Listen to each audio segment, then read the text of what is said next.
chips in this tournament. What a great run for David Mazurlov, though, taking second place. Oh man, I want to win 200K. Did you know my friend won a seat into that tournament? Really? Yeah, he played a satellite and he won a seat into the main. Oh, really? Really, it only cost him $200. It's true. You could turn 200 into 200,000 at the Fall Poker Open this October. Oh, really? Oh yes, you can really turn that $200 into $200,000. From October 16th through the 28th, come on down to Champions Club Texas Fall Poker Open. For more details, use QR code and link. Play your hand, player.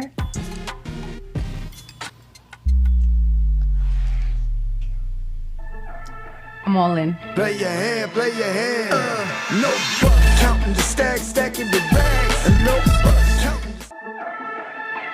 Play your hand, play your hand. No fuck, counting the stacks, stacking the bags. And no fuck, counting the stacks, stacking the bags. No fuck, counting the stacks, stacking the bags. No fuck, counting the stacks, stacking the bags. No fuck, play your hand, play your hand. Play your hand, play your hand. Play your hand, play your hand. Play your hand, play your hand. Good evening and welcome back to Champions Poker Live.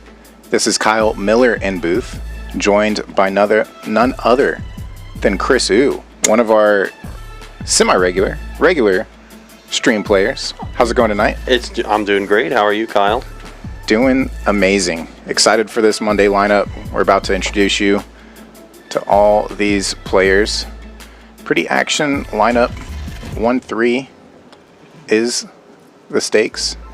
Gonna kick things off with Wes, well-known vlogger and main staple in the Houston and Texas poker community. Got to check out his YouTube channel. I'll plug that shortly here. He likes to play big pots. We'll see if he's the biggest winner or loser tonight. He doesn't mind being either. And moving over to the 2-seat, we have Mo, stream regular over here at Champs, stream crusher at that. Very good, very young, talented player.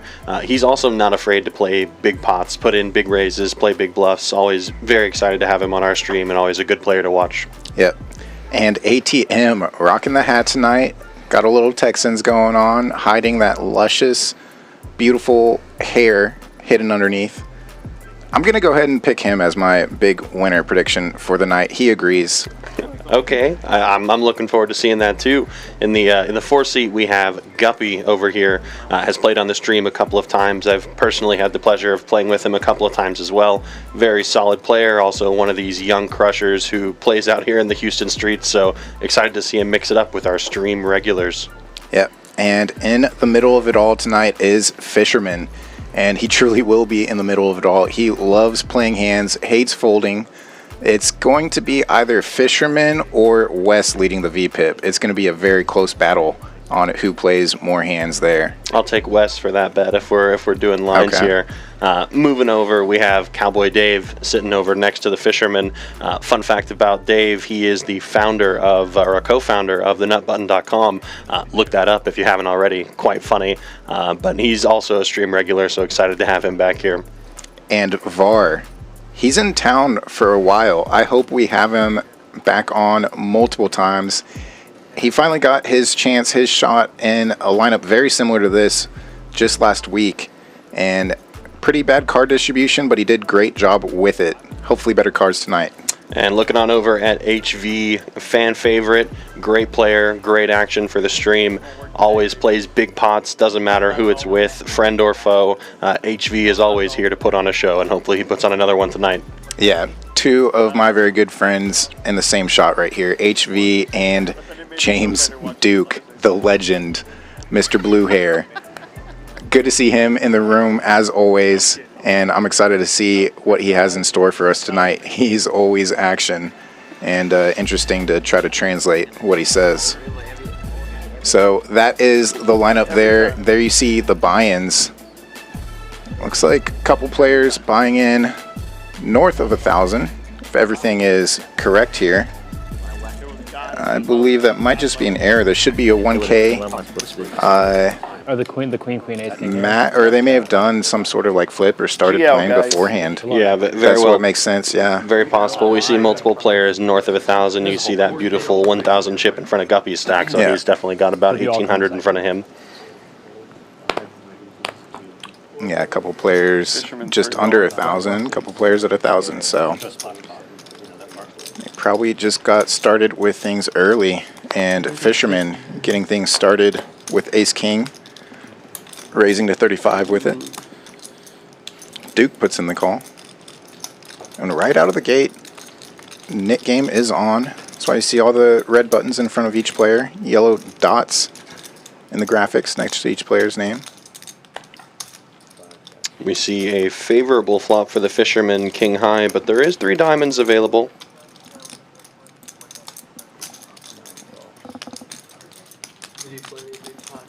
Duke will, of course, be making the call with his queen high flush draw. We did get confirmation there was a flip before the stream, so if you're seeing stacks north of 1,000, that is the reason why. The first time I thought it was, I just got there. I thought, oh, he just maybe. And so far, so standard for this hand so far. Fisherman continuing to show aggression with his top pair. It's now a matter of if Duke wants to continue with his queen high flush draw, which he's reaching for chips, so it looks like he will. Then by the time we were down to 2 tables or 3, because it was a Friday, he didn't move and he was on my left. He does make the call, but a complete brick on the run out. Fisherman is going to find a check here to potentially allow James Duke to bluff at this pot. It's just a matter of if Duke wants to fire his chips. And I don't know if any amount will be enough to get the Fisherman off of the top pair here.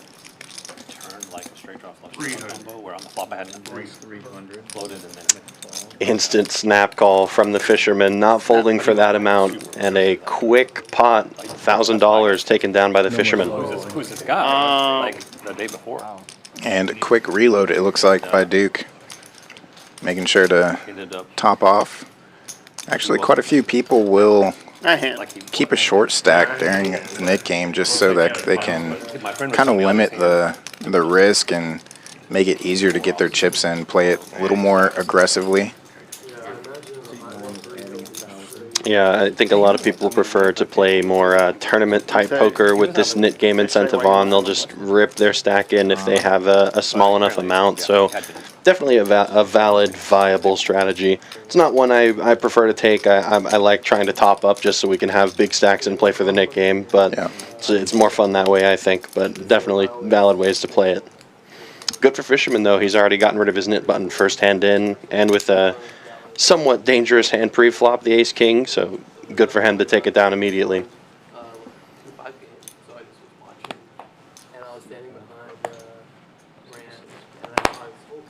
Folding around to HV's hijack. He's in there for 20. Ace-8 off. Wes calls behind. Folds through the blinds. And now Guppy with 2 red kings. Bumps it up, 125 to go. 2 big real hands. Good story. First 2 knit buttons removed. He gets 2 quick folds from Wes and HV, not really wanting to mess around with their offsuit hands quite so early. Curious how this lineup is going to play. I know a lot of these players here are stream regulars, but I don't think I've seen this exact group of players necessarily tangle before. I don't think we've seen Guppy mix it up with the Fisherman, HV, and Mo, who have been pretty consistent on the stream for the last few weeks. Same thing with Wes, so very interested to see how these new players kind of fit into this established group of players here. Yeah, the shot that we're looking at right now from Guppy over to Var, those 4 players are probably the least experienced with the other players at the table. Everybody else plays with each other pretty regular or has been on and off over years and years. Yeah. Duke just calling the $6 straddle. And okay, he did raise it up. Announced raise with the 1 chip. Green chips are getting in there. Kings have been passed to the right It's ATM with him now. Comes ace high, 2 clubs. Pretty gross looking flop for the Kings, but at the same time, it looks like he still is likely to get action from one, if not both of these hands still. Yeah, Wes with bottom pair. Backdoor clubs, backdoor spades for Duke. And those draws are not coming. ATM obviously not really going to want to continue inflating this pot, however, with just third pair. It does open up the door for a player like Wes to begin bluffing to the tune of 100 here. I think for ATM, he is going to find a relatively quick call, understands that Wes is capable of having more bluffs than potentially the average live poker player, so definitely worth hanging on to, but it's a matter of if Wes would like to fire another barrel on the river. Yep, and then the turn pairs itself on the river, goes check, check. ATM likely to just check call almost any amount there. Again, just given Wes's reputation and profile there. It's kind of hard for Wes to choose a sizing on that river as well. It's just extremely awkward because of ATM's both actual and perceived range advantage. Wes obviously knows his hand has plenty of showdown. He can beat all kinds of misdraws himself, so it's just comfortable to check it back, but unfortunately does not have the best of it this time. So I'm going to see if they do it this time, but I think for the last couple of streams, we've had the knit button on in perpetuity. It's almost on every single hand, so curious if this group has reached that same kind of agreement as well. 30 cars and all these like ATVs and boats, and it was just like the list of stuff. I don't know, it didn't say who or which property it was taking.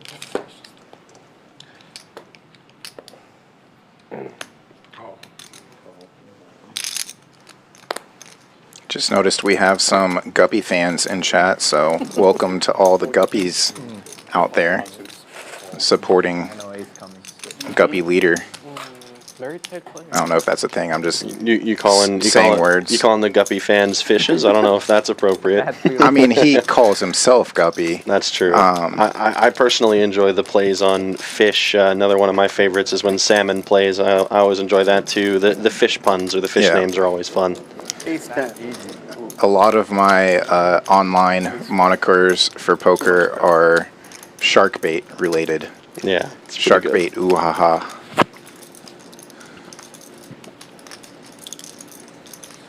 Going for New York?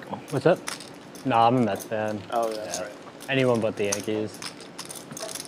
Wait, so did the Mets win last night? Or no, no, they won. Yeah, they 1-1, but it's been a thriller, man. They blew the lead, right? I've always wondered, how do people from New York decide which team to root for? Because they got the Jets, the Giants. I feel like it's usually like what your parents like. Oh, really? I don't know. I guess I'm just like a masochist. Like Mets, Jets, and Knicks. Like the Jets especially, man. I fucked up as a child. You know.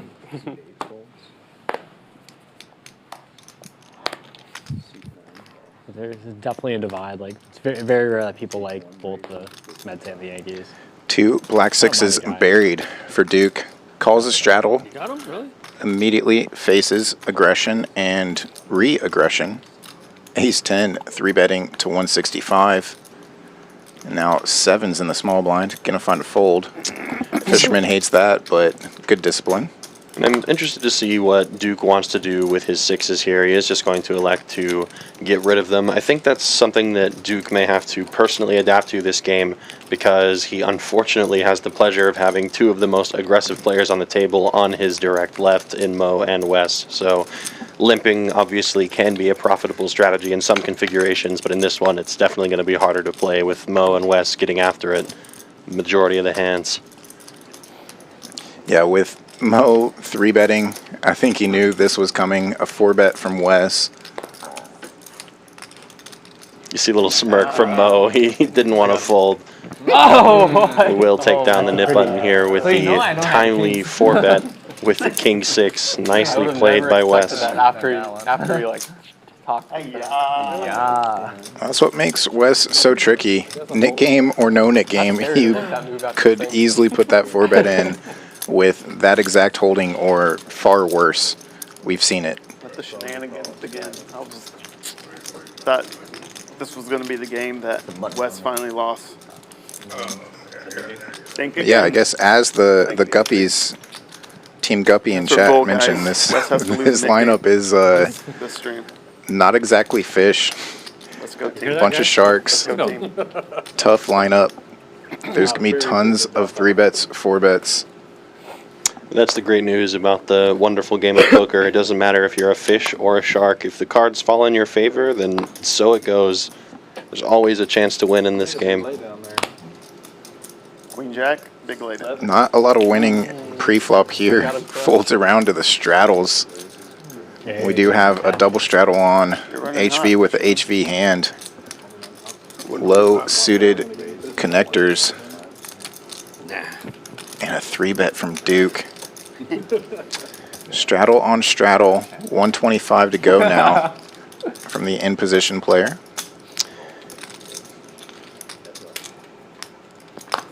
Don't want to read too much into the facial features there from HV. He seemed to wince a bit when he made that call, but does connect and improve on the flop to take the best of it here.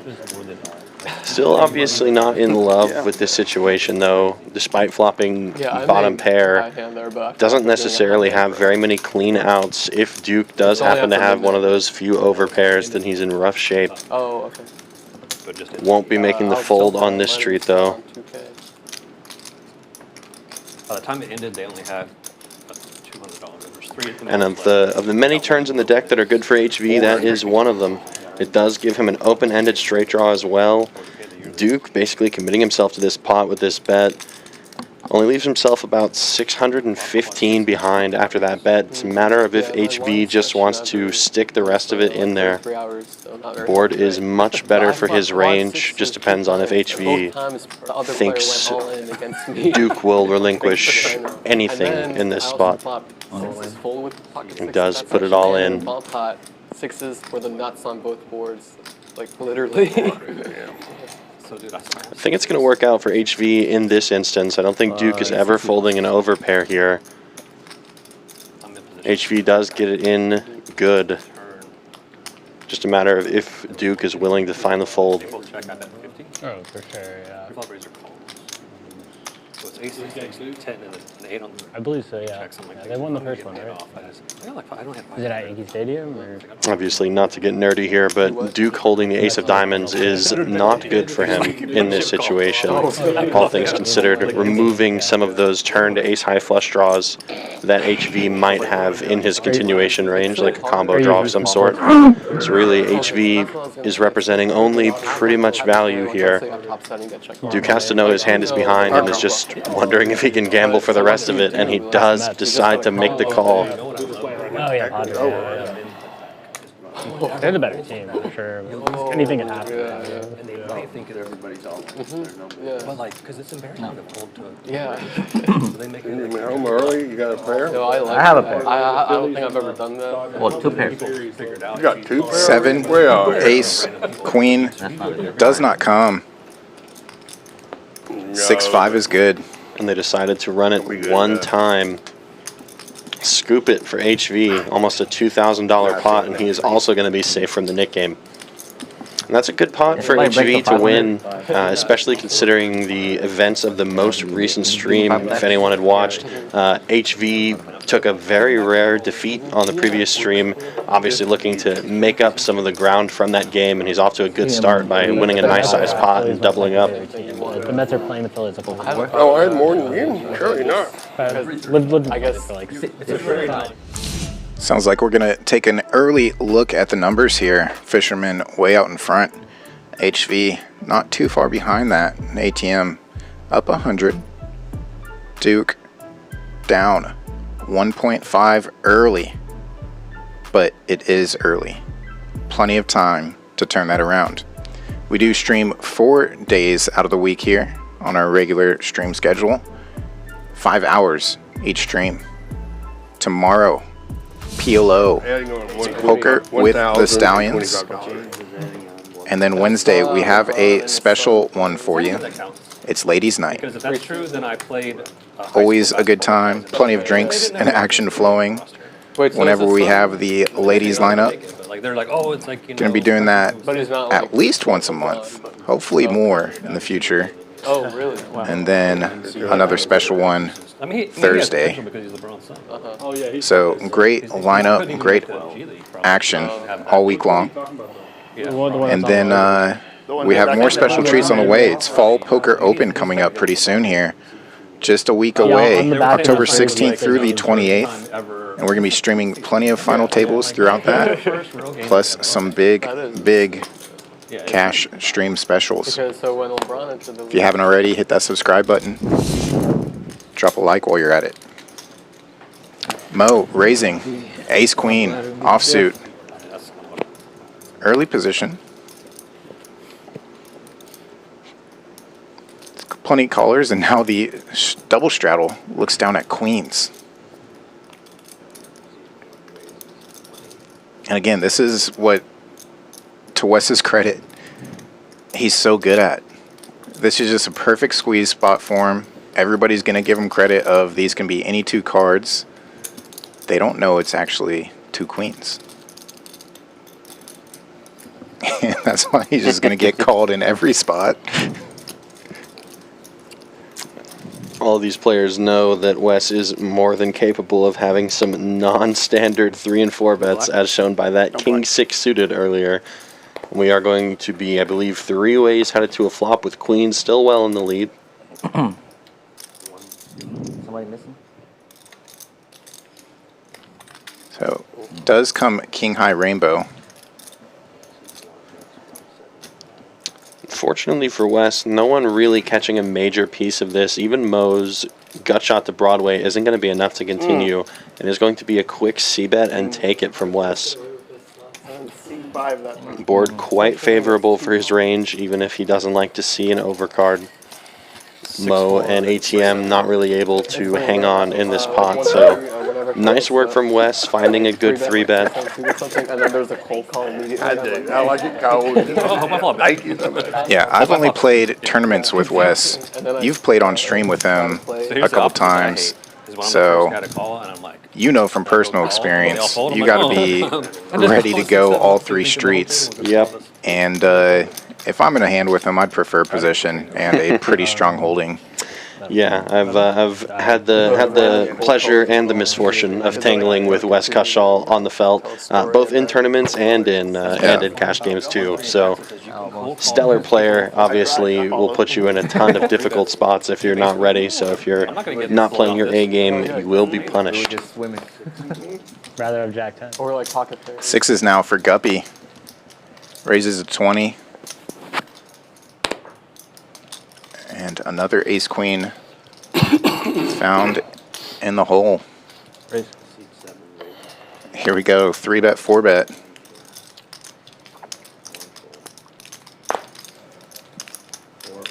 Sixes out of the way.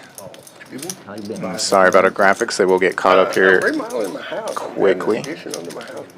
But it is Var raising to 200. Sixes out of the way, and Fisherman finds the call.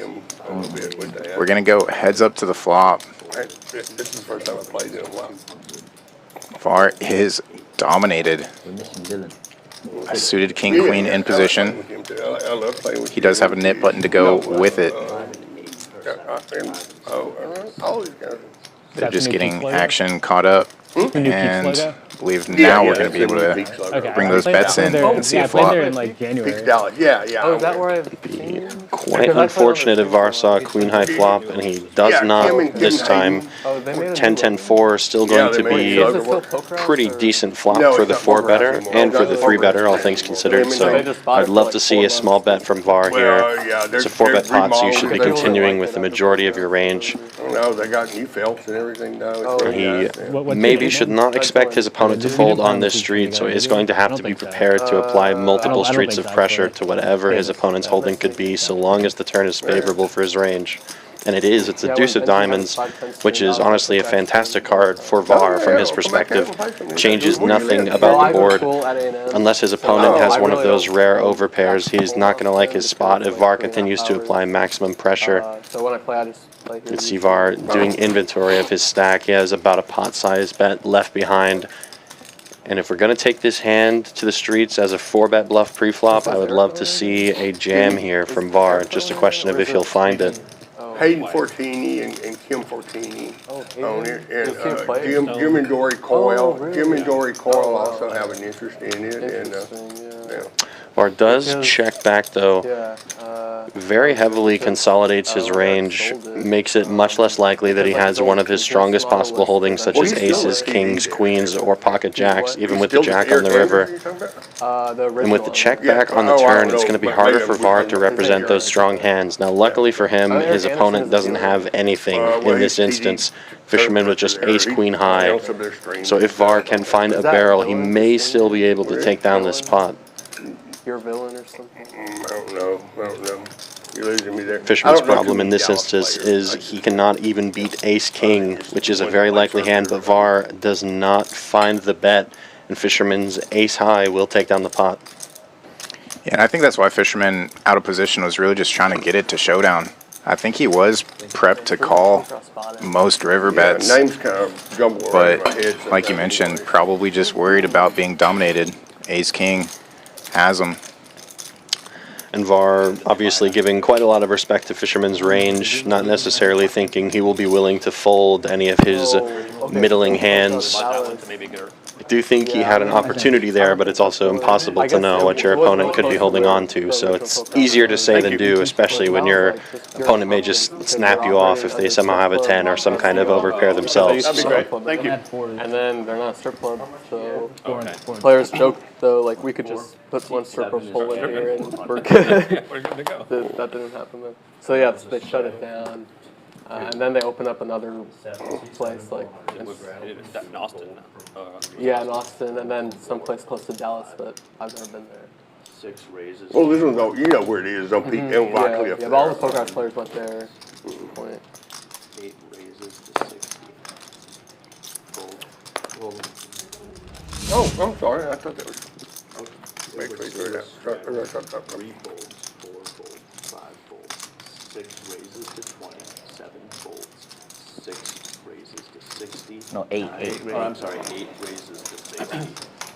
Well, you were the one that rose, so then I folded. I did fold the turn.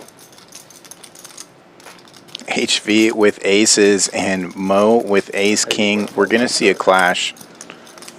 Both of these players love playing some big pots. They're not afraid, especially, this is shallow to them, actually. They don't mind getting some chips in the middle right now.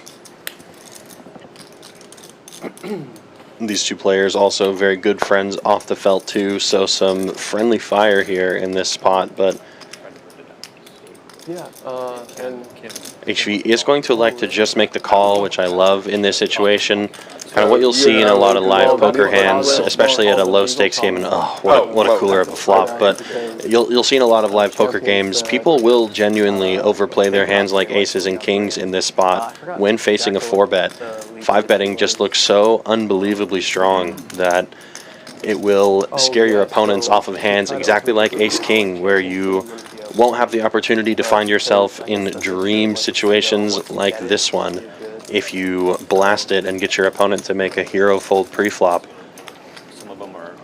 Luckily for HV, he finds the gin flop best possible for him, worst possible flop for Mo, drawing dead on the flop. It's just a matter of when HV is going to collect the rest of the chips.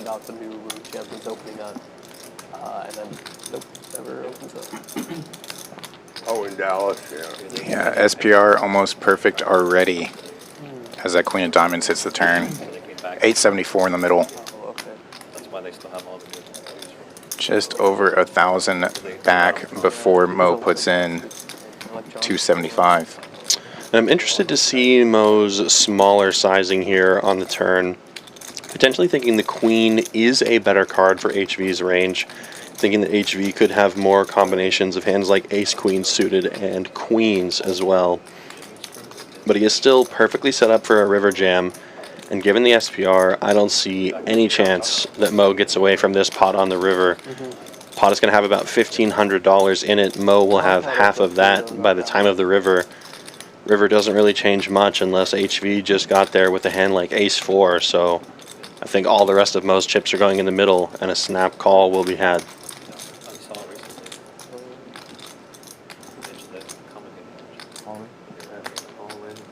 8. Set. What? Uh-oh. Well played.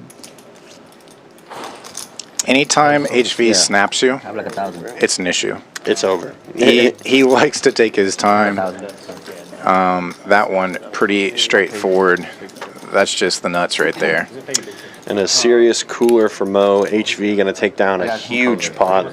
Got to feel good for HV, given the recent stream, and is already back on track at the top of the leaderboards where he usually sits. It's early. He can still lose 7.1. Well, just like Thursday. There it is, 2.2 so far for HV. I'm sure he will keep adding on to that. Fisherman, 1.6, 325 for Wes. Everybody else in the red. Mo, now the biggest loser so far tonight, 1.9 in the hole. Duke still stuck, 1.5. Var, Duke, and Mo still with nip buttons.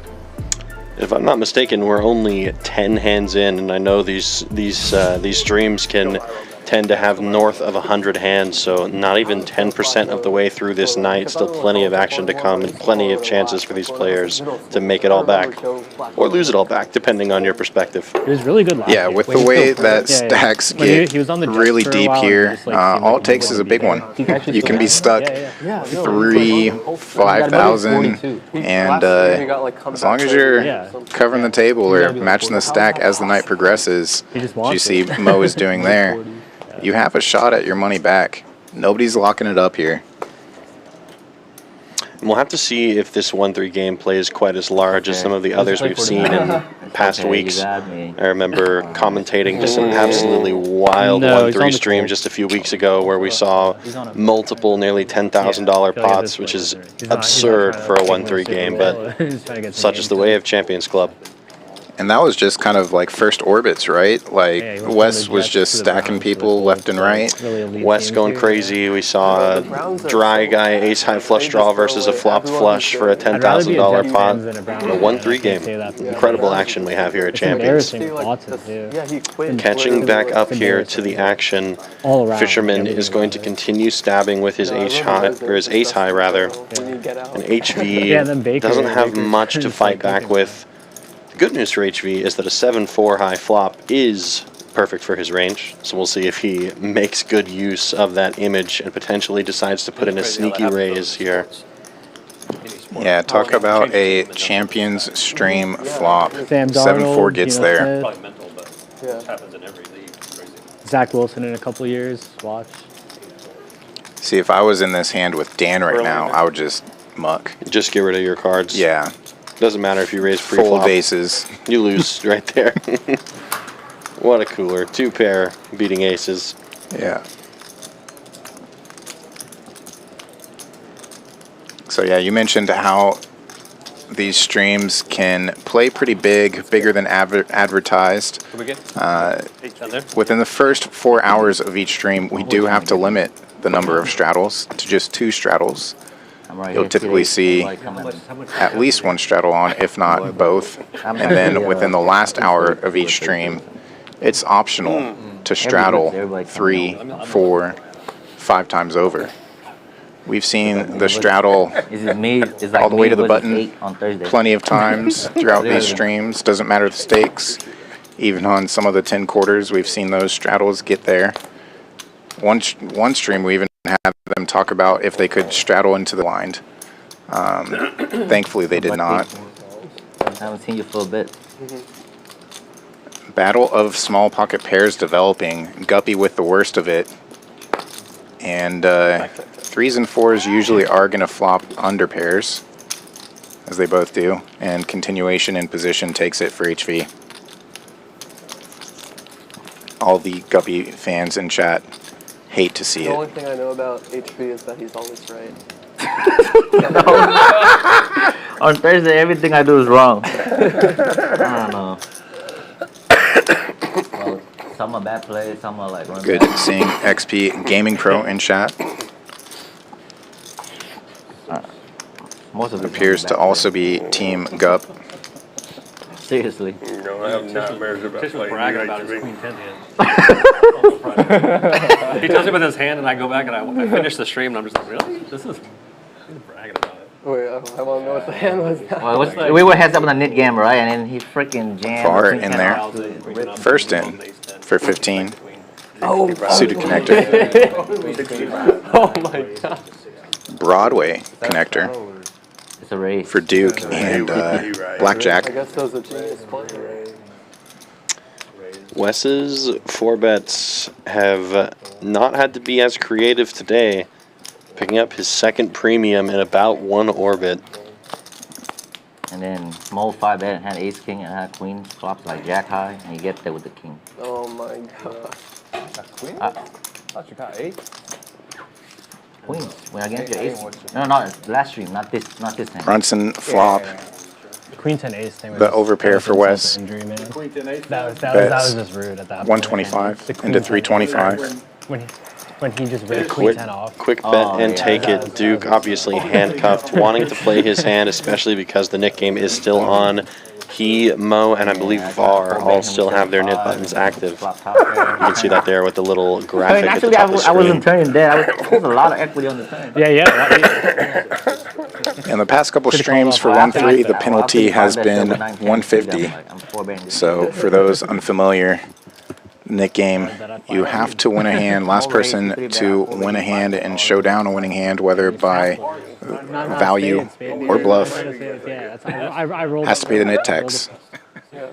Here we play it as a splash pot, so they have a chance to win their dead money back. Var with a real chance to get rid of his knit button and win a pot right now. 2 black kings in the hole. Not a lot of hand behind though.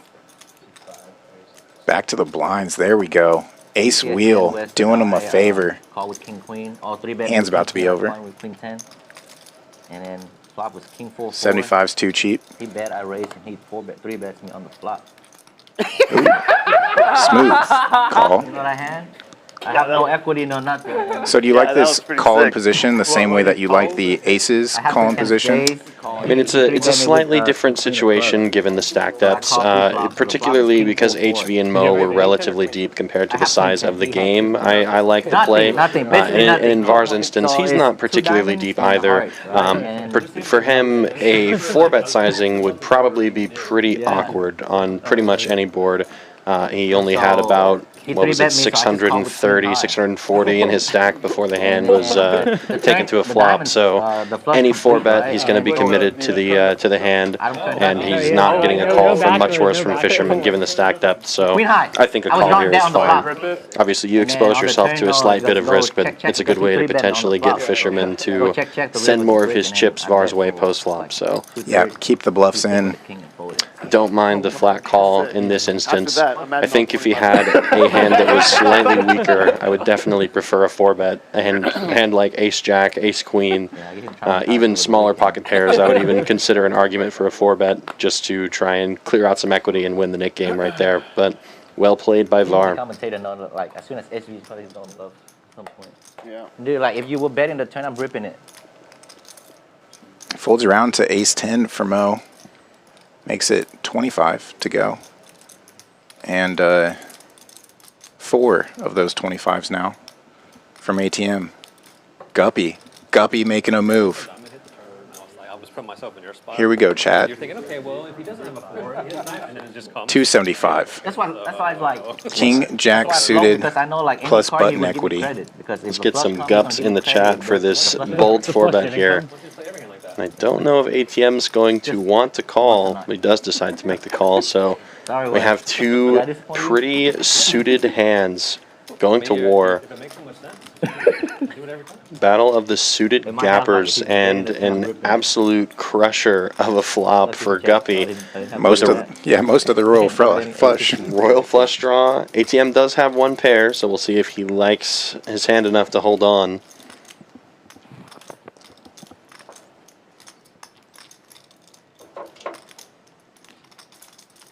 Will we see one of the first royal flushes on Champions Live Poker? We see 2 pair for ATM. Pretty unfortunate spot now for Guppy. Might feel obligated to continue blasting away at this pot.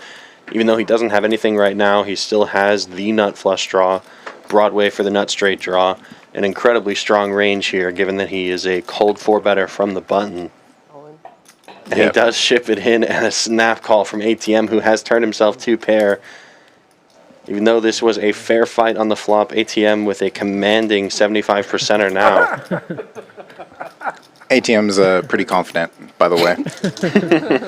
The leaning tower of chips tell the story, and we'll see if Guppy can get there.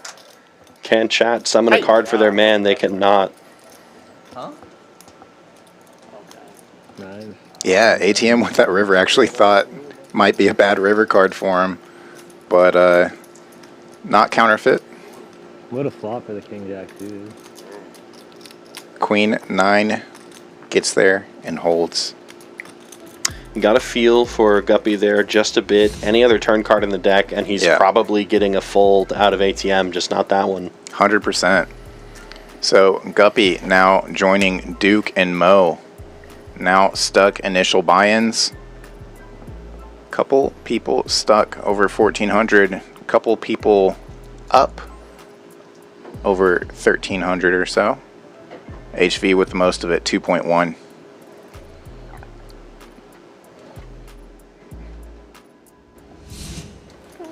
Don't worry, Guppy fans.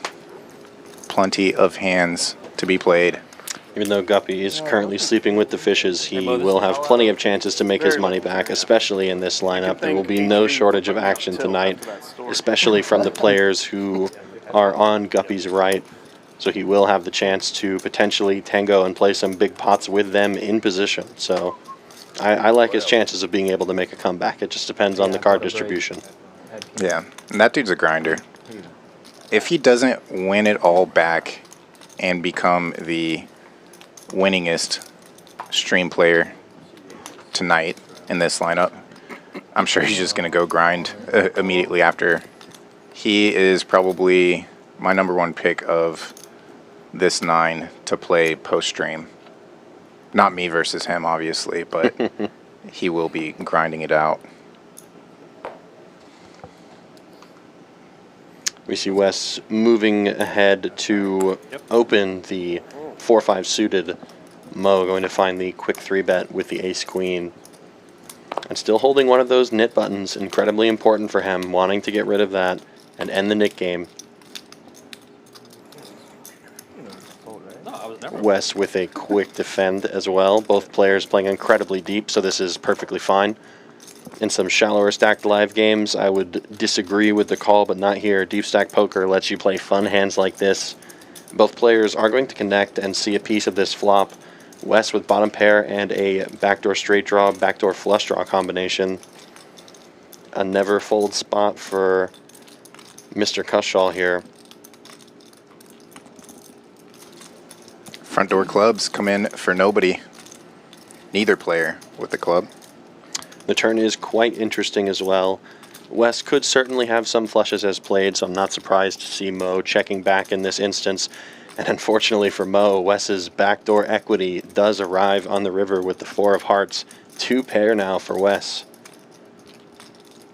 It's a matter of choosing sizing here. Don't think Wes is going to let this go check-check, knowing that Mo is likely to have at least a piece of this board in some capacity. Fires, gets snap called. Mo sees the bad news. Take it down, Wes Cushall.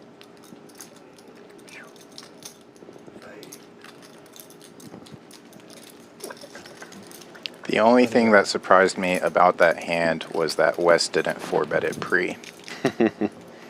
I think for Wes in his specific spot, despite 4-5 being a fun hand to potentially 4-bet in this spot, knowing that Mo has a knit button and may potentially just rip it, he will never be able to call that 5-bet shove, even if Mo does find one of those as a bluff. So decides to take it to the streets and make the call pre-flop so that he can certainly see a flop heads up. See a flop. He likes seeing rivers. Yeah. If Wes doesn't see all 4 cards, something has gone wrong, or all 5 cards rather. I think that might have been a bad decision because I'm a pretty messy eater. Oh, drinking coffee on the way to the apartment, I'm just like drinking it over the steering, you know, like the. Yeah. I'm so paranoid. I'm like, Yeah. this is a bad idea. Yeah, I love wearing white shirts, like just plain white t-shirts. But whenever there's like a stain, it's so thin.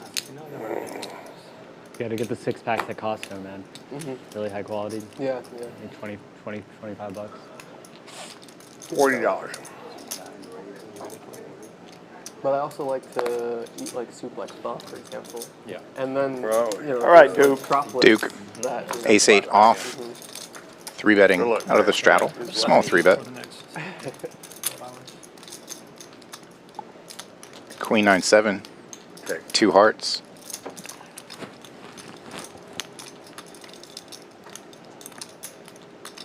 And also like the other partner. ATM betting.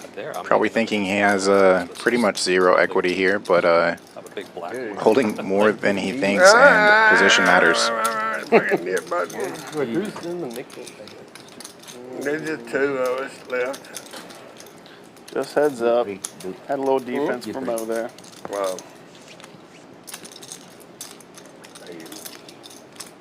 I'm catching on. Take me a few more years. What is the FOMO? What does that mean? Fear of missing FOMO. out. Fear of missing out. FOMO. Fear of missing out.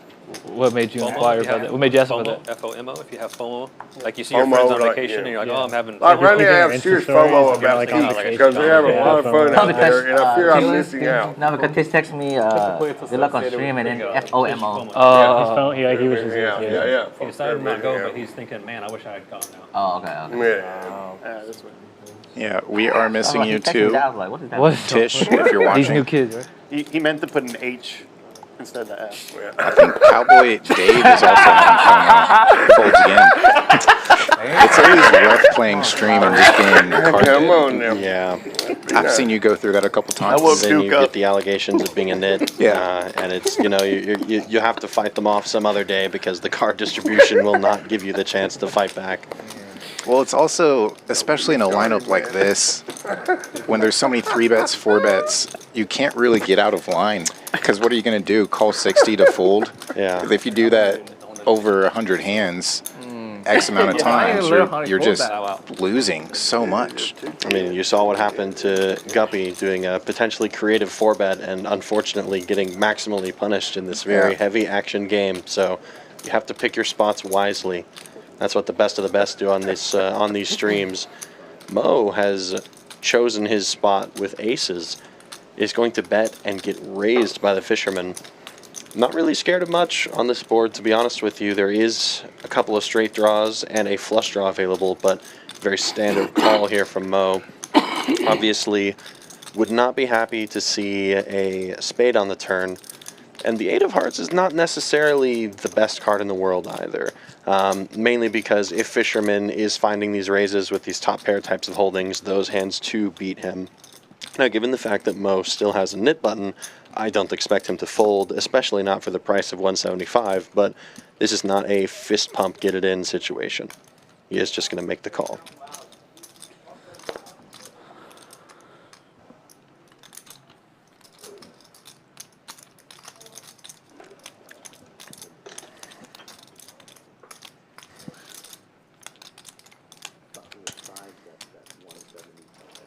River was put out for us. We'll see that card soon here, but Mo electing to just check call again here. The run out does get grosser. It's a pretty terrible river for Mo, all things considered. Now, the only thing that I'm not the biggest fan of here is I wish Fisherman's size was just a bit larger given the story that he's telling here. And the reason I say that is because in this spot, Fisherman really is only representing hands like trip 8s, potentially flushes that have made it if he does decide to turn those hands into a bluff, or a full house of some kind with pocket 3s or 4s. So this smaller sizing doesn't necessarily indicate as much strength and potentially gives Mo an easier avenue to call. Now, with that being said, I definitely don't think this is a bad sizing because Mo is, as you can see, rightfully in the blender. Deuce of Spades is honestly a pretty horrible river given this run out. It does connect the board and bring in a couple of different straight draws that were available. Also completes the obvious front door flush draw. So do not envy dry aces in this spot. You can see Mo's really having a tough time thinking through this one. We'll see if he can make sense of the story Fisherman is trying to tell.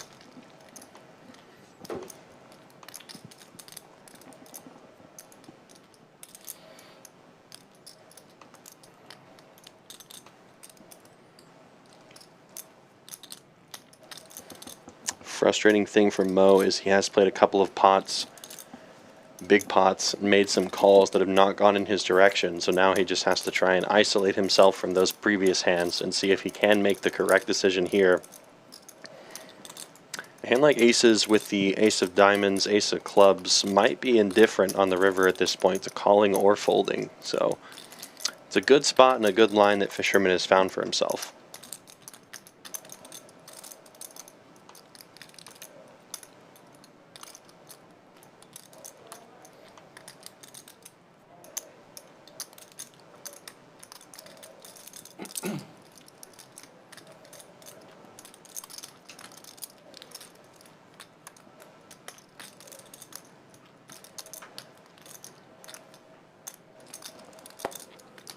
Folds it with the nip button as well.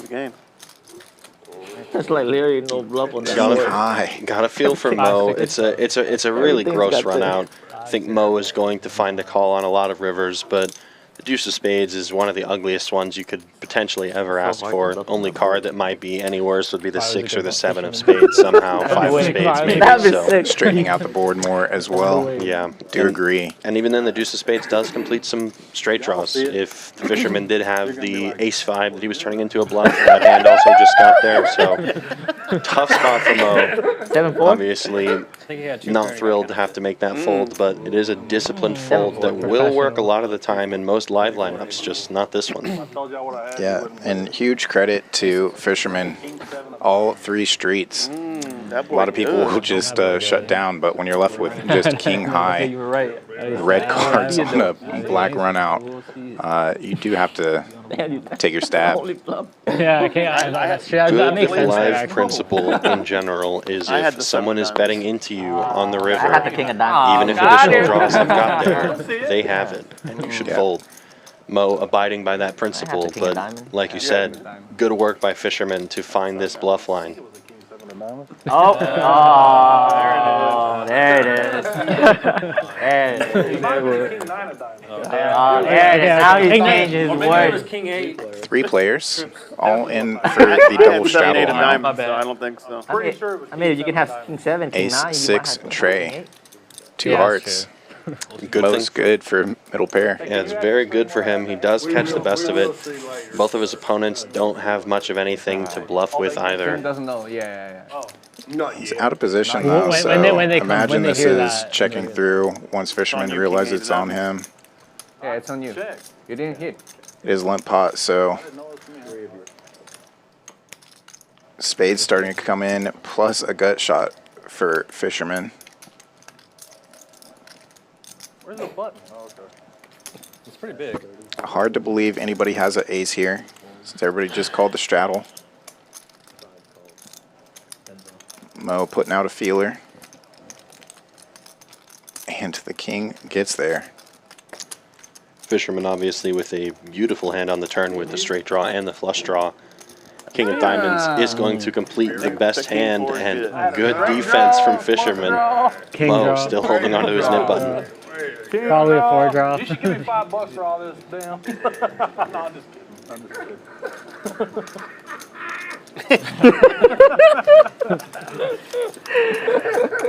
Let's get him, Duke. It's been a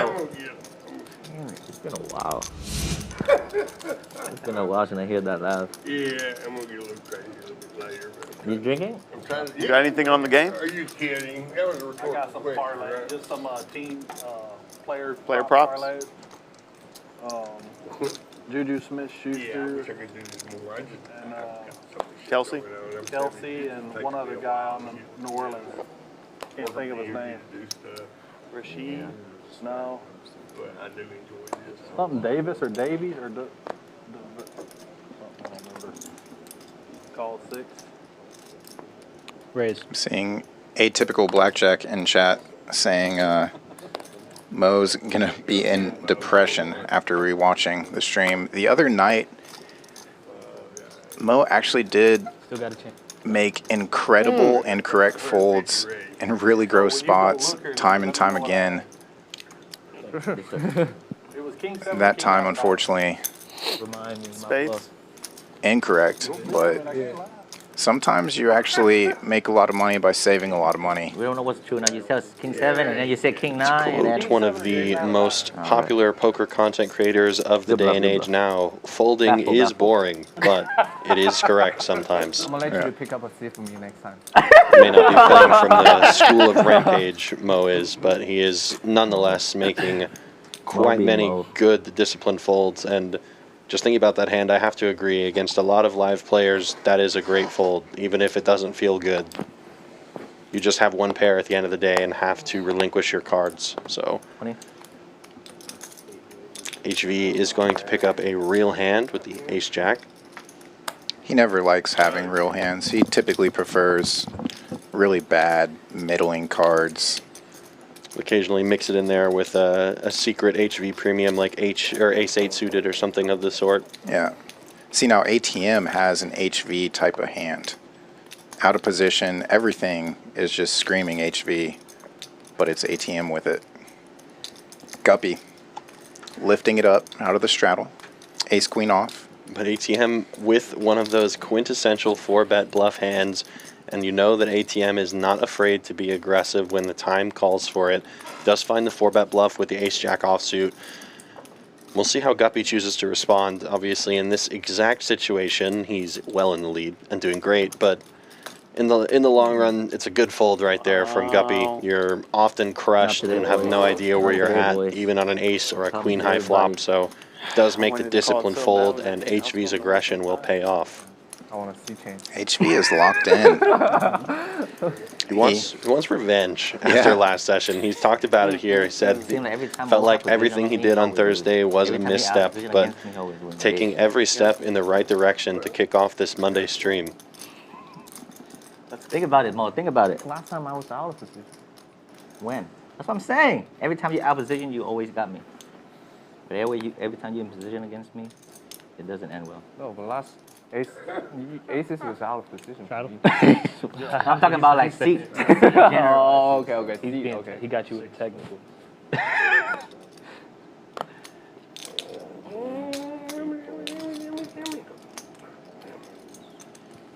Wes, you have a hand. I'm glad it's gonna be Folds around to Wes. Coming back. Automatically mute your mic sometimes. Blind raise. Wes is always good for a blind raise. You're not hydrated in? Well, luckily Blind raise to 75.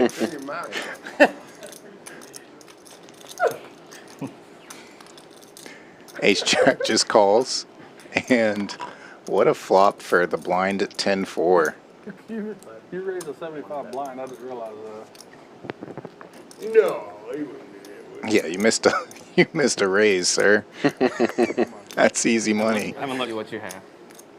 Best hand. Oh, best hand. Not the best hand. Straight draw. One with the most outs. Isn't this school season? Isn't it school Yeah, season? but it's fall break, so there's no school tomorrow. Oh, fall break. Oh. Yeah, it's like a thing now. But no school Monday, Tuesday. Really?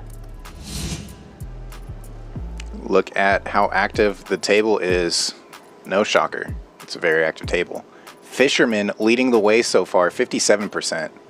That means I'm beating Chris where it matters, completely risk-free. Most of the table playing more than 30% of hands dealt to them, and some people are up, some people are down. HV still 2.3 in the lead. Fisherman making a move. 1.8 for him, 1.2 for ATM. Nearly 1,000 now for Wes. Do appreciate y'all tuning in. I love the chat engagement as well. If y'all could do me a favor, drop a like on the video, and maybe HV won't get dealt aces again. After this hand, of course. Raises to 20 with them. So who is going to be in the booth tonight? He gets a couple customers. Don't you love taking aces 4 ways to the flop. Of course. Best time to have aces. Jack, Jack, 7. It's not often that you have pocket aces on a paired board like this, and almost all of your opponents are drawing stone dead. And that is still mostly the case in this situation right here. Yeah, HV holding the dry ace of clubs. ATM, the only person with a hand that's connected with this board whatsoever, drawing to a 4 and only a 4 to win this pot. Close, but no cigar. This pot may go check, check, but HV with the check mark. Yeah, Fisherman lucky another club didn't roll off there. He would have had to pay river. And HV certainly expecting his hand to be best there given the action. Someone with a jack is likely to bet or show more aggression either on the flop or turn. You're part of the problem. Confident to go for value on the river and does take down the pot. You gotta play a hand to get rid of the button. They're just relaxing, you know.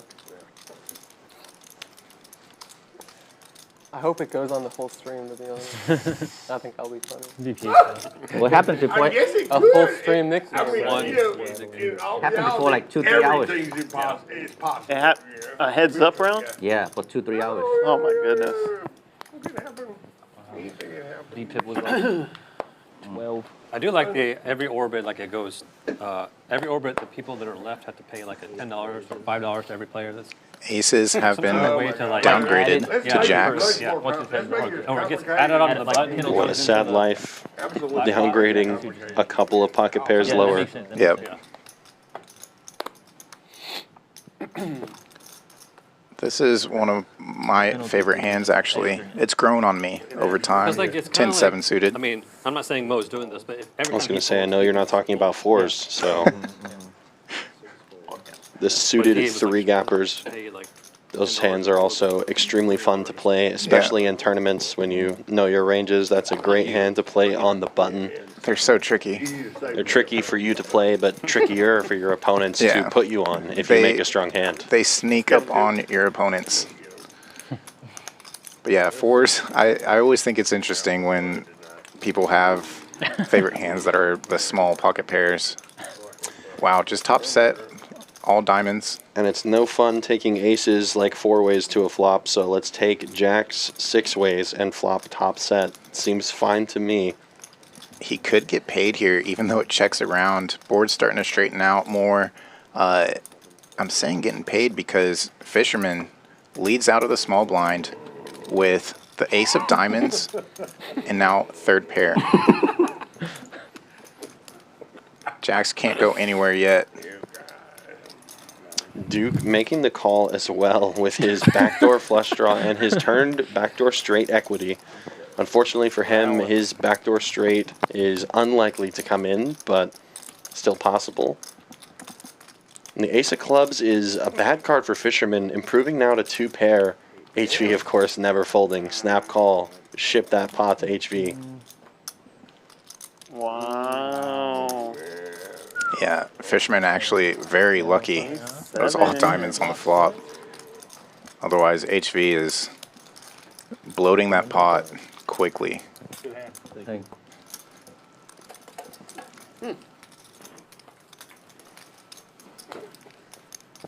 Rich getting richer in the 8 seat. I like that he didn't stack his straddle chips. I'm a big fan of that. Doing the minimum when stacking chips. It always confuses me when tournament poker, you're posting your big blind in ante, say you take down the pot under the gun. Just keep my ante out there. Don't give it back to me. Just We'll get down to simplify 2 things. players in that game for a 3 orbit. Just leave it. Make it easy. You know, I have to put it in there. Yeah. And Wes blind raising with the ace-king. He's going to love to see this if anybody does any sort of aggressive action towards him at all. Ooh, and I know plenty of people that this is their favorite hand. Suited King 9. GTO Wizard approved hand. Var is going to bump it up with a pretty powerful set of cards, but unfortunately for him, Wes's blind raise happens to be a very real hand. 4-bet incoming. It is not.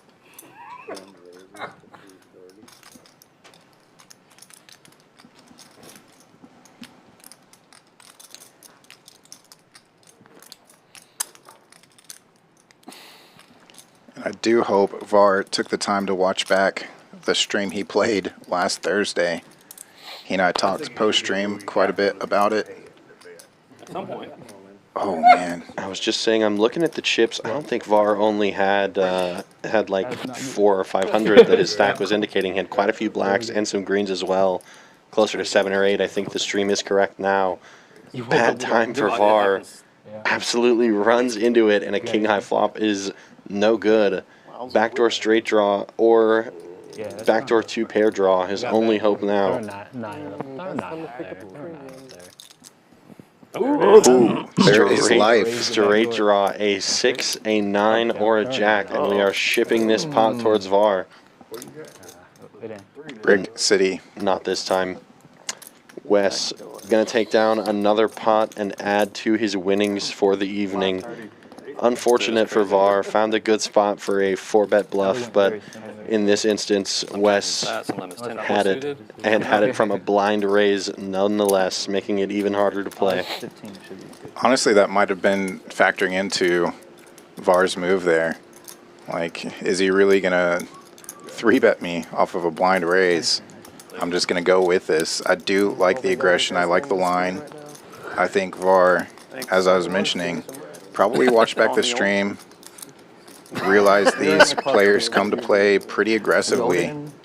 Sometimes they will have it, but a lot of the times their 3-bets or 4-bets are really just bluffs. That's right. Not even semi-bluffs. People normally guess. People who don't. People normally guess very 10 well. years under my age. That's normally what people guess. Right. The 4s have been delivered to ATM now. Still not my favorite hand. What would you have guessed if you didn't know Probably that? will never be my favorite hand unless I somehow win a tournament with them. And So I think that's how a lot of those favorite hands Normally people say 35. start, especially these low pocket pairs. you want to know what my favorite hand was for a long time? What's that? Big lick suited, because I did win a tournament with that hand and I cracked aces to And then do so it. I It have was a pretty really hard pretty time fun. making people because I can see it. Pretty funny situation. Yeah. I already tried a lot. I already tried so much. Var's back in there. Ace wheel. Yeah. It is suited in the small blind. Suited big gapper just flops the 9-high flush for Wes. How good does he run? Gut shot, straight flush draw as the kicker. Good enough for him, and wise on ATM not to bloat out this pot any further than he needs to. The unfortunate situation now for Var is he is going to find himself with top pair, and if either player bets, I think Var is going to find himself incentivized to call the wager. Now in this instance, maybe good news, maybe bad news. ATM does lead out into the field, so if Var makes the call, Wes is not incentivized to just call. There will be a raise coming in from behind, and that might be enough to save Var from pain on future streets. Yeah, and ATM was the initial opener. He was just repping this ace turn. I think he's going to pretty easily get off of this, and hopefully so does Var, the kicker, and just how wet this board is already.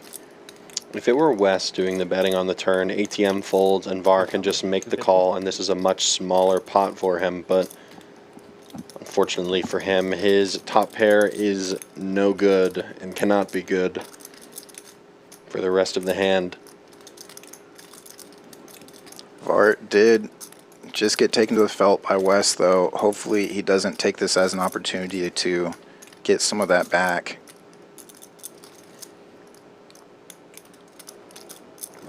Good fold from Var, having to show some discipline there. Top pair going to be good a lot of the time, but really no idea how to play the hand on the rest of the rest of the action. It's going to be a tough decision on the river pretty much regardless. So good discipline fold to avoid future pain, and good to fold while he was behind as well.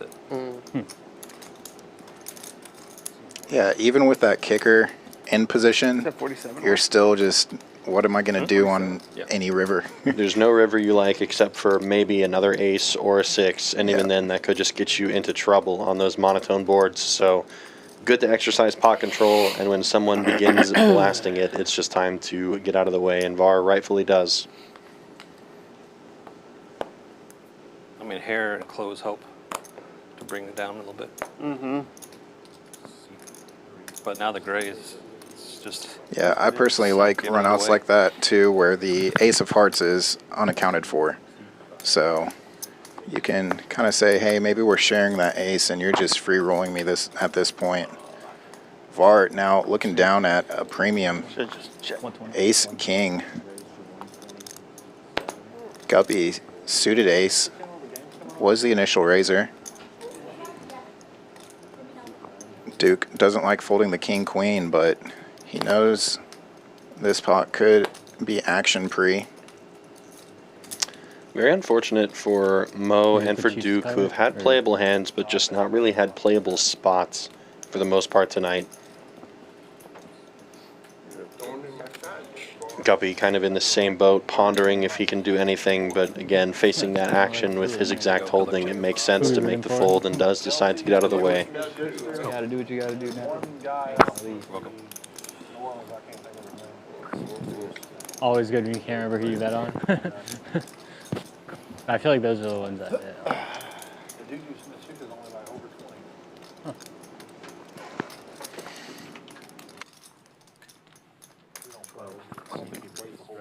Yeah. Is he like coming off injury, or just doesn't put him in? One of those guys that just they don't target him a whole bunch. Queens now for Guppy, and he's first to act. The $12 straddle is on, as it should be, most of the night. Black queens have raised to 40. Gets a call by Var, suited king 8 in the cutoff.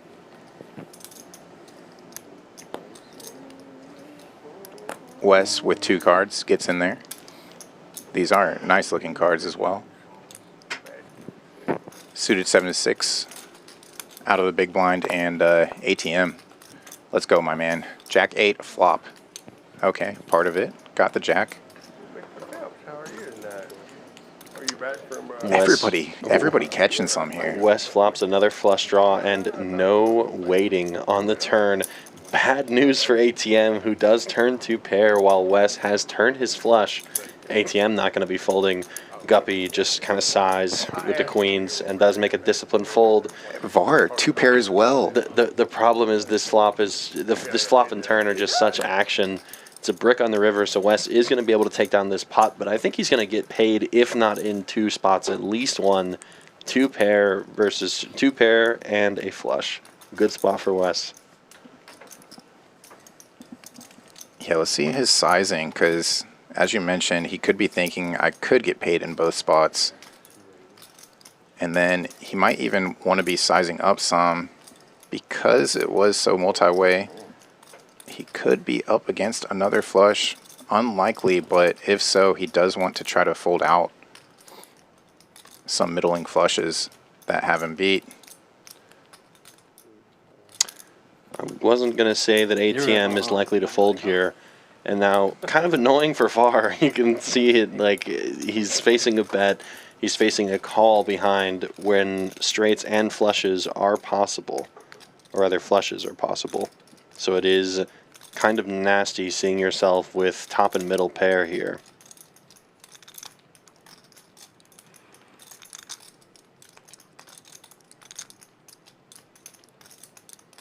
ATM's chips will be going to Wes. It's just a matter of if Var's chips will be joining the party.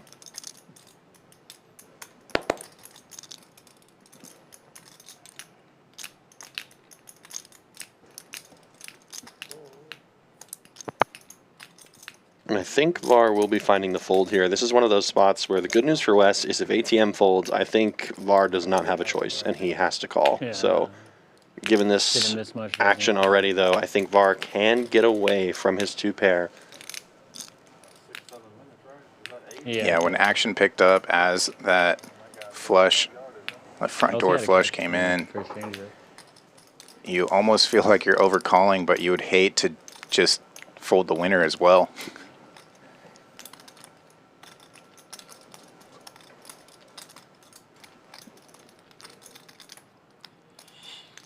Not an enviable spot for Var.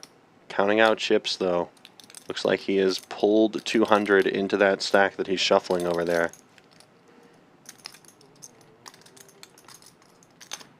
ATM probably not happy that Var is thinking this long about this spot either.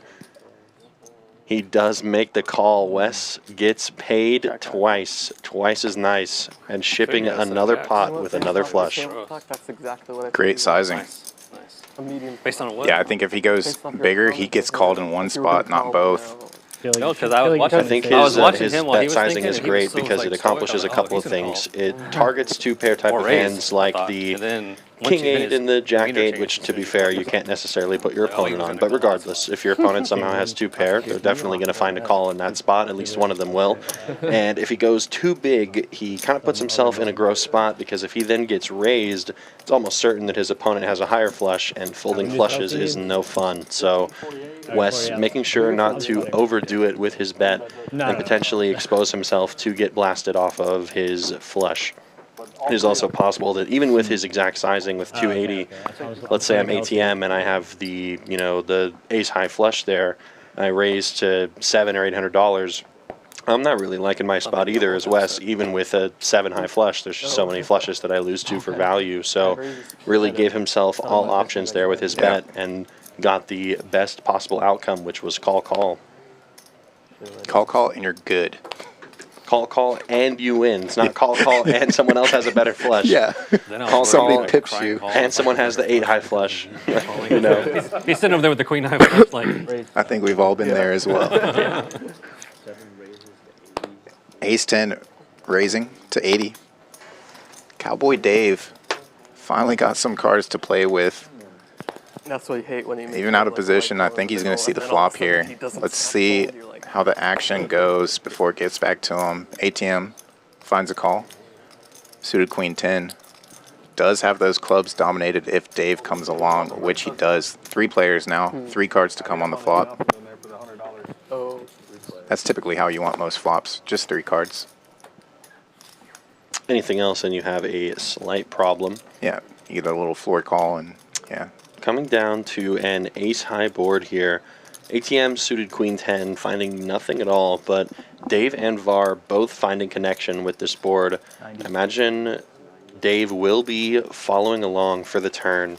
It's a matter of if he can catch his backdoors or his backdoor 2-pair draw.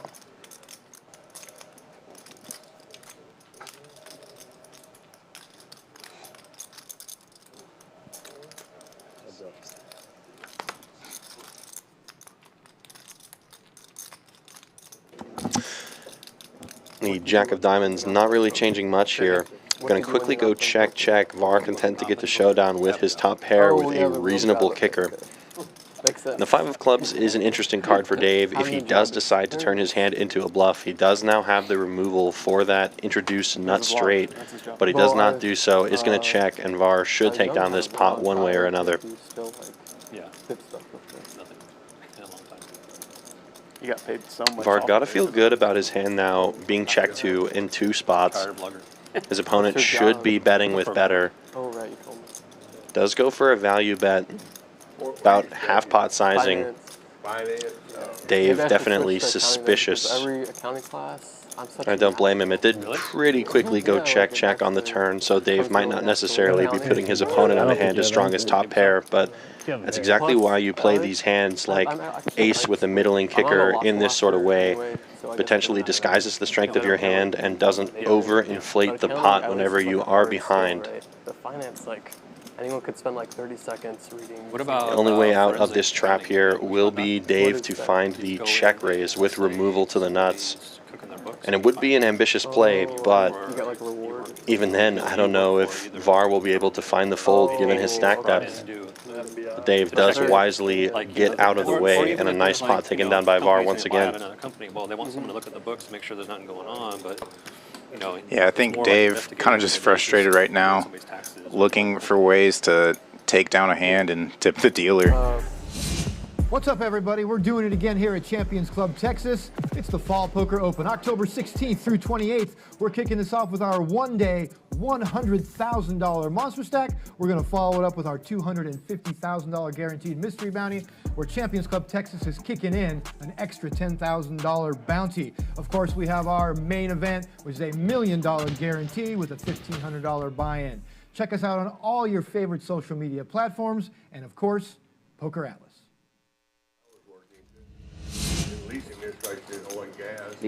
You heard it there first, folks. If you are a tournament player or want to see what it's like, come down to Champions Club for the Fall Poker Open, happening from the middle to the end of October. I myself am mostly a cash game player, but I do love playing tournaments. Very fun and very interesting. Not much a better room to try it in. And what's his name? There's someone else who's an accountant. Yeah. Duke. Troy. Troy too? Yeah. For who? Oh, I didn't know that. No, there's someone else too. Like, I couldn't one of tell their you. friends who plays here. Lots of accountants. So you might get an idea. I mean, you said you're going to do the law thing anyway, but Let's get him, Lydia. Yeah, so I probably won't. So that Nick game lasted a whole hour and a half. Yeah. Yeah. A whole. You still got and counting. A whole. Oh, it ended. Oh wait, no. Okay. Oh, okay. No, I like it. I like it. Well, he was in the box for at least an hour. I don't know, but I tell you what, I'm ready for a break. So we did the knit game, we did the splash pot, and then we polished from the knit game. Oh, no, it's ongoing. Non-stop knit. It's infinite. Duke, unfortunately, looking down at 2 napkins with the knit button on, is going to fold his If I didn't cards. win that first hand with kings, I'd still have. Mo in much the same Yeah, spot. Ace 4 off bullshit. Like I haven't done anything since that. Yeah. And this knit game has taken quite a long time for the standards of champions. Nothing wrong with that, of course. Both of these players have been either incredibly card dead or incredibly unlucky in their large spots. JC's gonna run him over.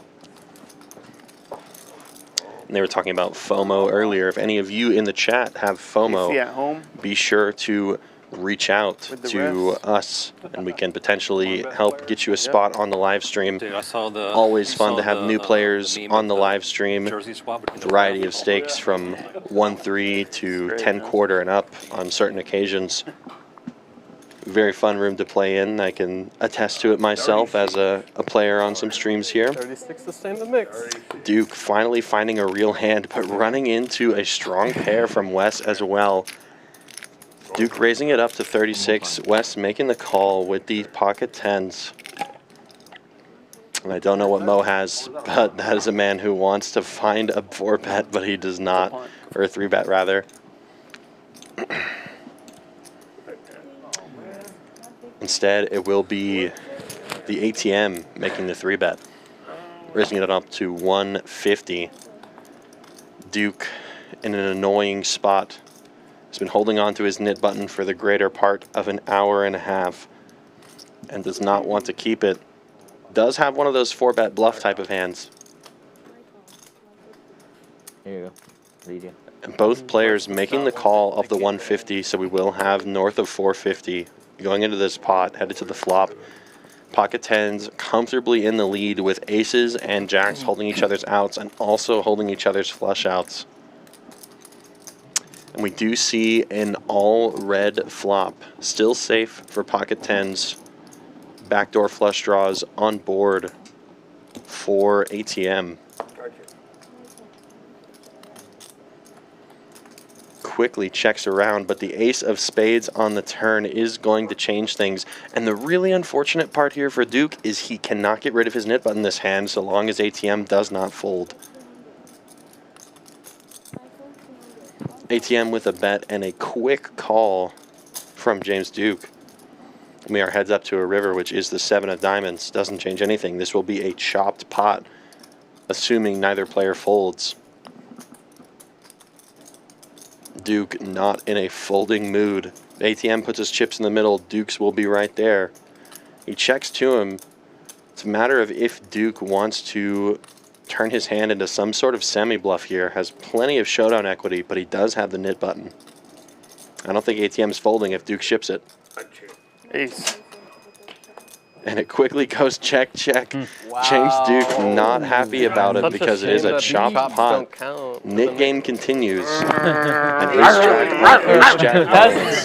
The nit game goes on. The best you can do is chop someone's money. Oh my god, you're running forward.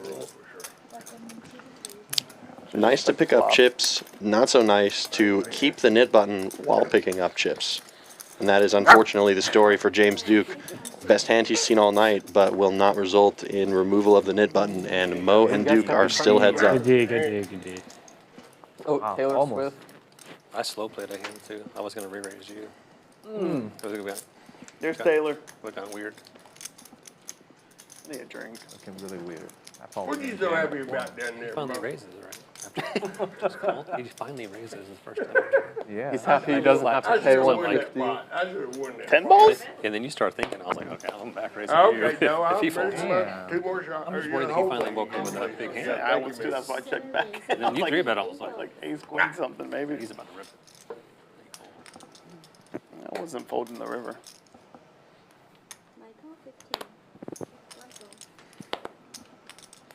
Duke is going to just find the limp call. Mo going to be folding the offsuit ace-9. Slightly surprised, given the fact that he still has a nit game or nit button attached to him. Would have expected a potentially more aggressive raise there, but with how he's been running, I do not blame him. And we are going to be heads up just between the straddle of James Duke, or the called straddle, and Var. I read that and I hated it, but anyway. And for James Duke, he's way ahead on this flop, and Var has absolutely nothing. Snap fold from Var. Nit game is over. Ship it to the squawking James Duke. That was a fire alarm. I jumped. I was like dozing off. For those unfamiliar with Duke and his sound effects, you will quickly become aware of the greatness that is James Duke. Sorry, Mo. Most players don't say sorry whenever they win the nit game, but James Duke is the exception to the rule. The nicest of needles. He is genuinely one of my favorite players to play poker with of all time, no question. Always makes the table more fun. Fun sound effects, fun hair color. What's not to love? A doctor or an engineer, and they call themselves an expert. They have like a really hard skill that actually you see the impact of it, and people who are not can't do that, right? But with a finance expert, like you say you're a financial expert. Graphics a little behind here. You might return as much or less than some random person that doesn't know anything and just blindly puts money. Duke already won with this. He gets out of the way. Splash pot is on. You see that 150 in front of Lydia. That's dead money. That's contributed by Mo, and he's looking at it like, come back. 75 is the open from Wes. Mo calls. It's always interesting seeing how people adjust for the splash pot when there's 1, 3, 6, 12, 150 dead. Things like this will happen. And all in from Guppy. Guppy's adaptation is rip it. Ace queen offsuit, likely to be the best hand in this situation the majority of the time, especially given the action. Oh my god.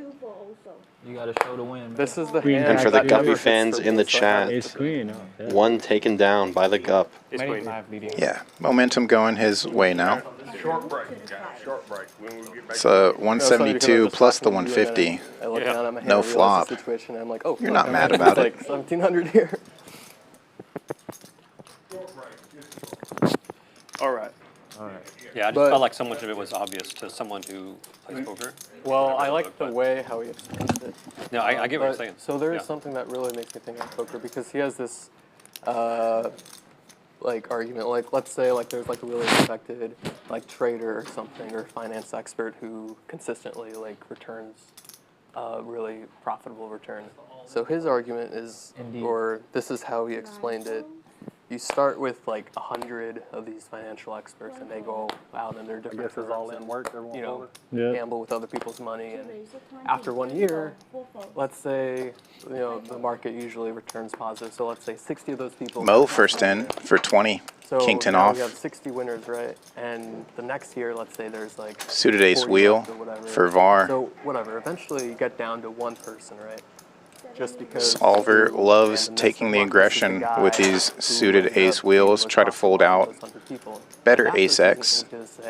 I'm the best out of those 100 people, right? Like I knew what I was doing the most. Yeah, it's the confirmation bias. Research, you know, exactly. and there's a lot of that. In poker, The king 10 call is in position. We'll see if flop heads up. Like there's a lot of randomness that happens in running a business, and as soon as somebody succeeds, Ace like, wheel oh, they gets knew exactly there. what they were doing. Backdoor It's not diamonds just like, oh, to I go with met a it. guy who then knew a guy, and well, you didn't. That wasn't you. Yeah, but it's like that's everywhere though. Yeah. There's Offsuit, king of clubs for Mo. Got to go runner to hit his flush. Psychology major. Yeah, I know you're Oh, so the biggest one. Be right. Yeah. And the quote at the front of the book was something, I forgot exactly what it said, but it's like basically said that luck has such a huge part in a man's life that if he knew how big of a role it played, he would be like, it'd be incomprehensible, basically. I totally agree. Yeah, but it's funny What to a say that. turn It's like for business is Var. just like poker. It's like you're setting yourself up for when the good thing happens. You're prepared for it. But both players So that's open-ended how I on the always board.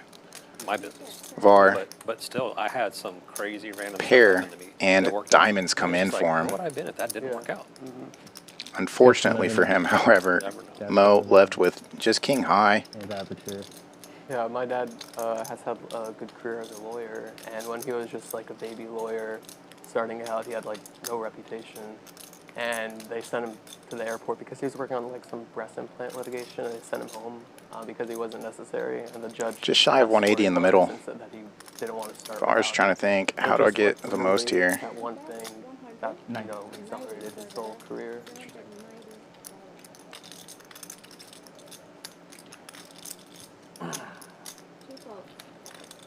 No Nick game? But Duke took a break, so comes back.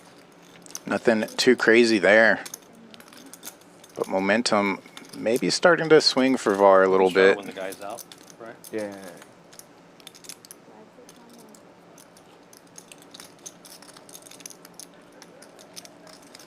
Good seeing some more people join the chat. I kind of have a funny story. One of our regulars, Kiwi Cole, good seeing you as always. And Trolp, one of our stream regulars. Y'all probably recognize that Back name. in the 90s, but still, I was like, is there not a He's website sometimes where in this lineup or the 5-5 lineup. But one of the first, Always having a good time, playing big pots. we did what we called the Good freemium seeing you business model, in where it's chat. free to use, but you can pay for some upgrades. Even if we don't get to see you on the felt tonight. Oh, premium? Is that what it's called? Yeah. If you want to list your reward and you're like $5,000, well, you're And gonna finally, pay some 10% people of that showing some as love fee, so for people making fake $1 million rewards. their favorite I players. got a reward listed that was $5,000. So that means Some love shown to Var and Patrick, saying Fisherman is the man. Oh, really? That time it was I'd just have to making agree. credit card. And I was like, so I'm looking. I've at played the with name, and I him looked it up, and pre-stream it's the guy who before. was, lead singer of a heavy metal And just band, all around, really good guy. Probably hadn't heard of, but from the Loves having a good time. And I actually had their CD, and I was like, wow, okay. maybe He's I going to can get in here So I contact him, and he with tells me the story. the 7-6 Someone suited. actually yanked the dog out of his wife's car. It was like running with the AC on, and somebody just thought, oh, I'm going to free this. Something happened. So he's like, it's not really lost. It was stolen, but sure, do a press release. I do a press release, and I get contacted by some celebrity website, whatever. Seems like it's going to go great. And the next day I wake up, and it says, porn star Tara Patrick loses. I didn't know he was married to a porn star. Oh my God. But, you know, there's no bad publicity, right? You know, but that's not what I thought I was doing. I thought I was going to be like heavy metal singer or whatever. you know. Yeah. I had no clue. That's awesome. Today it'd be OnlyFans stars. Yeah, exactly. All right, so our Really well. action in the graphics getting caught up there. Last year for 19. It was HV putting in the 3-bet, and now And you sold it? Yeah. Fisherman called that 3-bet, but then Var goes big. Recently, it wasn't 425 over the top. You would believe, like, what Well, a lot of it was definitely became the No number, flop it became needed. the number one site, but what happened with Google is it's just over time, everything is so location-based and history-based of what you've looked at that it became very hard to say, oh, I'm the #1 website. So the competition, it got really muddy where maybe the local shelter comes up before you, maybe the local, you know, like it was hard You to... have stats on how often people were able to find their... It's pretty low because we would be considered like the last resort. If you think about it, you're going to put posters up. That's sad for the dog owner, though. Yeah, but people didn't care because it gave them hope. It gave them a last chance that, okay, even if I call all these shelters and do all this, maybe... Jackson and Adam both called this hand as Gup's next big win. They've already done everything. He By the folded. time they go to a website. Folded around to Cowboy Dave. He raises to 20. Thousands and thousands of dogs were reunited. To the 7-6 suited. People said, yes, you were responsible for finding my dog. So, and I had the cat site too. Oh, the cat site, yeah. King 8 defends the straddle. The 2 sites. Yeah, that's really cool. Ace, queen, deuce. All black cards on the flop, red cards in the hole. Continuation takes it for Dave. Are you saying you used to be a software engineer? Dave really struggling so far tonight to get things going. Older people know that. Just card dead and a That's my boss. aggressive for 15 years, I and owned active my own game. sites, just came up with Not a ideas, great combination. Built in labor services for people and did that full time for 15 years. And then one of the sites I had started was actually the texting business that all the card rooms were using. I had 65 card room clients that I started. I started that during COVID, but the whole time it was kind of not even a gray area. The carriers I'll take don't want you this to actually buy opportunity anything gambling related. So to it's kind of a trick plug to get around, and we were getting around it. one and we had of assuming regulations and Dave's which is why projects, You're using like thenutbutton.com, I started out with co-founder of but yeah, we were sending 40K How messages a day. long would it take for you to make your own website from scratch? It really depends on what it is. Because I remember sometimes I would think of some business ideas. I want to make a website, but I can't do that. So then I just go on like Wix or something, and I can't even figure that out. And then just lose motivation anyway. Yeah, so the texting one was the one that was going to be the savior. So all the sites like Photo Finder had kind of over time because of competition and the technology's changed. People are getting their dogs chipped a lot more often than they used to. And it wasn't there's a lot of other ways, easier ways, to find. People have Facebook forums, what's that, Nextdoor, there's just a lot of stuff that didn't exist. So all my sites were kind of going down. I started the texting business and it took off, and then overnight. What a flop I had to here. basically shut it down because we couldn't send any more poker texts that I was doing. nut heart draw for Mo. Top for Dave. And foldable hand You were getting for ATM. Finds a call. Which you will not be They folding. would send like, hey, we're having a tournament tonight. If you got those from any card room, basically, in Texas, they were coming through my He has a straight draw. He's in there. In a year and a half, I went from And no customers trip to 65. aces They now were for all Cowboy card rooms that had Dave. like maybe 4 More clients commanding outside. lead on the hand now. The intention was to grow outside. Honestly, the poker room, pretty but it was so terrible limited. card for Mo. Yeah. Makes it less likely that Dave is going to be holding one of the few remaining black aces in the deck. So the funny thing is, the Bill Gordon story is that when I shut it down, or when they initially told me I had to stop sending text messages or they were going to shut me down, I just put a post on Twitter how I lost 200K and just told the story. And you never know what can come from telling a story. And sure enough, he sends me a DM and he's like, hey, give me a call.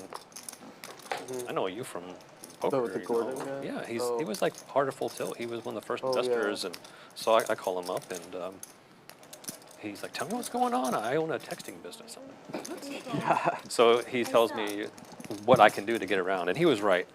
There was a trick. But then 6 months later, they closed that loophole. So I never really even got back to texting. Brick River for Mo. Forgetting about him in a year after the first time I talked to him.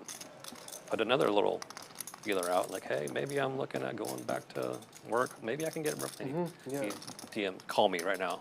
Oh, I forgot about him. So ended up I work for him now. So remote, work my same schedule I was working. 250. No, it's a texting business, but they do a lot of political. So they do campaigns, presidential campaigns. Like right now is our busy season. So I work for him now, but I don't work till 1 o'clock. I stop at 5 o'clock, go eat dinner, start again at 10 p.m., work till whatever in the morning. And 2 times a week, I just don't go back and I go play poker. And he likes to buy pieces of my tournaments. Cool. It's the best, like. That's like the best job. Dude, and he totally that's understands. Crazy because imagine every other employer, you're like, oh, I'm leaving to play poker. Hey, I'm not coming Friday because I'm going to play a tournament. Yeah, no, he doesn't. They're like, you're fired. Exactly, dude. It's literally the best. They're like, I didn't know you were a degenerate. Today, I have a- today I started at 1 o'clock and I stopped at 4. He got a whisper a little bit. Today I didn't go to stand up too. No, I went and immediately left. It did immediately left. Yeah, that's Mondays are weird because we have two different. I have my own team meeting and then I have another company-wide meeting. Yeah. So I barely get anything done. Like 2 hours in between that I can. Also, probably the difference of level of understanding of what you're doing between someone who doesn't know poker and someone like him is like massive, right? Yeah, he's a great boss. He really is. I don't know if you ever look at his story. He What kind of- graduated college at 16 or he was in college at 16 and then graduated 3 years later and then started Aces now for Dave. company. Starting to heat up a little Sold bit. For millions of Always dollars. nice to play the heat. Instantly, like 3 years after college, he Try to get the max when you can. quits and Not a 6 lot of years, hand 6 years or 4 years. up against the aces though. goes back 7-5 and 10-7 off. Oh wow. Sells everything That's he had. what I do, honestly. And then turns around, comes back. His friend's like, hey, you should play the main event. And that's They had- not he going to be was the always flop in poker. to get action. Makes the final table the main Gut event. shot, backdoor diamonds for Var. So he just sun runs for life, basically. Hopes and dreams for ATM. But he's always been in tech the whole time. And, Aces continue. was part of investing in poker. So I think there's some other stuff that I'm unsure of because if you look, it kind of says on his Wikipedia that There we go. he created Var the with original hopes and software that they dreams. sold to Full Tilt. Gonna give action. I haven't had that conversation with him to confirm, but so there's Might get there. it wasn't him. I can't talk about any of that stuff, but he's just been very successful in the tech world while he was doing poker too. So very smart guy. Have you seen Silicon Valley? Like the check by Dave. No, I've heard that I would like it. Yeah, you would like it. It's a very clever show. Going for a little control and going for check call. Whichever one it's on. So I think I have it now for free though through when I switched to Verizon, I got all the Disney. If Var was bluffing on this flop, And HBO. I think I got HBO. might as well check and keep all bluffs in. Go? Is it through DirecTV? Var will find that bluff on the turn for 125. Yeah, that's what I've been told that. Drawing to a gutter ball. Silicon Valley. Still there? Yeah, well, it's really good because You'll see Dave do that. He likes to look at his opponents whenever he's playing with them, especially if they're right next to you. It can be kind of intimidating if you don't know how to hold your composure when someone's asking you questions and kind of staring you down mid-hand. Probably 6 or 7 of them ended up being something that made money, you know. So it was kind of like a serial, but they were just all small. My kind of. Of course, aces going nowhere on this board. Looking to be way good the majority of the time. Yeah, just on a website. This time Just on one included. website, yeah. And I just had a portfolio of. And if Dave was worried about something like King Queen Same guy. I got lucky. that put in that raise on the flop, So I found a guy that. the Four River is an amazing card to see. Because if he was good before, he's very good now. It was huge. He's going to try and take the lead to hopefully get value from those sort of hands as well, is kind of Dave's line of thinking. This is not a bluff. He has top 2 pair at the moment and is one, or basically the best possible 2-pair combination, rather. So looking to continue telling the story. Obviously, Var not going to be calling this bet with 7 high. A matter of if Var is wanting to represent a truly strong hand. But the problem is with that 4 of diamonds on the river, those range of hands are extremely condensed. Unlikely to get a fold out of a hand as strong as aces. So That's it. good work by Dave to take down the pot. Starting to turn his night around a little bit with his card distribution. I like the table talk too. Dave asking, is ace high good? Obviously, he has double ace high. But yes, even ace high was good. Var said it and was not lying about it. Makes his story more believable when you've got 2 of them. I'm not on the product side. I'm actually was hired to build. The way it works is we have a lot of resellers, so we may not go to a presidential candidate and convince the candidate to use us, but a company that they've already been signed up for emailing and other stuff says, oh, this is who we use text messaging through. So if you're, let's say you're a senator and you want to send a text message, you might log in to Wes. Hopefully he's watching this stream. Company. Oh, okay. So Oh my goodness, do we have a setup brewing? Var finding the aces back-to-back hands, and Mo unfortunately waking up with the pocket kings. ATM, of course, with 2 playable cards, is going to make the call, but this pot will not be a 3-way affair. It will be a violent one-on-one clash between the nuts and the second nuts pre-flop. Gotta feel bad for Mo, given his run today. And if Var plays this hand as he likely should, there will be more violence to come. Can go a lot faster than the other side, so kind of in my own little team.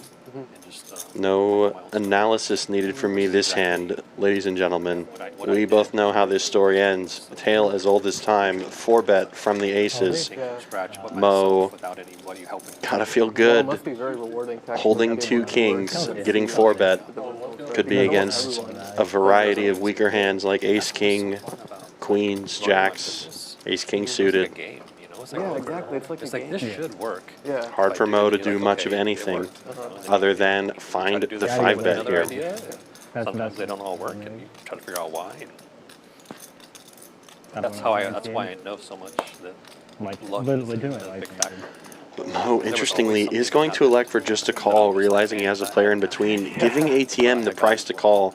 Part of the reason why I was not expecting Mo to just call this 4-bet is because of the fact that he's allowing a hand like ATM's into this pot for a relatively discounted price, which I don't like, because Jack-10 suited does very well against these Broadway types of hands on many flops. And unfortunately for ATM, he is going to catch a significant piece of this board with his top pair, but Mo and Var have him crushed. Now, in this situation, in Mo's spot, Mo's got to be thinking about raising here. Like even a texting business, He does just find the call. people knew me from the blog. What do you do as ATM? Both of these players have shown such interest. Part of the problem with playing these hands like Jack-10 suited pre, feeling like you're good, putting it in bad, still has a couple of outs, more outs than Mo, as a matter of fact. I built the first version of the product, and I already knew the owners. Does not find one of them, though. Deuce of Hearts is the brickiest brick out there. Mo with 2 outs remaining in the deck. ATM with a few more than that, and Var gotta be loving life right now. I expect this to go jam, call, fold, but we will see. He had to be the one that told me start a vlog, and I started. So you actually did it because. Yeah, Var probably recalls that he does have the red aces. He's not worried about this turn flush draw. Oh, okay.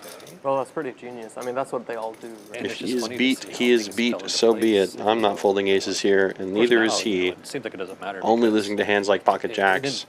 Very unlikely he's against a set of 4s or 5s as played, and taking inventory of his stack, realizing he has well less than a pot-sized bet behind. There's only one move on this turn, and it should be all of the chips. Yeah, well, even like there it is. If you were to start 900, Mo might even Hollywood a little bit here. I'm saying this pretty confident. And he kind of has to, because he is in between another player. Yeah. ATM still interested in this pot. Obviously, Mo very interested in this pot. Knows he's currently only losing 2 pocket jacks and pocket aces as played. Too narrow a range of hands to find a fold with a hand like kings. You'd have to imagine this would be an unbelievable fold if he can find a way to lay these kings down here. But I don't think it's likely given the action. I had the opportunity to be a pretty big poker bros, but I just don't. I don't believe in those sites. I don't believe they're safe. I don't believe. Yeah. But can you imagine during COVID, I could have started one of the big. Mo checking, seeing how much ATM has, does put in the call, and now ATM, yeah, knows exactly where he's at. He could have used another spade on the turn to maybe gamble with it, but even then, tough to call off when there's a jam and call in front of you. ATM knows he's in 3rd place in this spot, or at least has to feel that way. It has gone jam call. Very unlikely for his opponents to have a worse hand here. It's honestly incredibly difficult to think of any worse hands that your opponents could have here as played. No reason to turn a middling pocket pair into a bluff. Very unlikely that either of them would have a worse jack than Jack 10. Jack 10 is unfortunately the worst possible hand anyone could have in this spot. And it went down and down and down and down. So I think ATM will have to make a very disciplined fold here. It doesn't feel good to fold top pair when all the other cards are low, but some of that I do. That's like how TikTok. as played, hard for the cards to be good. Because they want you to feel the. Yeah, and I mean, this isn't a single raise pot, so at best you're thinking you're drawing to your kicker, but one of these players needs to have top pair better kicker against you, and one of them has to have an overpair. Yeah, this is a three-way 4-bet pot, as a reminder for the action that you'll see here on these champion streams. So, and ATM does, in fact, make the correct fold. Mo, looking up in anticipation, wondering, am I good? The answer is no, not right now. 10 river. Do it to him. Jack river for fun. Oh my. Just the wheel. Aces good all the way. Gonna take down the pot. Mo wincing in pain as the $3,000 pot is pushed over to Var. Well played by him. Doesn't matter how Mo would have played this spot, the result would have been the same, unfortunately. And Var going to take down a big one, turning his night around for the better. Still down, but that's got to feel good after taking down such a huge pot. Yep. See him stacking those as Mo reloads. Mo now stuck 3.2 in this 1-3 deep stack no limit hold'em game. Nick game back on as well. You see those red buttons being passed out to each player. Say it again. Pretty soon here. You might see some yellow dots in the graphics next to each player's name. But as for this hand, even if the graphics don't show up, every player has reactivated the nip button. And we use what's called crowdsourcing. We use the public to solve the task. So we would create. Interesting little side conversation that's been going on this whole time. Wes talking about his successes currently. This is mine, right? Anybody who wanted to make money and do that site was killing it for a while. You got my cards? A little bit of a missed deal. Cards coming back in, and then they're going to go right back out. Happens to the best of us. Somebody was doing it but not doing it well. Or just wasn't. I, for one, could not be a dealer. I don't think I have the skills necessary, regardless of my playtime on the felt. Dealing is a hard job and sometimes a very thankless job, so big shout out to all of our dealers here at Champions Club. They do great work. Sell it on Amazon. The best are usually hired here for a reason, and they always put on a clinic of how to do things correctly and professionally every time I've been here, at least. So very, very good to always have them taking care of the cards while I can just take care of my my mediocre poker play on the felt. 2004, like Sure. So I did .NET when I was when it first came out. Yeah. I'm back up before that ASP Classic. If you want to go old school, I started coding websites, web-based applications in '97. Like I was really early, just kind of like felt. That's great. That's good. That's probably one of the best times to start. I was a graphic designer, or just like an artist, and I started a business with my brothers. We failed at graphic design, but I took a job over the summer, if you will. Not this time. Making web pages, and then they came to me and they said I could pay you twice as much if you can learn to code. So I just bought a book at the time. Anyway, the story's really interesting. I'm going to King Jack good, no flop. To answer your question. So when I started doing my own stuff, PHP on Linux was the cheapest way. So I did that for 18 years, but currently it's all React. And, well, we're using Supabase. I don't know if you know. Yeah, of course. Yeah. So it's React and Next.js. Yeah, that's mostly the stack I use. Yeah. TypeScript, React, Next.js. Yeah, I had right before. So another lucky thing that happened to me is when I decided I might have to start looking for a job, I asked one of my buddies if he had anything that he needed someone to program, and he was just like, "Yeah, I really need this application build that does this." I said, "Okay, I'll build this for you, but I'm going to use technology I don't know, so I can learn it." And I taught myself to do React. I had done React Native for an app I was trying to build, a texting app. I tried to convert it to an app. Race. So anyway, I ended up learning Next.js and React while I built this app, and then within 3 months, I'm looking for a job, and I can say, "Hey, I just used it on." Yeah, and it worked out perfectly. Looks like so with this Nick game action, ATM is going to be finding a 3-bet with the Ace-Jack suited. Beautiful hand, currently dominating Var's suit. Var does have a sufficient hand to call with, though. And Mo looking to go set mining and aims to take revenge for the rough pots that he has come across so far tonight. 3 ways to a flop. Lots of hearts accounted for. I'm eavesdropping on your conversation. A 10-9 high flop going to smash it for Var.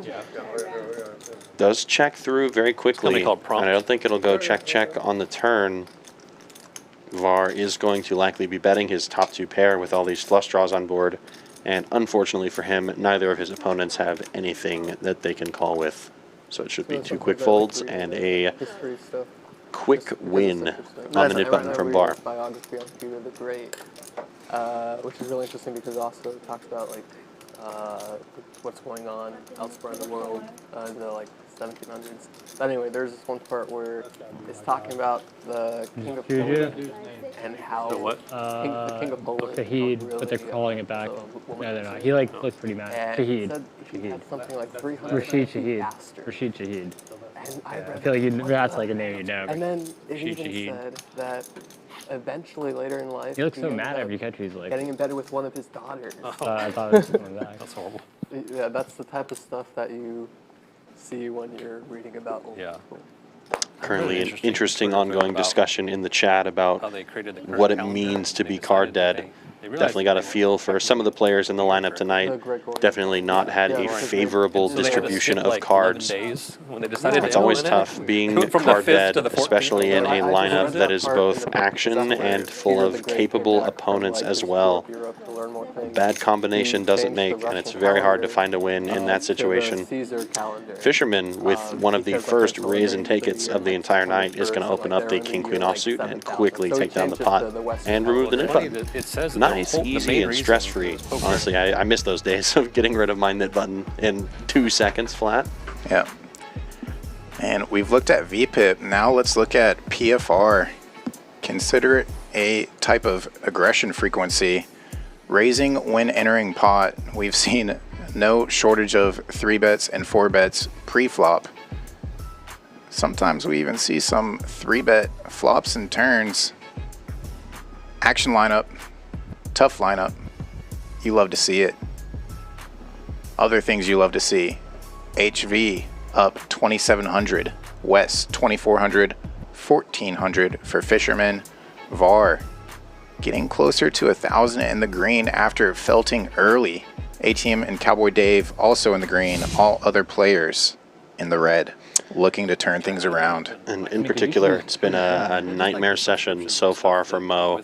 And obviously, all credit to him. Fantastic player, usually winning in these lineups, and for good reason. It's not by pure chance that Mo finds his edge when playing poker with a lot of these people, but unfortunately, the cards have just not been in his favor, not able to find his way on the right end of a lot of these very important post-flop situations. So still time to make it back, but obviously a very deep hole to recover from. Kind of a comparable loss that you'd see to a 5-10 game, you know, being down almost $4,000. I feel you, Duke. But such is the life of a big 1-3 stream. Why were you in Dallas? Picking up some more action here. Cowboy Dave looking down at an ace-jack offsuit of his own is going to be able to take down the pot quickly and with no resistance. I was living in So far, this Nick game has gone a lot faster than the other one, Kyle. I'm hoping we can get a few more in, but this is only the second Nick game of the night of note. Yeah, dude. That night I won. He gave me like 12K. I think it's always like the first couple hands that go pretty quick, and then somehow when we get down to heads up, depending on the night, depending on the cards and the poker gods, some of those heads up Nick games can last forever. And just mathematically, it makes sense, right? Because there's more people who can lose the nip button at the start of the Nick game. So, of course, it will go by quickly at first, but many players will still find a way. They will fight tooth and nail to get rid of their nip button, even if it costs them their stack. Ask me how I know. I've been there. I'm sure many people who have played the Nick game have been there. It's just a matter about choosing your spots correctly and applying aggression in the right He doesn't situations. even look at his cards. Like, he's straddling 200. I raise him. He like all in. I'm like, snap. What the fuck? He had like 6-9. That's how I play it in 25 cent, 50 cent. Yeah. Every once in a while. Sometimes it might add up though. That was like probably my biggest pot at the time. It was like a 20K pot. I had Oh, eight, really? like, Yeah. Oh, wow. Like, he just went all in for 10K blind. Yeah, what the heck? I've never seen anybody do that. Even you're not You just kept getting, people just kept getting you, and you made like some monster goal. Yeah, sometimes. You know, MTT is actually It's up. hard not to. He showed me his graph. Like, he's a profitable plays player. solid when he's not. Because here's the thing, he only does that like once a month or once every 2 months. And the other days he plays like such a nit, but everyone gives him so much action. That's amazing. Because That's He's genius. funny though, because he's like, genius. When he loses, he's like, don't worry, more money come from us. He probably just read stuff in sessions as just an advertisement. Yeah, he's like, Mother Russia, send money. Don't worry. Don't worry. Oh yeah, I got you one sec. I think it's like 32. Guppy. Trying to see the flop Yeah, with he probably just wrote up fours that in the session hole. against you at like a 50K Immediately gets 3-bet. 3-bet to 150. So nah, that was sick. I thought he was. And then a 4-bet as well. Yeah. This isn't fun. 33. It's going to cost Guppy quite a bit to go set mining with the fours. You guys thought I was talking now. Yeah, you're talking and raising King 4 offsuit. HV out of the way. King, queen, tough to find a 5-bet. Usually playing out of the small blind with a hand like that, you want to be raising when entering the I was pot. going to do it with Mo, but... This might just get the job done. It does. King 5 suited, whatever it was. King 6 of hearts. I was going to call that one. But normally, no, normally it just works out. Just luck, just get lucky.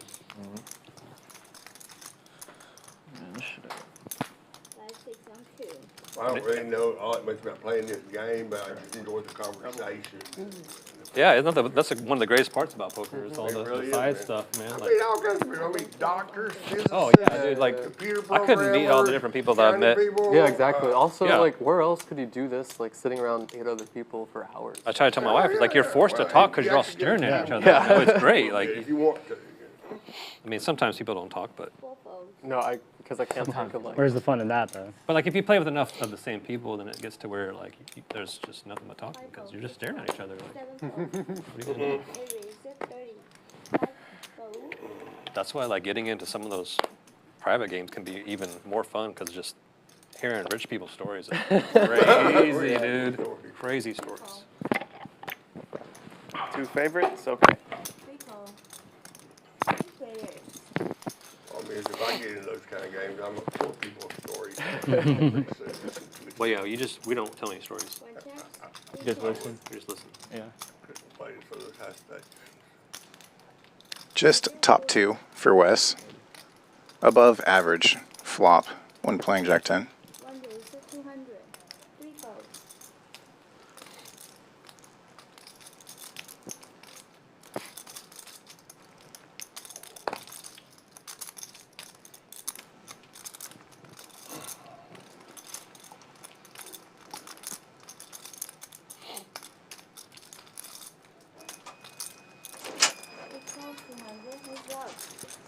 HV puts in the call. And how about filling up on the turn for Wes?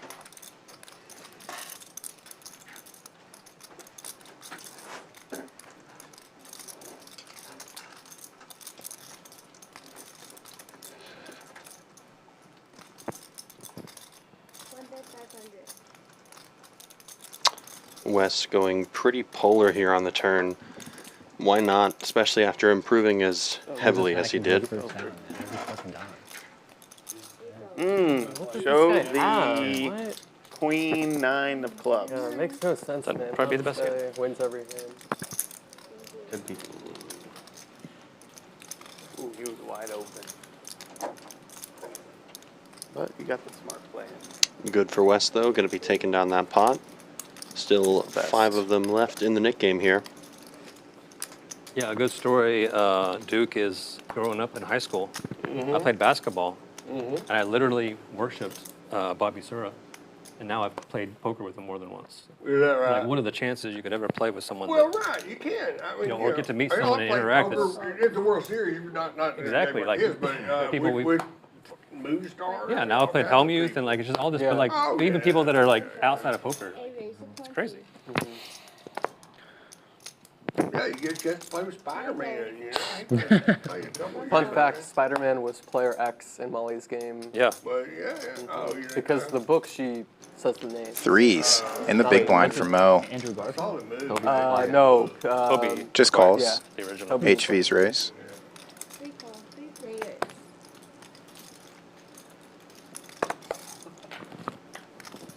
Not yet. Name drop Not in the book, sure. bro. That's kind of foul.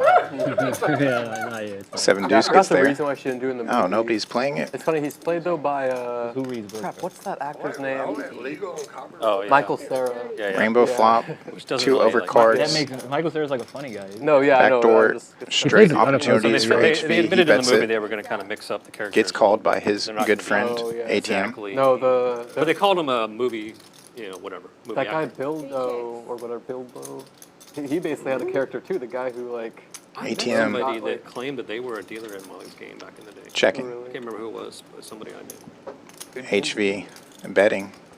I know one of the guys who Good plays story one to of tell guys on in the movie. ace turn. Playing a home game with him. Checking, essentially waving the white flag Yeah, yeah. with a Like, hand I like think King they 8 hired, like, offsuit there. actual dealers to do HV will be able to take it down and get rid of his knit button as well. Yeah, it's a big small world. Yeah. Yeah. 4 ways with this knit button. Luckily for Mo, Well, he has he sits down with already 8 random managed people every to time, be-rid you know, himself of so, that. So he will at least you know, not have maybe to one fight that degree of battle separation from someone of having to also rid himself of the knit game with only a few players left. Duke also been pretty quiet tonight as far as his card senior high distribution school. goes. Started to Hopefully he will be able to pick that back up and receive some better holdings in the near future. Because it's going to be somebody that you know through poker that you know. Just friend. No, I feel like the most accurate depiction of tilt I've ever seen in a movie came from that movie when the guy missed his wife's birthday. Aces for Duke. Knit game on.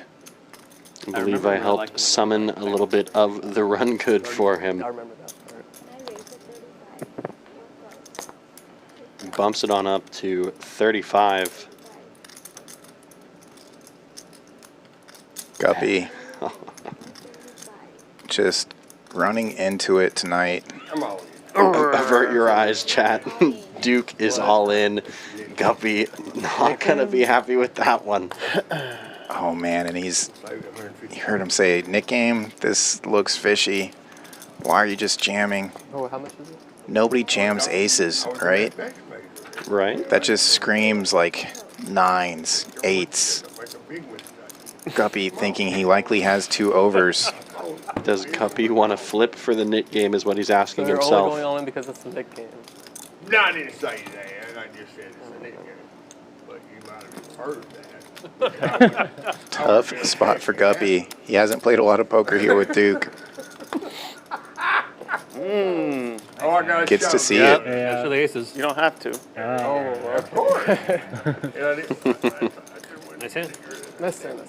Guppy going to make the disciplined fold, but a rough spot for the Gup once again. Honest guy, I didn't say that. Yeah, he's been dealt ace-queen multiple times tonight.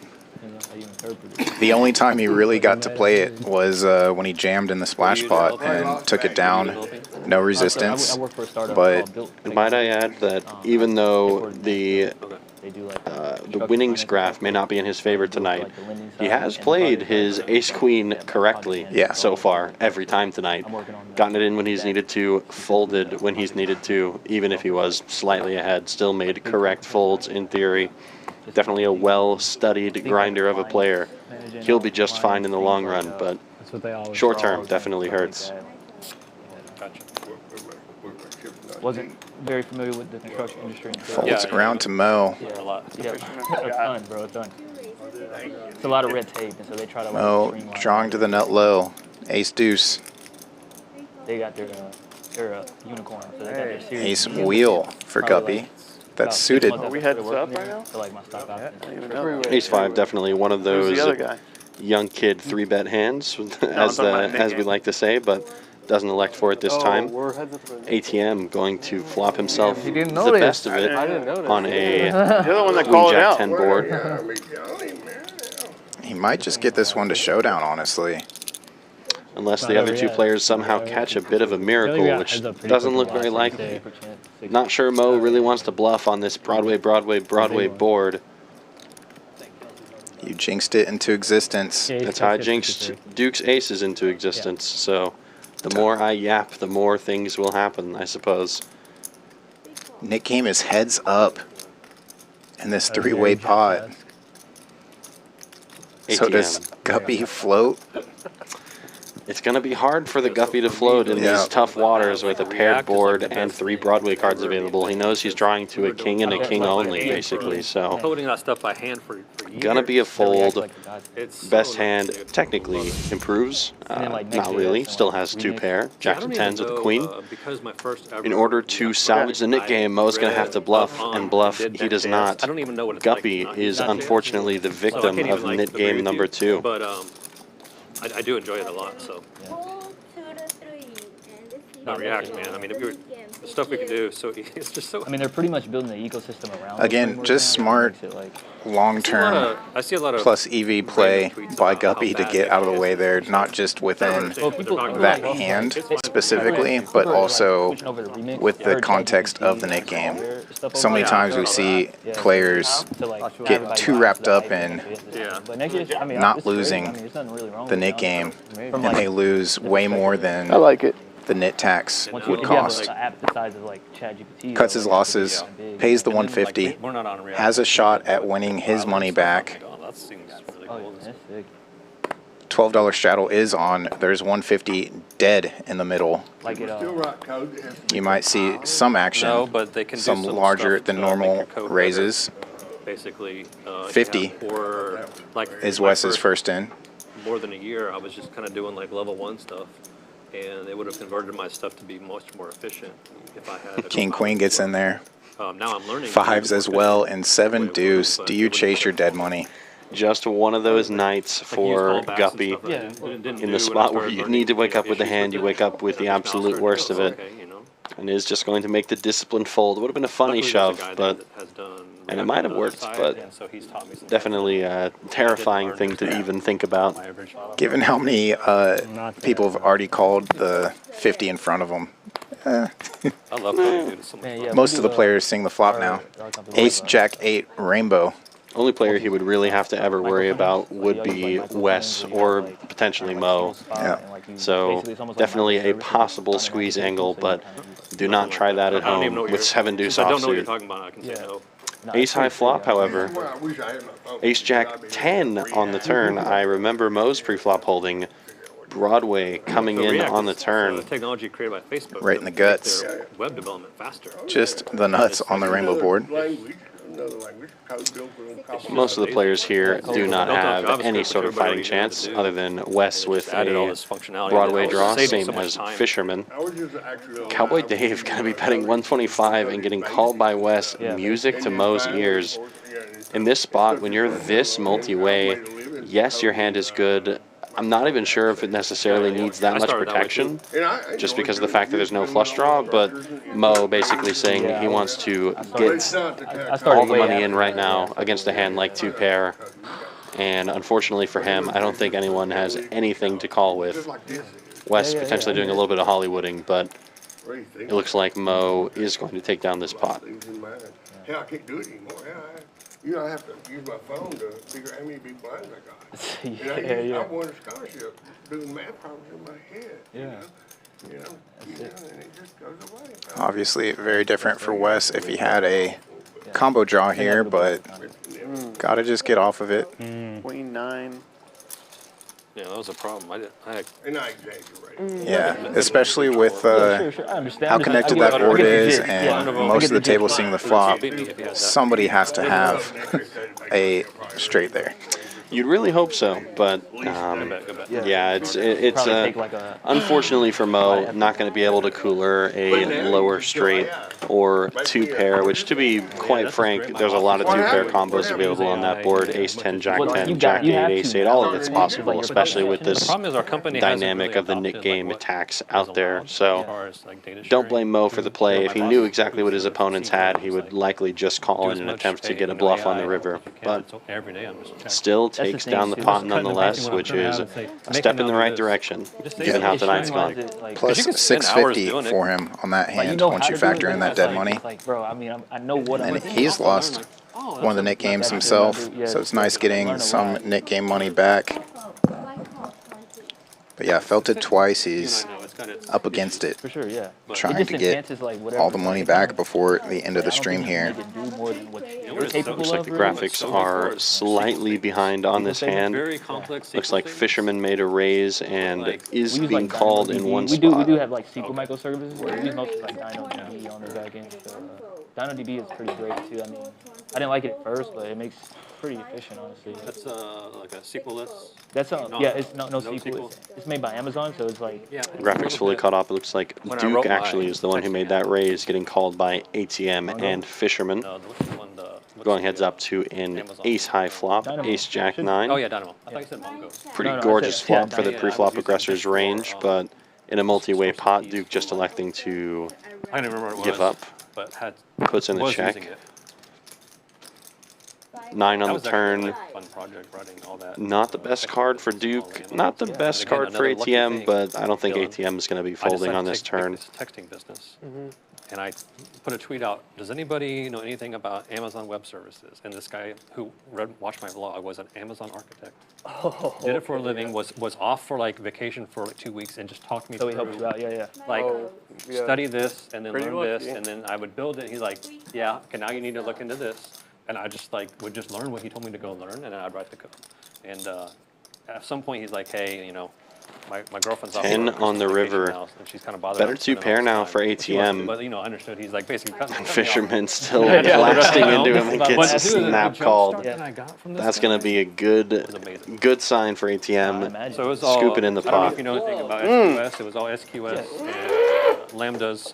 And then I even used Redis. I learned a bunch of stuff that was... Yeah, we use SQS. Yeah, we use SQS. And I love what I built, and actually...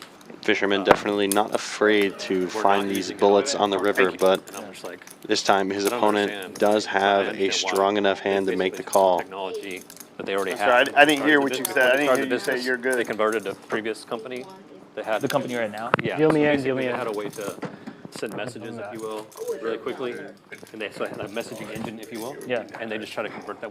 How can we make money off of this? And they started this business. So they're kind of stuck in this technology that isn't serving. So are they kind of like are they equivalent to like a Twilio or? No, because we still have a service like Twilio. We're just basically a front end for political campaigns and for unions and stuff to send their messages.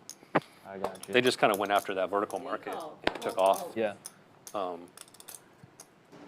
There's nothing preventing that. Wes going to be raising with the 10-7 offsuit, a hand that Kyle, I'm sure, very much appreciates. ATM making the call with the suited king-queen. Lots of hands interested in this flop, it looks like. Duke deciding if he also wants to be one of those lucky few, but does not, makes a fold. I still have it? Oh, we started a new one. King high flop with a couple of hearts. Doesn't get better than that for ATM. Probably a snap fold from both of his customers. It does get better from that. You could get action on smashing the flop like that. Unfortunately for him, neither of his opponents have much of anything at all. About how I don't talk. She was like, those people are crazy. Well, I mean, you know. But yeah, on stream, I rewatch the stream. Yeah. I don't talk a whole lot. Yeah.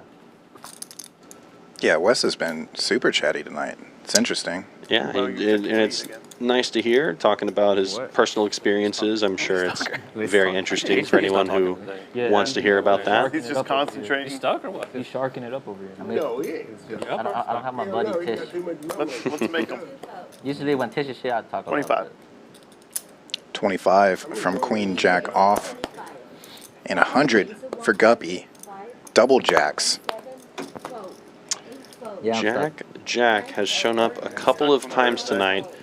Is it potentially time for some Guppy revenge? His ATM does not fold pre-flop most of the time.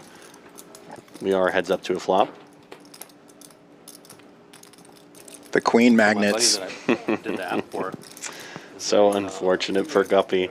Queen high flop has him drawing virtually stone dead. 7 on the turn. Also introduces some straightening cards. Bad card for his range. He has been checked to twice, so maybe going to bet for some protection and some small value here. All those houses. Sure. And I build an app. ATM will be putting the chips in so on this card, however. That's exactly so. Like I learned about assemblies and just all this stuff that I didn't. Which he does. Makes the call. Yeah, so like your Guppy guy, looking for the one outer, the Jace from space, but it does not come. Ace on the river should shut things down quick. Check, check. And unfortunately for Guppy, the jacks are cracked and ATM takes down the pot. Because like for example, if I'm like contracting with you, I would send you an invite via our platform. Yeah. And then like you can manage the relationship, like the payment and like even the inspections and things of that nature, all through the platform. So they're a pretty good solution for the most part. They've been around for like probably 8 years now, 8 or 9. So I mean. Just they got to get the revenues there, but yeah, of course. Once the revenues get there, they can go public at some point. Hopefully for me, right? Yeah, I mean, I got the same thing where I mean, I've been through another company before that was a startup that gave us shares that did nothing. Yeah. That I'm just like, you know, if it happens, it happens. You know, but I got someone I signed up to. Yeah. But who knows? I don't bank on that. Easy. But if it happens. Mo raising it up with the King Jack offsuit. No. They're like the software that like, Knit games are back in action. You can see those beautiful red knit buttons across the table. Where you can, what's it? Secondary market where you can like sell your options if you're not exercising. Like they're not like. Okay. Yeah. Interesting. Cowboy Dave making the call with the deuces. Var also seeing a Jack 10 himself making the call. Folding all the way around to Wes. First hand of the Nick game, and he has a suited ace wheel. 3 bets it on up to 150. Good aggressive play from Wes, especially when the knit button is on. Wes also the table captain here, covering all players. Started the hand, roughly 4,400 in front of him. Just got to get it through the first guy.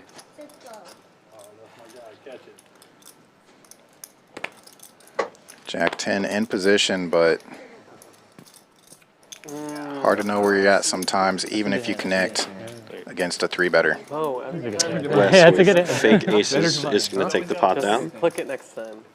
Yeah. Thinking of waiting for it about the fire. Yeah, sometimes you got to double check when you got that ace 4. Every time I raise, I'm like, it helps when it's suited though. Then you're like, okay, maybe it's not ace ace. It's definitely not ace ace, and if it is, then I will be calling the floor in short order. One of those days.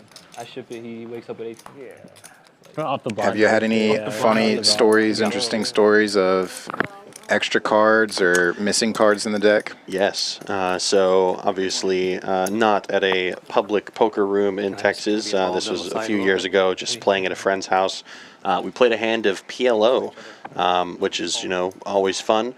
I was pretty bad at the time, so I saw 8-8-8 ace and was like, this is a fine hand, I'll call pre-flop.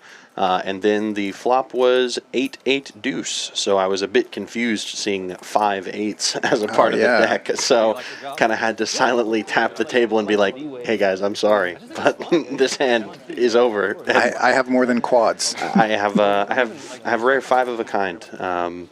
Yeah, then quickly switched out the decks, but you know, that's kind of my biggest one. Have you seen anything weird like that on the felt? Yes, I have, but let's check out this hand and I'll circle back to that. Top 2 versus a flush. And the front door flush comes in immediately for Fisherman. And that's an action killer. 4 clubs on board. ATM decides to bet anyways. Yeah. Fisherman doesn't even, he says the word call without putting a chip out there. You know you're confident when they just say call. Yeah. Why put the chips out when they're going right back into the stack? Snippety snap. Kind of a reversal of a hand from a few minutes ago where the exact same thing happened. Fisherman bluffed river, ATM snapped them off. They have traded blows and are now even 1-to-1 in those little pots like that. But yeah, weird stories. Actually, PLO as well. And actually also a private game. We were playing for quite a bit, and then one of the players was like, man, I think it was the King of Hearts, but whatever card it was, he just said, hey, check the deck. I haven't seen this card at all. And sure enough, check the deck, no King of Hearts. So 51 card poker. 51 card poker. Somebody was not counting their outs correctly. All of us were. The quiet HV tonight has found himself a playable hand. Pocket Jacks is going to get called in a couple of spots. HV and taking his pocket pairs multi-ways to a flop. Name a better duo. And once again, HV is going to find himself with another set and coolering Mo again, no less. Top 2 versus middle set. Really, really sucks to be on the receiving end of blows like this. Not once, but potentially twice. Gross. It's also sick because in Mo's spot, you're thinking, okay, now I have a hand to go with, and what a customer. HV likes playing big. He stacked me earlier. And look, now it's time to get a little rebate. Look at the board, too. There's so many draws available, so many straight draws possible on this board. Obviously, a flush draw available. Mo has no clubs in his hand, so it's extremely likely that HV has a club and a club draw, potentially. HV with the jack of clubs here, obviously loving life, potentially thinking about putting in the rare flop 3-bet here, because HV's logic may be the exact same. There are a lot of draws available on this board. Both players wanting to fast play it while they're still ahead. Lots of turns that both of them hate. If we get the right run out, we could potentially see a $6,000 pot on this 1-3 stream. HV is not reaching for calling chips. That is a 3-bet on the flop from HV with the exact same logic as Mo. Extraordinarily draw-heavy board. Knit game is on, by the way. I know we don't see the little graphics up top, but both players holding a knit button. Mo stuck deep, HV up big, and these two players have history, so bloody clash looming. How many do you need? One of the problems we had was when a contest was over, the client was supposed to choose the best name, and they just wouldn't choose the name. Look at this. He does make the call. And I needed to solve this problem. Looked like he could have potentially reached for raging tips, but it was just that one purple chip that he's making the call with, getting a few back. Brick City on the turn. Neither player worried about 7-4. They've got that hand crushed. They came up with a really good system. It's pretty complicated, but no checking. Checks in flow to HV, the aggressor pre-flop, the 3-better on the flop. So now we had a way to rank the names. Now it's a question of sizing. So HV obviously is trying to count out the perfect size bet here. And actually, given the stack sizes, the perfect size bet here in this exact situation is pot.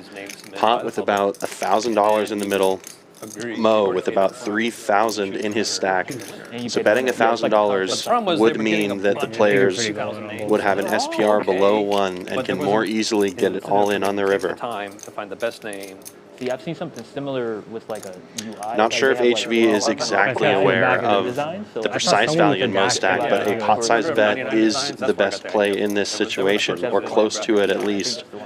I kind of got the idea from them, but it was for name. I was the first person. They would actually recommend. I'm not paying attention to the game. We're just splitting it. HV betting 850, right around pot size, about 80-85% size of the pot, which is perfect. One green check. Sets up a perfectly sized river jam. Got bought out. Yeah.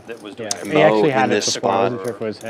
It's a little more dicey now that HV has 3-bet pre-flop. No, he broke a 20 when you were 3-bet, or rather raised pre-flop, 3-bet on the flop, and is now continuing to tell the story that he either has a monster hand or a monster draw.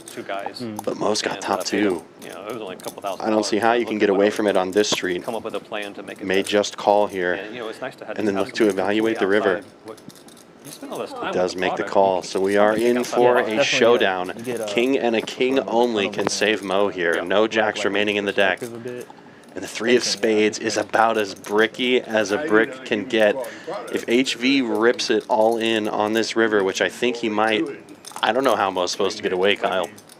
I mean, how do you know they're delivering? Yeah, it was just one of those where expect a little bit of a Hollywood here, but HV is going to ask for it all, and I think he's going to get it all as well. Made a lot of sense. Some of the stuff that they implemented, I ended up standing back and not doing, but See a pick real quick. the overall concept of doing a naming contest, it doesn't. having a way for people to vote, so that we can narrow the names down, so the client's not going. HV losing to and bad names. Pocket Kings and Pocket Kings only. No one has Pocket Kings given the pre-flop action. Yeah. HV opened it to 20 bucks and got calls all across the board. No chance he's behind here. He has the effective nuts in his mind. HV says the magic words. He says all in. Has Mo covered by only $80. Players have nearly equivalent stack sizes. And this jam is essentially for a bit more than the pot, and Mo calls. And it's crazy that he bought. But it's just like, I guess you could just buy anything you want. Nice hand announced. That is a disgusting hand. Nearly a $7,000 pot shipped the way of HV. Huge cooler.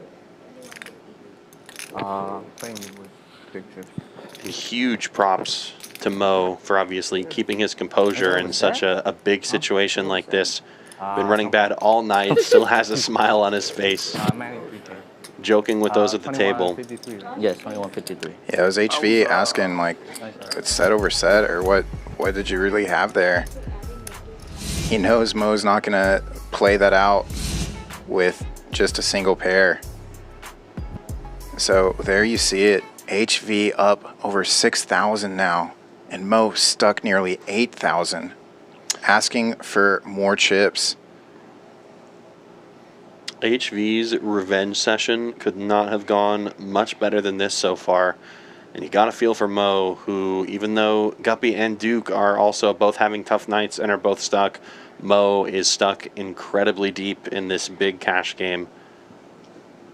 Going to be a difficult comeback to make, barring a massive run of cards. But if any player at this table is capable, it is a player as solid and as savvy as Mo. Over and over, it was a Coca-Cola company that was looking for new names for drinks.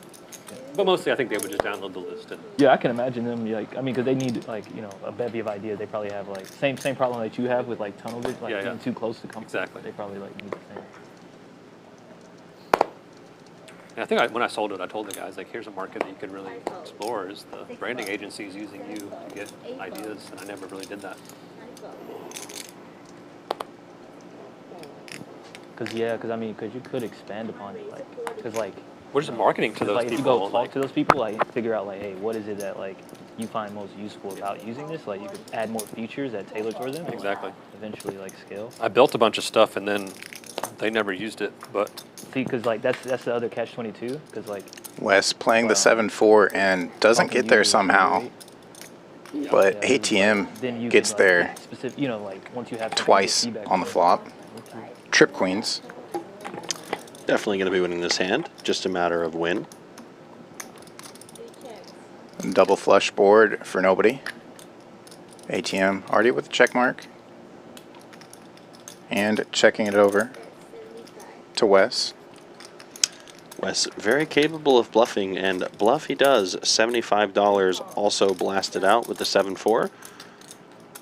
Wes likely going to be suspicious of this just call from ATM, but he rivers some showdown value. This is the perfect time for Wes to find some pot control, which he does not. He immediately blasts. And now ATM, wonder if he's considering all options in this spot. It looks absurd, but Queen 8 is not necessarily the most secure hand in this spot. There are a lot of better queens than yours, right? But it is Wes, so it just depends. And he is going to go with the raise option.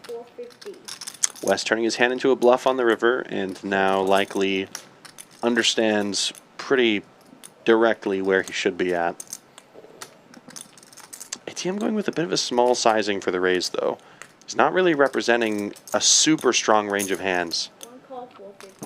But he does get a call out of Wes with the knit button on. Nicely played by ATM. Makes just about the absolute maximum I think he possibly could have from Wes there. Wes improving on the river, looking to get some value out of a bluff from ATM. I think the sizing is mostly what got the call out of good thing I didn't out of raise. Wes, to be honest. Or maybe.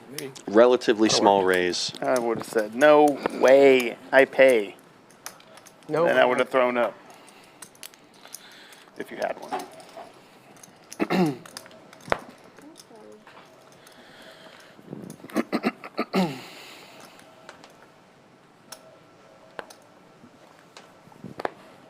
haven't looked yet.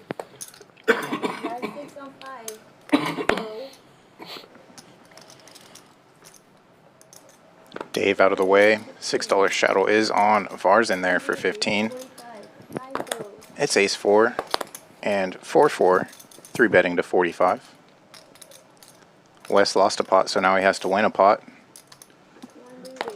Clicks it. 125 to go. The 4-bet with the King 7 suited. Action back on Var. These suited ace wheels like to be the aggressor, not taking passive lines. A lot. Gets out of the way. Like 4? Yep. Cool. Yeah. Let's play one. HV has already been on the right end of big ones so far tonight. And 4's still in the lead. Is very quickly going to go check, check. Wes giving up on a bluff That's why I'm quickly here. that too. HV's got to be thinking about why Wes didn't think about it at all before checking back. That went very quickly on the flop. So I'm thinking with a hand like 4's in this situation, even though it's obviously not the strongest hand, not going to be folding to a small bet on the turn. Colder. Yeah, this run out really not favoring the 4-better. And another, especially now. Another deuce. Snap check back. And HV going to take down this pot. That's the fake one. He's got 8. No, 3 pair. You should have said 3 pair. 8. Yeah. Natural 8. Naturally. Yeah, HV's basically up against some high cards or other pocket pairs in that spot, but has played. He's feeling pretty good getting it to showdown. Relatively cheap. Put him right back up. Nice little pot, though. Is going to be rewarded with another pot. Big winner keeps on getting bigger. And honestly, I think between those two players, Wes and HV have played together for When I lose a 7K, number of nobody years say now, anything. As soon as I'm and up, quite everybody often. starts So talking. I think a lot of credit and respect is given between them. I think against another player, honestly, Wes might keep up the aggression there, but given that run out, he knows that really doesn't hit him there. He's aware that HV is a player of that caliber. He will be finding calls correctly in that spot with hands as bad as ace high, right? Yeah. So definitely very respectful. Wes knowing he cannot apply his signature aggression to just steal the pot. Got a couple of nice looking hands in this spot though. Duke finding his first real hand of the night other than aces, which is queens. Is going to get called in a lot of spots by a lot of different hands, and a low looking flop might not be the most secure feeling for Duke's hand, but he does have the best of it still with his 2 ladies. Yeah, rainbow and connected. Wes's Jack 9 connected to it the most for a gut shot. Usually they leave it at 69. Fisherman not going to be folding with backdoor straight, backdoor flush possibility. And the turn does give additional equity to Wes's hand now with an open-ended straight draw. Fisherman now also improving to the gut shot as well. Duke doesn't slow down. You would traditionally see a lot of players slowing down on this type of board, mainly because there are 4 middling connected cards. It's going to be pretty hard for the pre-flop raiser to have an exceptionally strong hand on this board. Almost impossible unless they have a set of 8s or 7s exactly, right? So, yeah, whereas there's a lot of 2 pairs, people playing suited connectors that just smash this board if they haven't already straightened out. And then the board pairs river. Good news for James Duke is the pair is the 4. The bottom card pairing is almost always favorable to the pre-flop aggressor.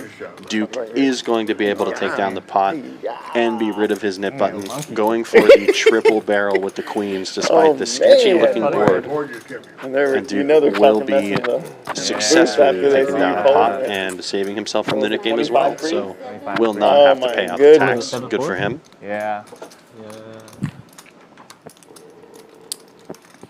Monkey tail announce.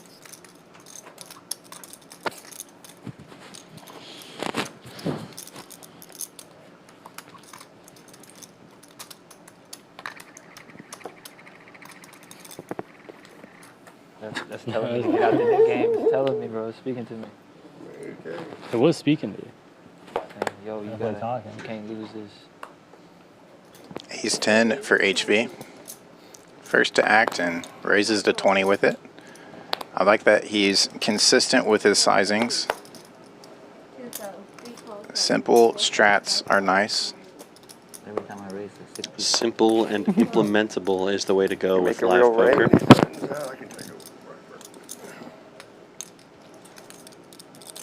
Plenty of callers behind.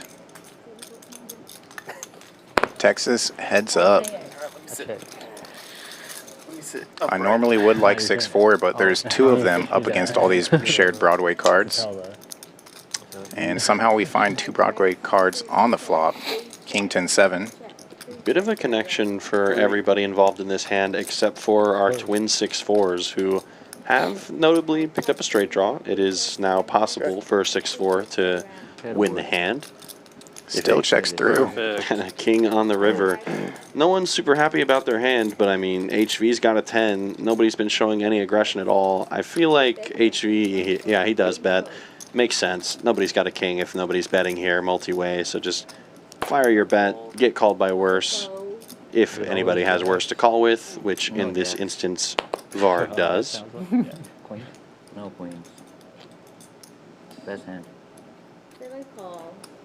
Var does make the crying call, sees that his queen kicker no bueno, and he is going to take down the pot, HV. Man, I should have made the hero fold. All too bad. Wait. Who needs to score touchdowns for you?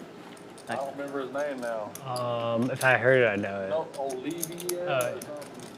On the Saints. Getting a good look at the stack of our big winner, also with the big stack for the evening. Once I see it, I'll know. HV with north of 7,000 in front of him. It's very rare that you'll see Wes choosing not to match the biggest stack at the table. But Wes is deciding to keep it tame. Of note for Wes, he might not cover HV, but he covers everyone else at the table. So I think a very tactical decision from Wes there on his stack size.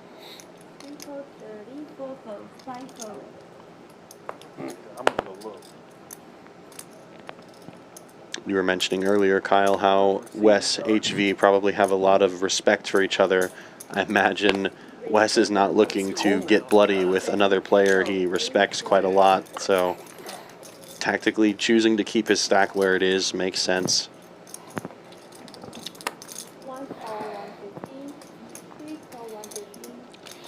Dave 3-betting to 150. This is one of the better hands he's been dealt tonight. He's out of position, gets 2 callers. Worst clubs for ATM. We don't find any clubs on the flop. We don't have a club, but we do have a 6 ATM with a pair. So even if Dave does bet, he will likely not get any folds. Does check around though. What a run out if you're going to play 6-3 in a 3-bet pot. Me on Thursday.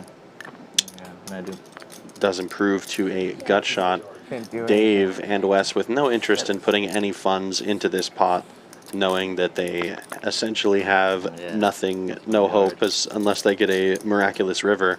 It's a good run out. And ATM going to go for some value here with the 6, seeing the disinterest of the other players. I think he chooses a quite large sizing, though. Kind of thought he was bluffing, but bluffing with the best hand, and does pretty quickly take down the pot. Checks to you twice. Definitely. Unless they're trapping, nobody's got that queen. Worth going for value there, but maybe not quite so much, but it works in the end. So a look at VPIP. Wes retaking the lead over Fisherman. 55% of hands dealt to him he's playing. ATM not far behind that. Most of the table north of 30%. Super active table and super bloody as well. Duke and Guppy down over 1,000. Mo down 7.9. Most of that going to HV. Nearly 6.4 in the green for him so far.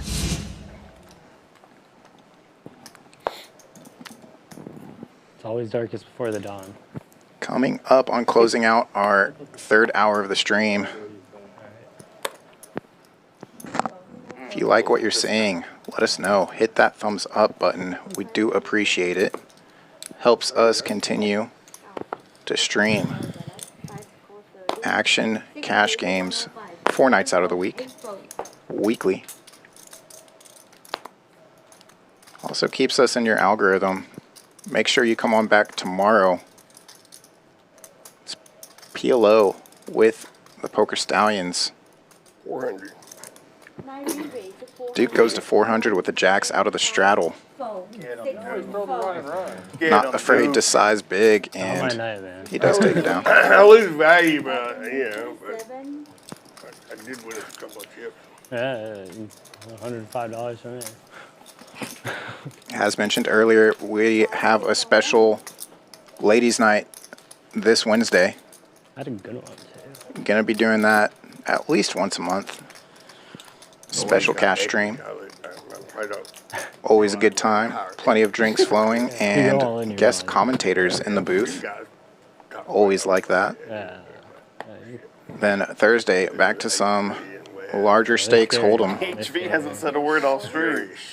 And then we gear up for Fall Poker Open. It's back and better than ever. $1 million main event. You can win your way in or buy in multiple times. Help us generate that prize pool. I'm usually, unfortunately, part of the buy-in to help fund the prize pool team, so not looking to do that this year. Hopefully, I'm a part of the recipients of the prize pool. But you know, we appreciate your efforts. I'm sure you did. You appreciated my efforts a lot in February, and I'll say no more about that. I loved the series. I just loved it a bit too much for my own good. Fisherman has caught himself a nice catch with 3 of a kind aces on this board. Looks like it went bet min raise, and ATM currently has nada for cards, and will be making the fold. Fisherman quickly going to take this one down. Don't put me on your Can't see the buttons on display up top, but I know that Guppy and Mo are still holding their knit buttons. Maybe the case that a couple of other players have it as well. Not sure if Dave still has one, I believe. And I think Var might also as well. It might be 4, but we'll have to see. Let's start at noon, Wes. Please. Call Gordon. Me too. I really want to start at noon. Wait, if TCH have the 2-5, then I'll play over there. But if they don't, I'm just gonna go over there. Spring.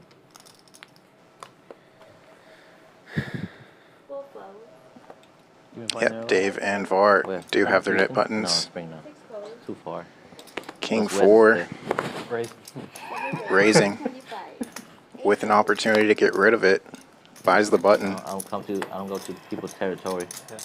You know, like it's a different area, have different territory. West is like dominant over there. 5s are in there, out of the big blind. I'm gonna go over there and trying to, you know. And ATM picking up a really serious holding this time. 2 queens is going to find that 3-bet.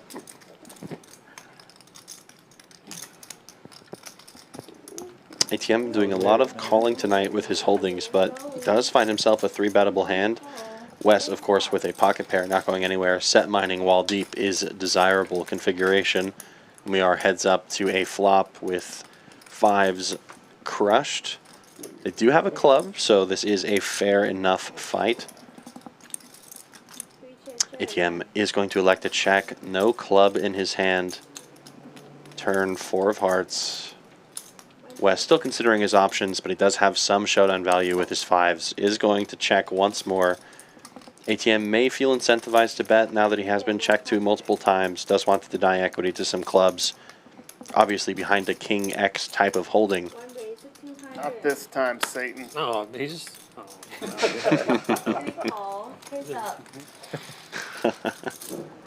Fun little table talk there from the players as there is a snap call on that turn from ATM.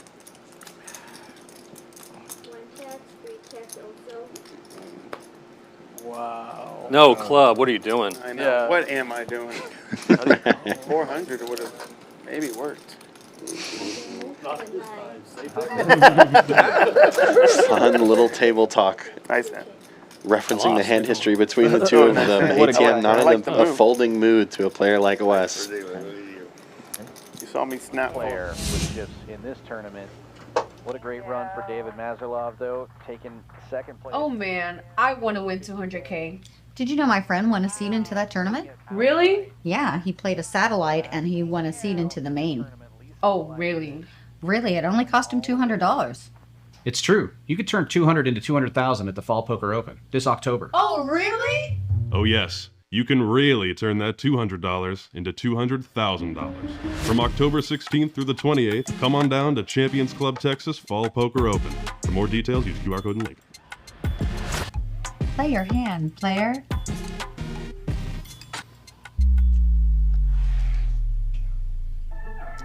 I'm all in. Play your hand, play your hand. No buck, counting the stacks, stacking the bags. And no buck, counting. Not much anymore. So this is your spot now. He all banned from all the games. Well, that was when you went on the money. Well, yeah, depends on how you. There's a lot of factors. You can still win all the money and get invited back. True, true. He's just not doing what he needs to do. True. What did you say? What did you say? Yeah. Did you say something? You're When? That's part of the politics. I thought you said something. You are Oh, I said no. I said this is your spot now. No. Outlaw's gone. I'm good to go though. Chip Reese. Fish money. Almost. It's Vince Bills. None.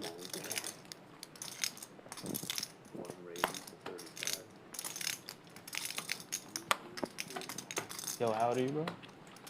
27. Wes was 7-4, doing it for Dan Fouts. Dan currently 27. over in the horse tournament. Hopefully running good. Well, now they're letting people 18 in here now. I heard. That's how, Ace deuce in position. How old are you? Ace deuce missing more than 7-4. 7-4 with the gutter ball. Nobody suspects the sneaky 7-4. I'll be more than happy Shocked to if buy Wes you found a fold here. You don't have to buy me anything. I'll order. If you're gonna play it, you gotta play it. Well, but I know. I know you can, but you don't have to. I wouldn't even be shocked if I saw a raise here, honestly. What's Mo gonna do about it with ace high, right? I thought you were drinking Kind of Red Bull. tough to fight back when you have ace high and no dreams to go with it, you know? you got my brain burned. Quick fold, quick show. Oh, click to the 4. For the stream. Click to the 4 and then look back. Get this round. I'll get the next one. All right. Deal. Our good buddy Noah Schwartz in chat. Always good to have Noah. How you doing, Noah? Hopefully you're doing good on and off the felt. Are you on the drink? Dude, Mo's like 30. I already know. I just answered your question as well. Who's in the booth tonight? It's me. Hopefully you're doing well. Just you. He bluffed. That's his voice. This is my voice. This is Kyle. It's either way. Hey Dylan, do you want to tell him your story, bro? What? Oh yeah, I got banned for drinking. It's been an interesting one, Noah, if you're just tuning in. HV's up almost the amount that he lost on Thursday, and Mo's down about that amount. Roughly down 7,000. A little bit more than that, unfortunately, for Mo. Oh yeah, 7.9. About 8,000 at this point. Just so you know, but he just goes, No, man, I killed a family of 5, and I told my wife I would never do it, and it just like, that was, Oh, good God. It was hilarious. But I Here knew we he go was for joking. Mo. Can't wait to see how he loses with kings, because it's that type of My wife night. I'd never do it again after that. 3 bets to 125. Thanks for the offer. That negative energy is hopefully not going to be directed towards Mo. I'll be the first to say that I hope it's deflected. And the Guppy. I'm trying to jinx it. The Guppy reaching for chips. I think he just raised it.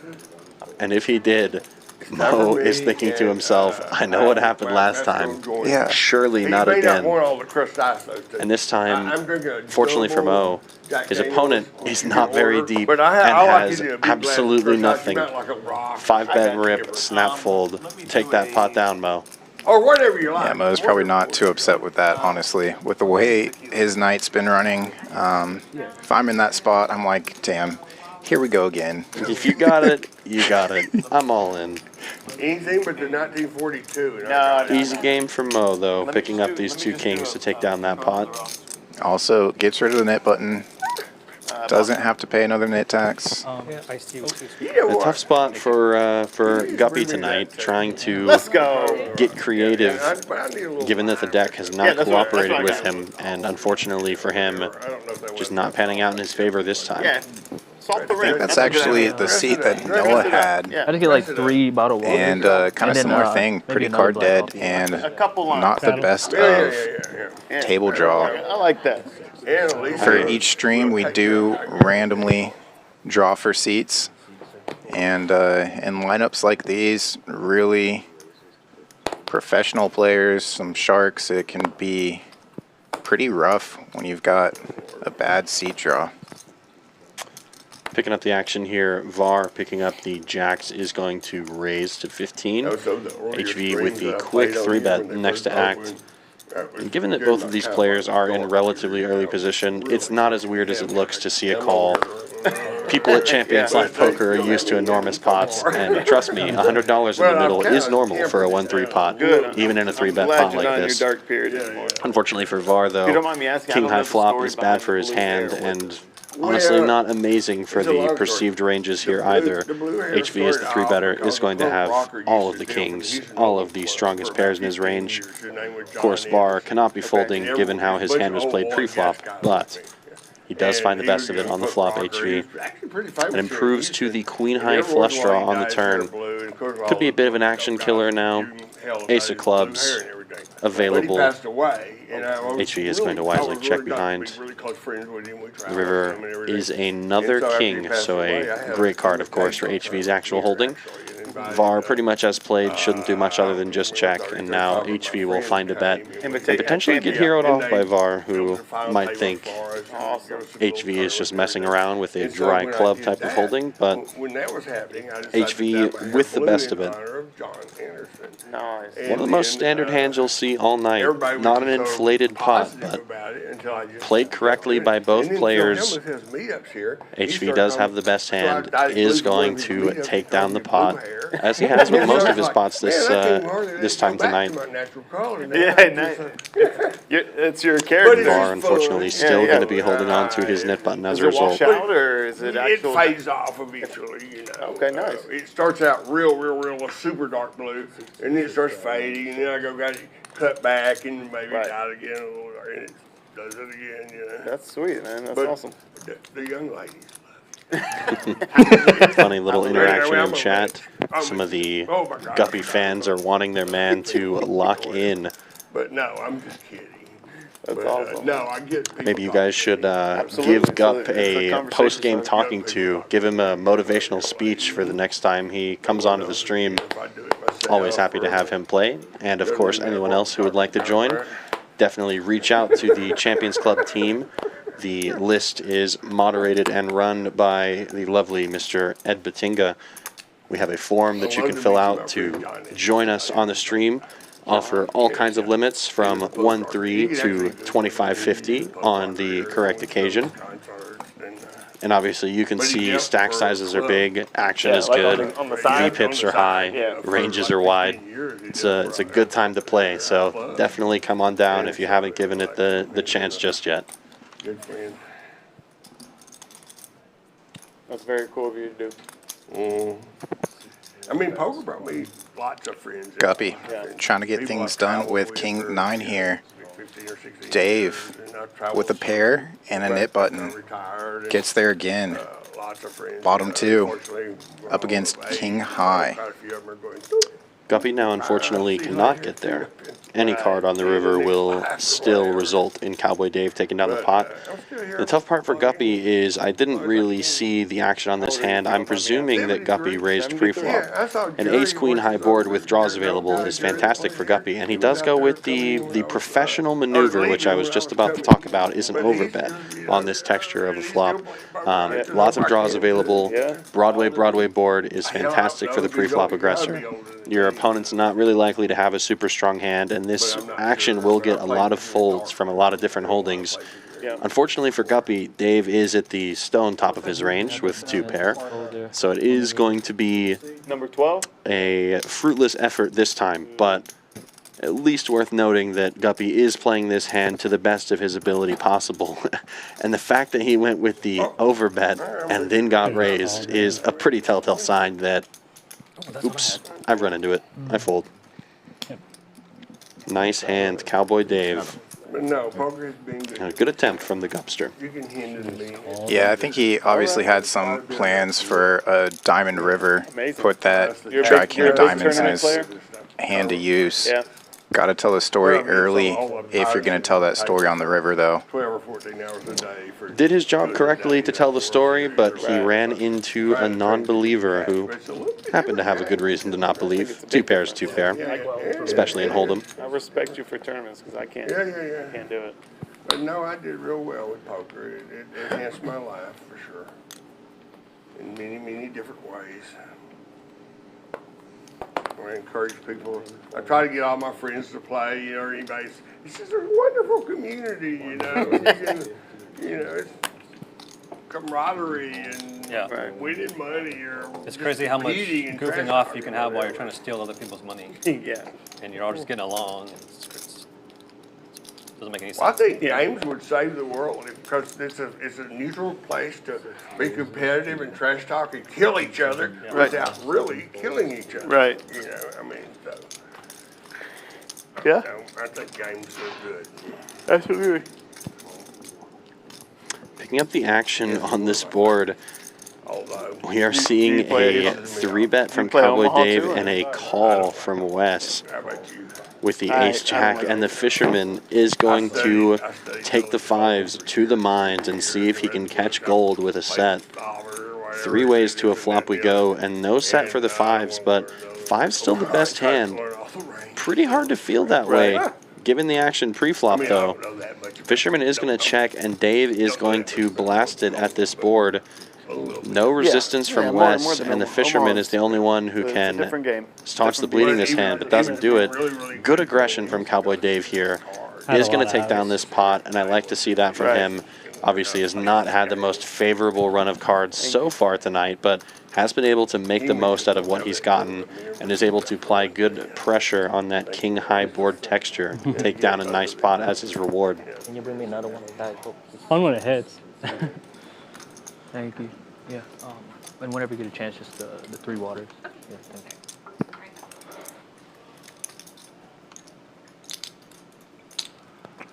Cheers, dude. Cheers, man. Appreciate you. I got the next one.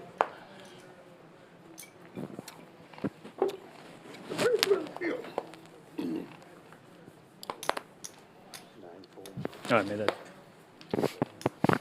You want some, Wes? No, thanks. Folding around to Guppy. Suited ace 10 in the cutoff. It's actually pretty refreshing. Goes to 25 with it. Has position for the rest of the hand.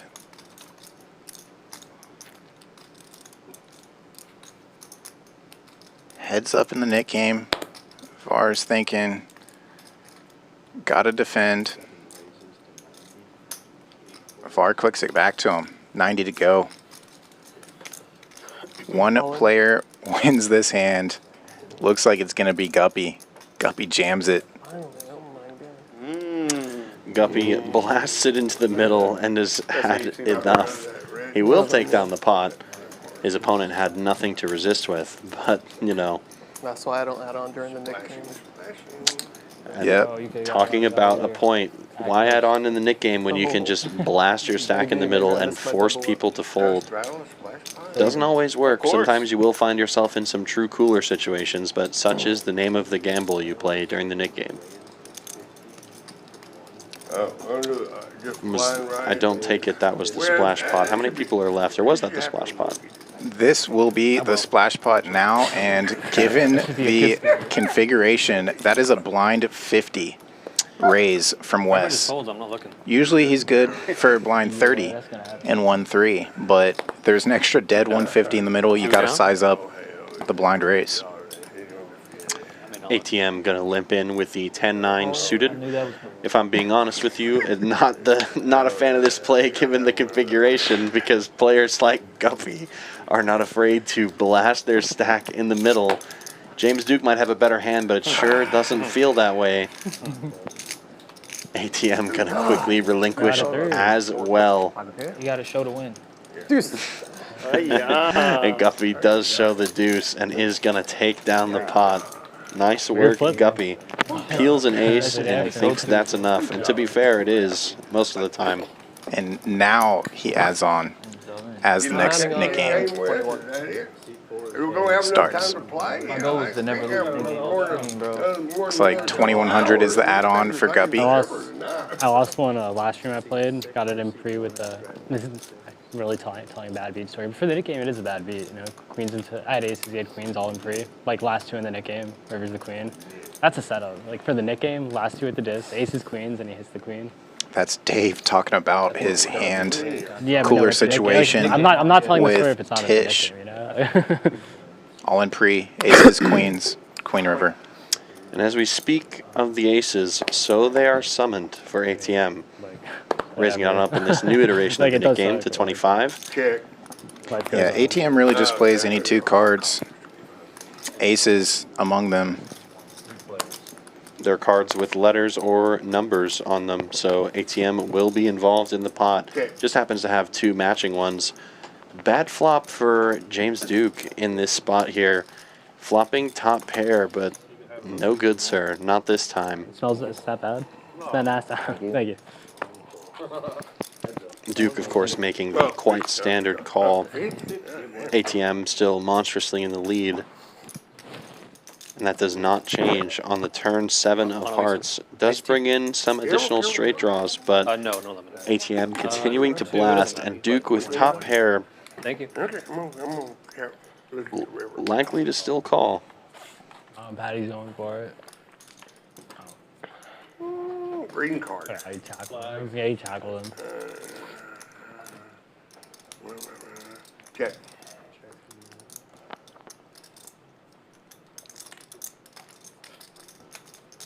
ATM pondering going for some thin value here. What?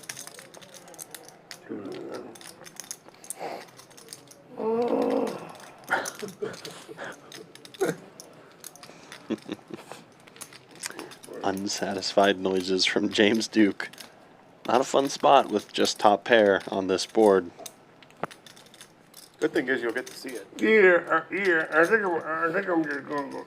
I think I'm losing value. I'm just gonna call. You got two pair, you're good. No. You got aces. God dang it. No. Nice hand, ATM. Thank you, sir. Thank you. Duke saying he's thinking he's missing out on value, but the only value that's coming is chips to ATM stack. Value owning himself if he is to put in a raise. Everyone playing. Nice pot for ATM. Never mind. Wow, the man drink, he crushes you with pocket aces. Cheers. Cheers, sir. ATM? ATM. Cheers, Mr. ATM. And I'm on the flowers so lucky, right? You just filled up. I hate C3. What? I hate C3. You hate C3? Yeah. It's a love-hate relationship. C3, yeah. Oh, yeah. HB and ATM have been good friends and table mates for years. Love bluffing ATM. At least that's my understanding. If that was Jackie last time, I would never do that shit. He always called. Jackie always called my ass. Jackie would have snapped it. I'm not sure I had that. Jackie would have snapped, called you. Always. For real. You got clean. Wes would have snapped, called you. Probably too. Ace, queen, 6. Fisherman. Gets a pair. Out flops all these set minors. On that river, right? Go ahead. On that hand, you said you put yourself in my position. What do I do when the Takes it down. No resistance. Bet and take it. Quick Nick game button removal from the Fisherman. Sometimes.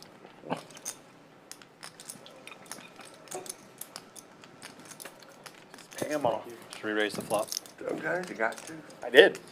Here's a question for you. At what point do you color up in a cash game? Yeah, shut the turn so I Don't let him bluff you. So I don't have to think about it That anymore. is a good question. Let's think here. Yeah. I guess for me, so my ideal configuration, for context, my regular stake, it would be a traditional 1-3 game. So if I can make a pyramid of 1,000 with the reds, I'll usually keep that going. And if I get any more red stacks than that, I will convert those into greens or black as quickly as possible. Yeah, I did, but I'm going to fold. Truth be told, the real answer to your question is if the game starts playing bigger, then I will convert my small chips into the larger ones. But the 1K red pyramid is usually the goal for a lot of the 1-3 sessions that I play. I feel like most people prefer that as well. It's almost like a, hey, I earned this on the table versus brought the oversize or the larger denominations. If you're sitting at a table and there's someone who's sitting down with just like a single, like, you know, pink chip for the 5K. Chip, you know, you wonder if they earned that chip or if it came from their pocket. Right. But there's no mistake if you have the pyramid power, the tower of power before you. That boy was fast. It looks like a lineman, man. No, but he Look at that face. Yeah, for cash games, especially if the run good is running good, I do like my 40 stacks as well. Oh, we want to hand it. Okay, so you're a 40 stacker. He knew what to Yeah. I'm a 20 or bust kind of guy. He wanted that. He wanted that.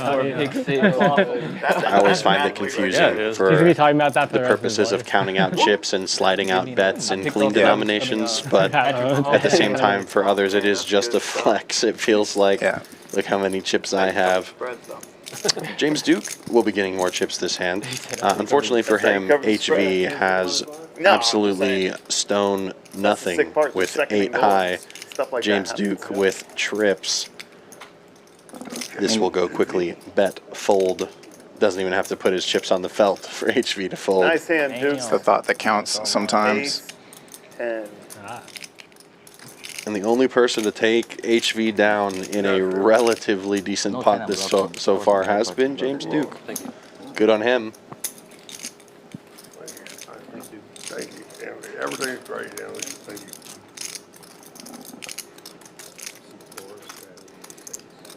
Well, Fisherman. Fisherman.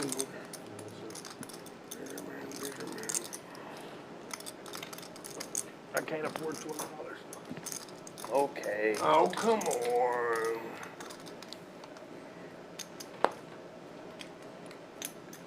Who won that first flip tonight, anyway? Fisherman. Oh, where was it? Yeah. Lucky every now and then.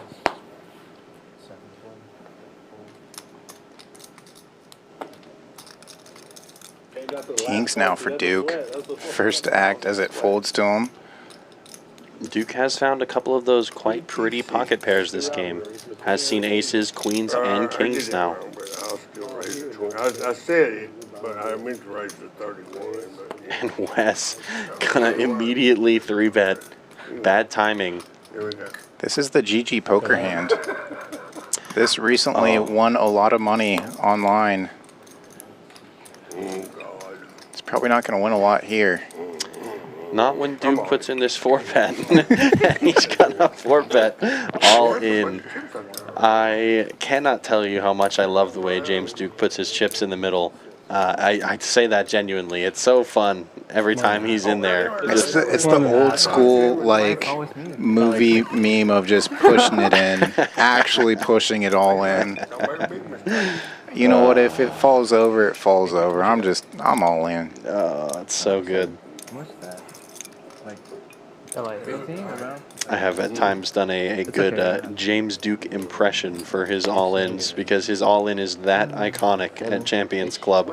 I've seen it many a time. I'm sure we'll see it again on this stream. Fun to see the shove.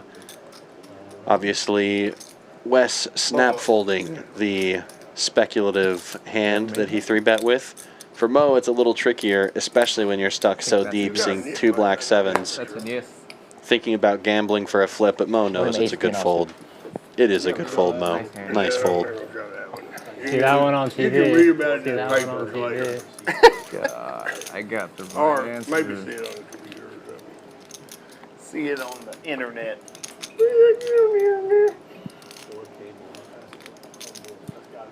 Deep. Okay. Oh, someone.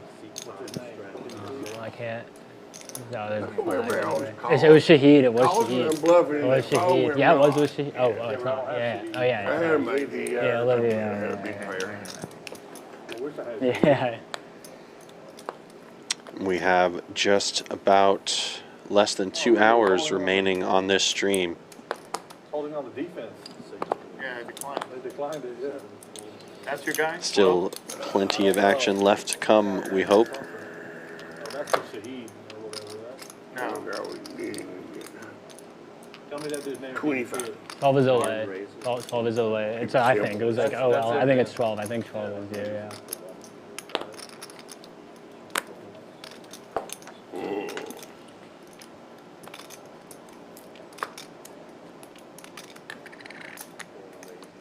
Oh my God! All right, I'm gonna abandon. I'm not. I didn't realize you were still. I'm gonna abandon my bet. Looks like we have a clash of 2 very real hands. Wes with the ace-king, Guppy with the ace-queen offsuit has elected to put in the 4-bet bluff with his hand. He knows that Wes does have a slightly wider range with his raises, so is potentially trying to attack that here with a strong holding of his own, but unfortunately for him, Wes is at the top of his range.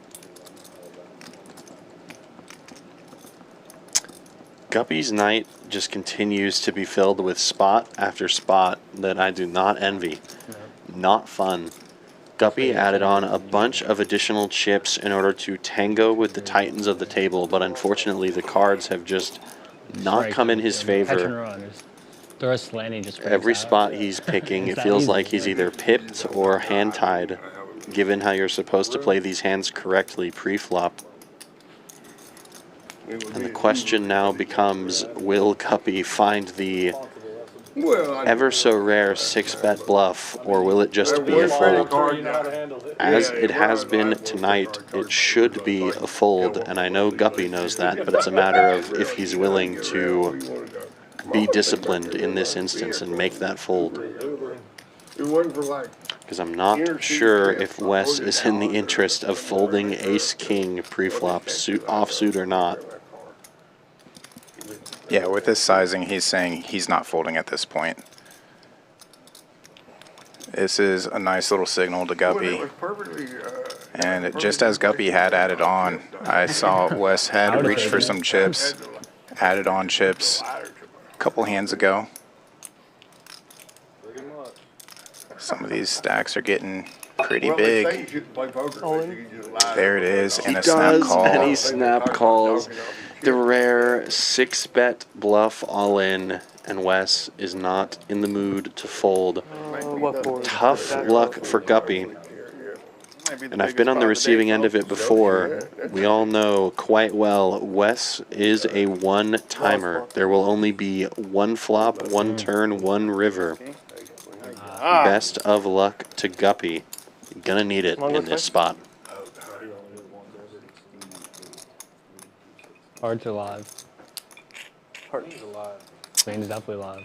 Who hits their kicker? Or do we see some Broadway cards to straighten things out for one or the other? Chatters are going to have to send their energy the way of Guppy. Otherwise, he will be sleeping with the fishes after this hand. First 3 cards and a queen in the window. What a flop for Guppy. Gets there in a huge way. And a heart. A heart. In favor of Guppy still. 1 out remaining for Wes, and he doesn't find it. Huge suck out from Guppy. Goes for the gusto with the 6-bet shove preflop. Gets called by Wes and gets the miracle flop to secure the pot. Wow. How much?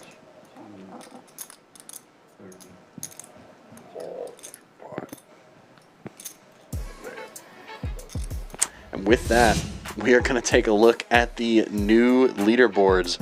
Guppy, after that massive hand, has crawled out of the hole, trading places on the leaderboard with Wes. Wes now stuck 2.6. Duke 1.2. Nearly 8,000 in the hole for Mo. And Guppy joining quite a few other players up over 1,000 now. HV with the best of it, 6.3. Still some time to go one way or the other. As we just saw, these stacks are so deep. All it really takes to change your night is one hand. Guppy finding the one time to save his night and be up a very solid amount now. Waiting for the graphics to catch us back up here. There was a raise from HV holding the ace-10 offsuit. Wes quickly activating revenge mode, making a 3-bet to 75, and Guppy picking up the ladies right after that. Is this the beginning of the Gupp Sun Run? Oh. You saw there, Fisherman made a disciplined fold in middle position with 9s, but of course nothing you can do facing this action. Good try, good try. That's an orbit, that's an orbit. And Wes gonna make the call with his 8-9 offsuit. Revenge range activated for Wes. 18% versus 82, but we've seen odds like that before. And Guppy flopping middle set with the pocket queens. Hand's not over. A 10 will give Wes the straight, but bet and fold. Take it down, Guppy.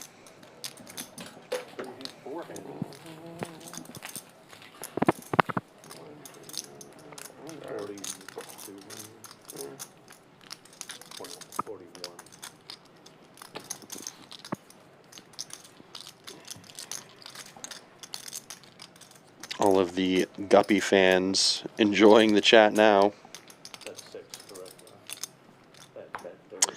Looking in the chat at a comment from Atypical Blackjack. Does the gentleman with the blue shirt also have blue hair? That is blue hair indeed. James Duke, famous for his Smurf blue hair. That has been the case for quite some time. I believe it was originally dyed for a friend, and he's been rocking it ever since. Confident in his hair. Yeah, I'll dig up some photos from our last tournament series here at Champions, but there was a really cool final table where we had a bunch of blue wigs, and everybody at the final table, Duke actually stone bubbled the final table, but everybody at the final table was wearing a blue wig. It was amazing. So let me dig up those pictures and share with y'all.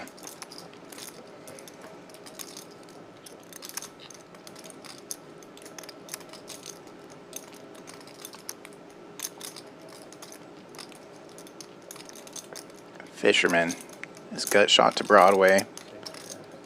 Gonna go check fold here. And Dave now safe in the net game. Picks up a small one. Was it suited? Was it suited? Yeah. See, you put it in the 3-ball. I was just kidding.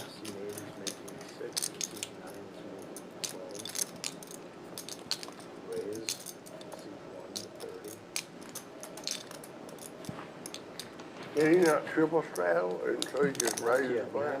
We cannot triple straddle. Oh, really? Not until the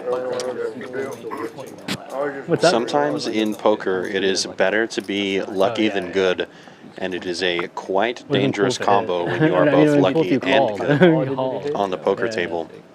Gup obviously finding that huge hand versus Wes. Dangerous player to give chips to. Now holding quite a few with the second largest stack on the table. Wes very quickly adding back on. Looking back down here, we are seeing a raise, a 3-bet from Mo with his pocket fives. Guppy electing to take his king-queen suited straight to the 4-bet streets and is going to 4-bet and take the pot from Mo. Applying some timely aggression. Like I said, dangerous player with some chips, and boy, oh boy, does he have some chips now. That guy's always like, field goal, touchdown. Touchdown, field goal. Missed it. Oh, he missed it? Oh, my God. Still not covering the spread. It's rigged.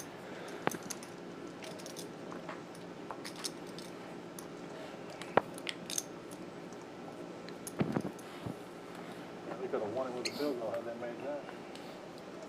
Oh, you still got it, bro.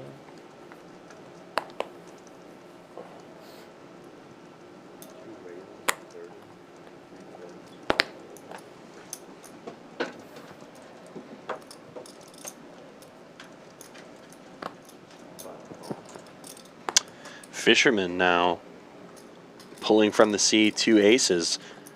Very interested to see what just happened here. It looks like Mo raised to 30, and I think Fisherman just flat called, which is going to pay dividends because Cowboy Dave has picked a bad time to 3-bet. Cold call coming out from James Duke's pocket 8s. And now Mo with ace-10 suited with an interesting decision is going to call, and they're going to get some terrible news from the Fisherman. The back raise looks crazy strong in this spot. Fisherman just lobbing out 1130, adding 2 purple chips to his medley there.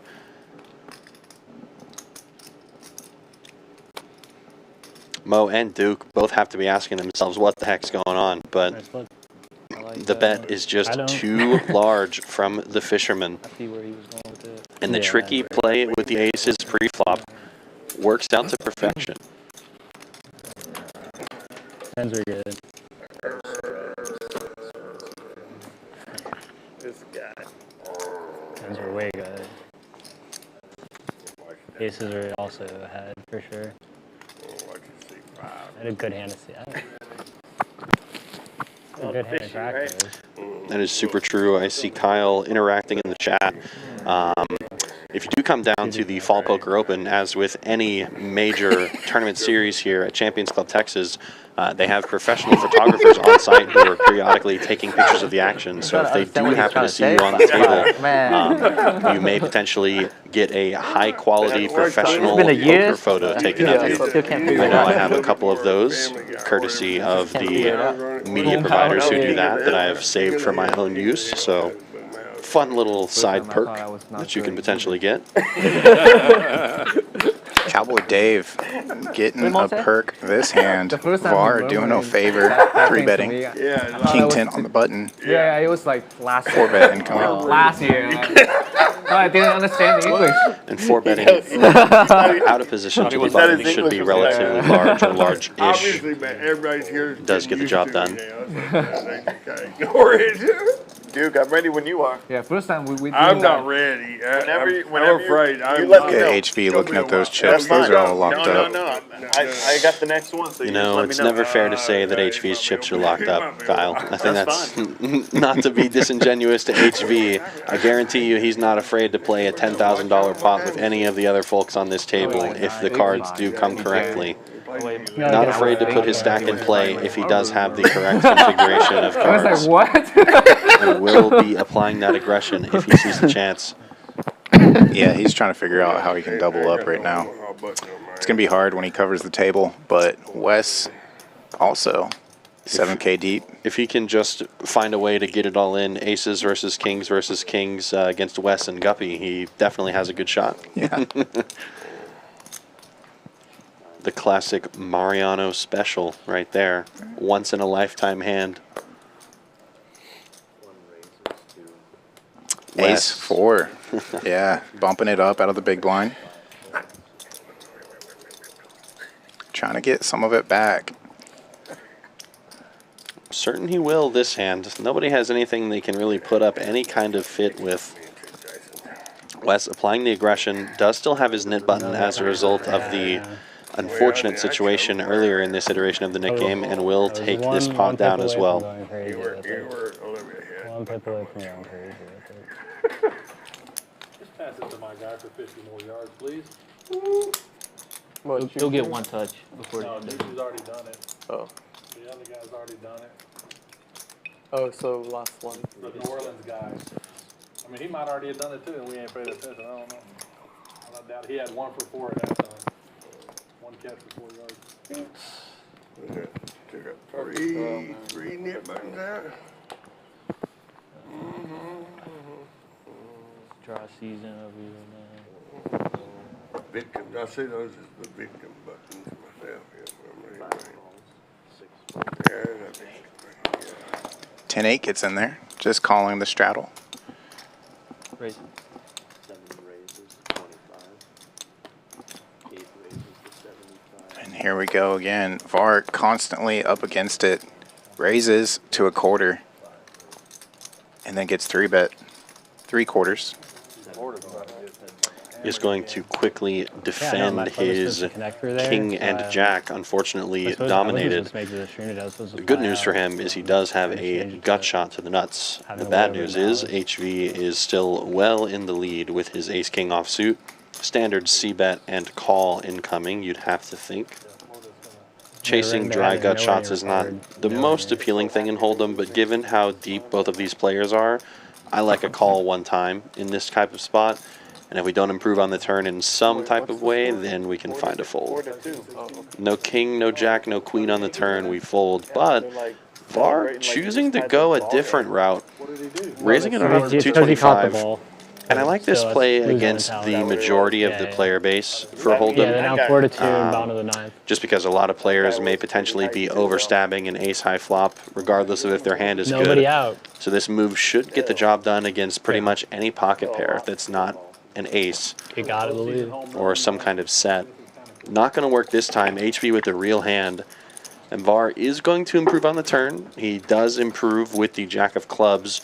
Bad news for him is now, if that doesn't come, another jack or a queen, HV will still be taking down this pot. I imagine Var's spot is going to check, which he does. Was an upper decker.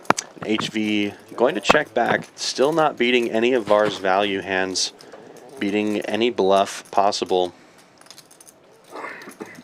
Now the question is, does Var want to turn his removal for the nut straight into a bluff? Has removal to king-queen. HV also with removal to that king-queen, which is the nut straight at the moment. I don't really think HV is going to find a fold unless Var absolutely unloads the clip here. If we don't see a bet of pot or more, this pot is definitely going the way of HV. Var does check. HV now going for some thin value. 425 is the bet. I won it last night. Touchdown or field goal. Kind of hard to get called by worse in this spot, to be honest. Ace Jack, Ace 10, Ace 4, all finding pretty quick calls if they're played this way. I don't think so necessarily, but just as an argument. Maybe a potentially weaker ace here, like exactly Ace Queen, could potentially pay off in this type of spot. Var only with a single jack and removal to Broadway here. Tough spot he's found himself in now. It looks like the rich are going to be getting richer. It's just a matter of how much richer will HV become after this hand. I never make eye contact. It's scary. Yeah, I feel like I try they'll look into my soul and know everything. But then some people do it all the time. Yeah, I I'll read went them. through various shades of sunglasses, trying to do all kinds of Easy game, easy game. That covers the parlay. That covers the parlay. As much as I can. Yeah. Here you go, man. Thank you. Thank you. Nice. Easy game. That seat always wins. One Thursday here too. What do they just draw seats at a certain table? Is that how they do it, or a name? Yeah, seat and table.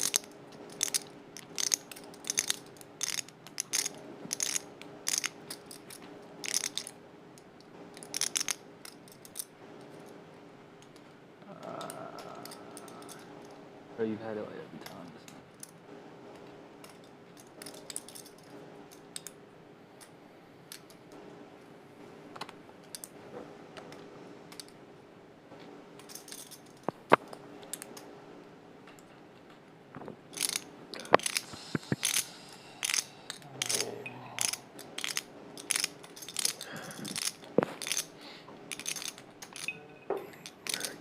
Var in the blender in this spot. Kind of hard to assign a true bluff to HV. I think we do just need to fold. HV with the little angle, throwing the nip button in before the hand is over. Pretty funny if this happens to get a call. Yeah, like, you call, I win. You fold, I win. Either way. HV's right. If he calls, he wins. Fold, HV wins. I don't know what to check. Yeah, HV knows he can beat a tank. He's not tanking with anything better. Here you go. Blocker. He's being very honest about his hand. He has a blocker to the nuts. He has top pair. Nice hand.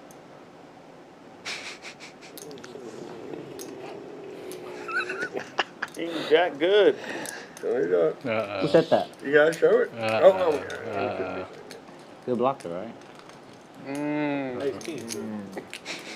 Nice hand, HV is going to take it down. Come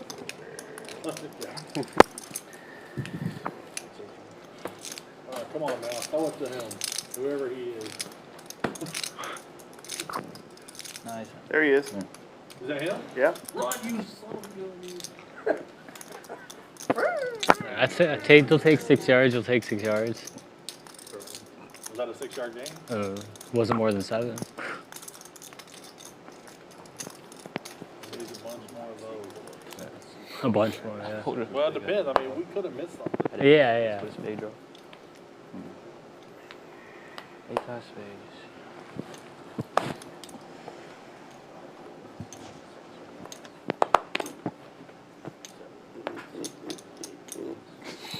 Give it to him again. I think it's just Oh. Is that him? 6 yards. That ain't him, though. No. That was a big dude. Oh, yeah. Tight end or something, yeah. Lock. One heads up in the knitting. Wouldn't make a lot of sense. Doesn't matter.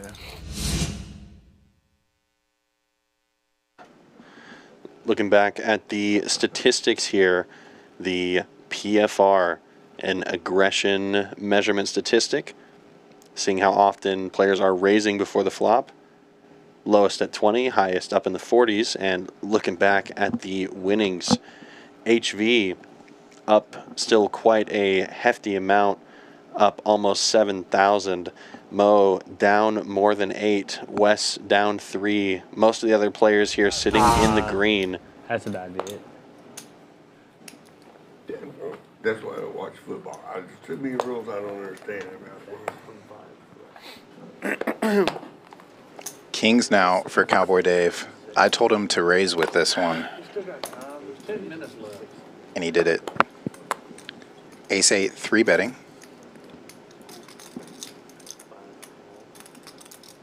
Ducks in there as well, at least for now.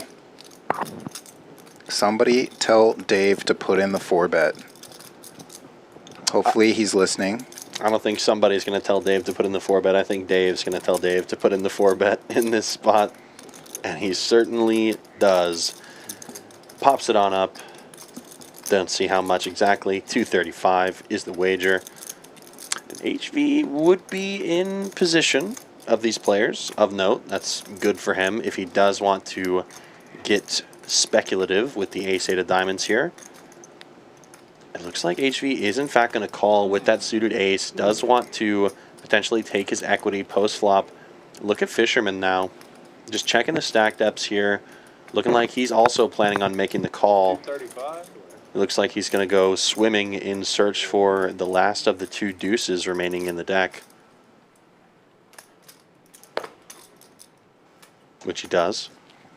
And kings in a commanding lead, but a lot can change versus another pocket pair and a suited ace of the diamond variety. And HV is going to pick up top pair on this board, which is not great news for him. Fisherman now is going to lead on this 8 high board. Pushes out, it looks like 250 is going to be the feeler. The kings of the Cowboy not folding, obviously. And now for HV, this is just weird. You get donked out into by the under the gun straddle who called. The preflop aggressor also makes the call. I feel like the worst hand you're going to be up against here is ace high, like ace king, exactly, with like a club draw, or maybe ace queen with a club draw. I wouldn't feel great about my hand. I know I have some clean outs with the 8, most likely. But if the Fisherman continues to blast here, I'm not so sure about my spot. Option back over to Fisherman now. 1,500 sitting in the middle. And Fisherman getting called in 2 spots after donking on this board. Gonna be tough, if not impossible, to have the best hand. So Fisherman will find a check here. Now the Cowboy could potentially feel safer about going for some value. 3 of diamonds is an excellent card for his range and for his exact hand. Makes it less likely that his opponents have flopped the bottom set, which had to have been a concern. And the Cowboy is going to bet out north of 500. 510 is the wager. HV's got top pair, top kicker, but kind of hard to be good multi-way in this spot. So looking for HV to express some discipline here. Find a good laydown in this spot. Especially knowing that against Fisherman's donk range, could be drawing stone dead. Does, however, make the call, thinking he has 2 clean outs, being an 8 or an ace. Or rather, 2 different types of cards that will give him a clean victory, but I feel like HV has to know he's behind in this spot. It's hard for his opponents to have worse other than exactly the ace-high flush draw. River bricks out 10 of spades. Perhaps Dave a bit more concerned, but honestly, given Dave's stack size, he can't really afford to be concerned. If he checks and HV jams the stack in there, I feel like Dave needs to make a crying call, but it's not going to come to it. Dave, with less than a pot-sized bet, ships it in HV's face. HV's seriously considering this spot, and he does like to take his time. So I'm sure he's going to ponder this one, but if HV just runs back the action from this hand and tells the story from start to finish, I think he should be able to find a disciplined fold here. But we will see.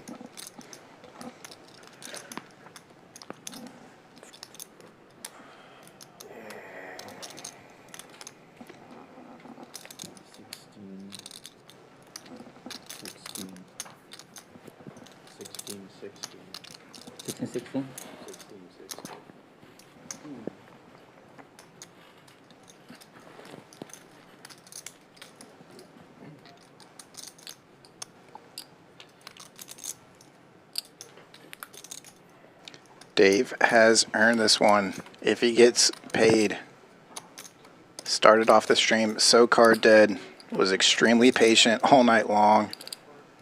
He picked some moves, got some moves through, and now he's coming for the maximum.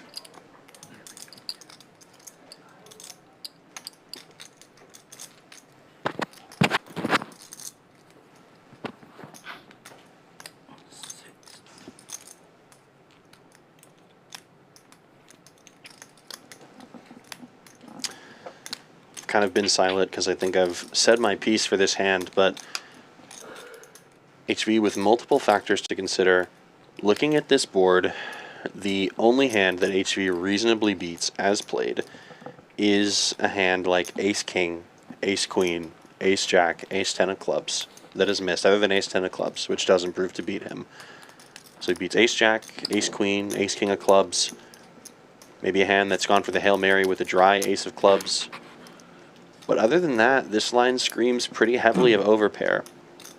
Yes, your opponent is not necessarily likely to interact with this board as much, given that maybe Dave won't as necessarily have sets of 6s and 8s, depending on how wide the ranges are assigned to be. But given Dave's action pre-flop, showing aggression,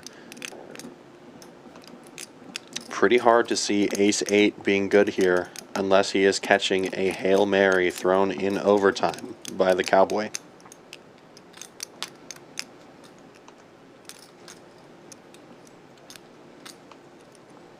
Sometimes you just get a gut feeling that someone is bluffing Dave, looking to stay as still as humanly possible to try and get paid.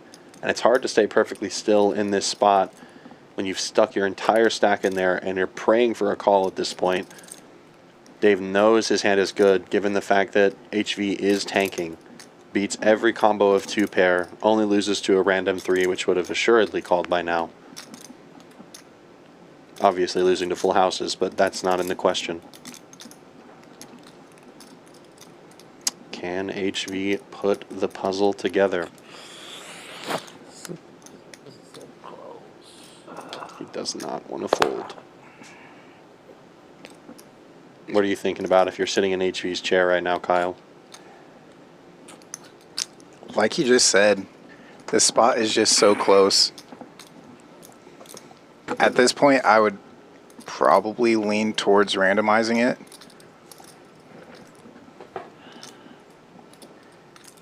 I have a fun story about randomizing that I will tell after this hand. He does pay it off. HV makes the call. A quick showdown of the kings, and Cowboy Dave is able to put a significant dent in the monster stack of HV. HV doubling up Cowboy Dave. Dave winning a massive pot, making the best out of his run of cards tonight. Has not had it favorably from the deck for the majority of the day, but has taken his stack and doubled it up through the table chip leader. And Dave with a fantastic pickup. Nice hand. Oh yeah, I straddled. Yeah, another nearly $6,000 pot in this 1-3 lineup. Really well played, and yeah, that was just a weird run out of things, especially given the deuces in the mix.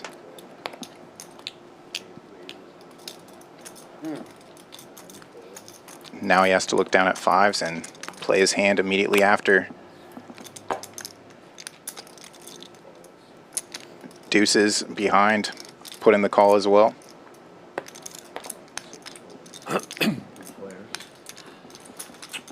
Three players.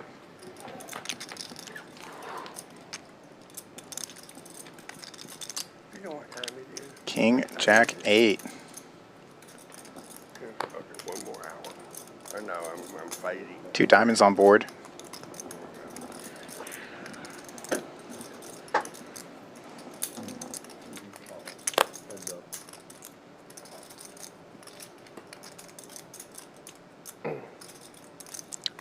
Just right in the guts immediately for ATM. No waiting.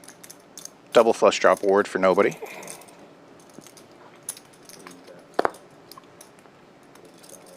Goes check, bet, fold. 5s can't stick around as the underpair on a board that connected, that wet. Yeah, atypical blackjack asking if this is just like rent money, or I mean, it's real money no matter what, how much you have in the bank. 1,700 is not an easy river decision.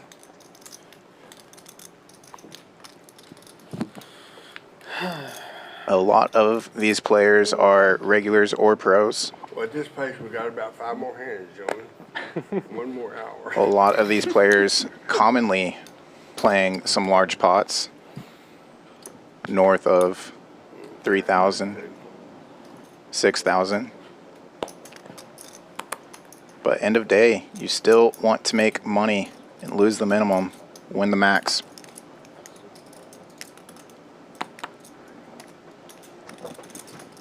Yeah, obviously a tough spot for HV. Got to commend him for even thinking about that in this spot. And he had to assign a lot of respect to Dave to think that he was even capable of bluffing in that situation, right?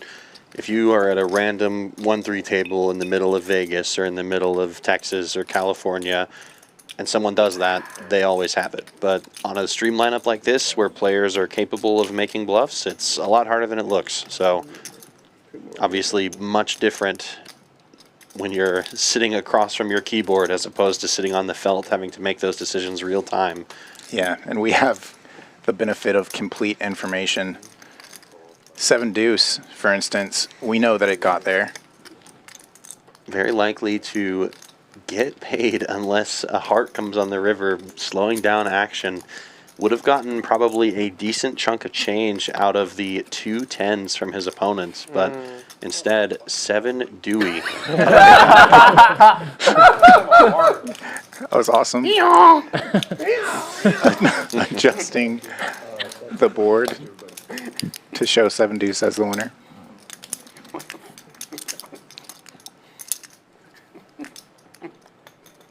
Gonna have a dealer change here. Last dealer change of the night.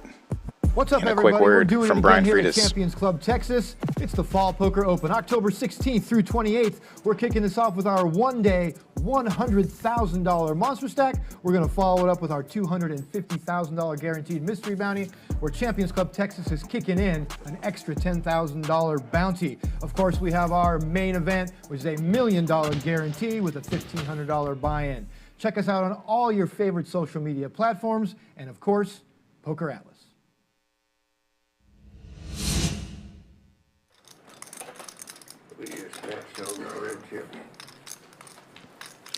Lydia coming back in to finish things off. Again, I do appreciate everybody tuning in tonight, showing us and the players support. Always have fun streaming here 4 days out of the week. Gonna have some final table streams coming up. You just saw our tournament director, Brian Freitas, plug the Fall Poker Open. It's right around the corner. Plenty of great tournaments, people coming in from all over the state, all over the country. Champions is the only poker room in Texas with a hotel here on site. Excuse me. Stay, play, win big, hopefully, while you're here. Just a elevator away from your room. Ace Queen takes it down. No flop. We are still heads up in the Nick game with Mo and Var contesting the final spot. If this Nick game ends in time, they should have time for about 1 more after this if they're able to get it going. As a reminder for those of you unfamiliar with the rules of the Nick game, last player standing in the Nick game does have to pay out a nit tax predetermined by the table. In this 1-3 game, it is $150. Another rule with the Nick game, you must show your hand, whether you win the pot or have a bluff. Cards must be shown in order to relinquish that button. And the last relevant rule for the table closing in on this final hour of the stream is that if multiple players still have nit buttons by the time the stream has come to a close, the remaining players will split the nit tax at the end of the game. Usually that'll happen 1 or 2 hands before it's over. Speaking of big hands, Cowboy Dave has opened up the action with a 3-bet with the King-Jack offsuit, and Var, with his nit button, wakes up with Big Slick next to act from the small blind. 4-bet incoming. Nit game over.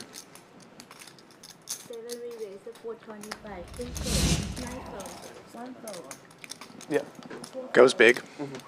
Understandably so. Overall fun. And you see the net tax being paid by Mo there. 150 dead in the middle. Second time Mo has had to pay the net tax tonight. Once again, big shout out to Mo.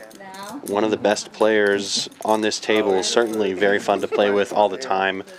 Got a bright future ahead of him regardless of what he decides to do, poker or not. Great player.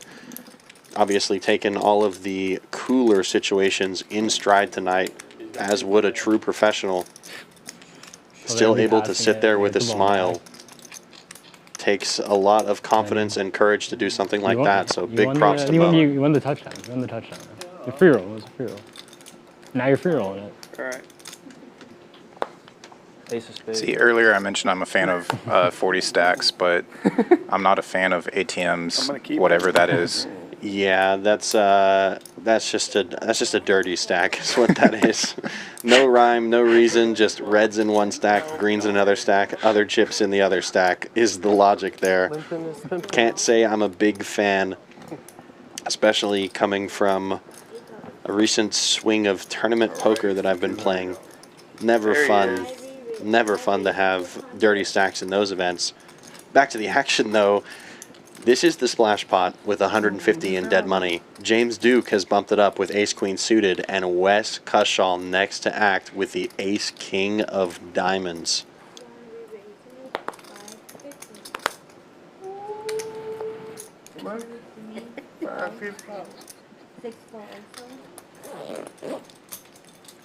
Try to keep it friendly. Wes lost ace-king versus ace-queen earlier. See if it happens again here. We do have another situation. Ace-king outflopped again. And it's gonna happen 2 times in a row. Wes's demons continue to haunt him. Oh, and a king on the turn, and he gets there again. Makes up for it from the first time. Duke went from a fantastic situation on the flop to a nightmare on the turn. Duke has nothing behind. Wes is all in. Duke shoves his chips in the middle, and those chips are not coming back unless one final queen rolls off.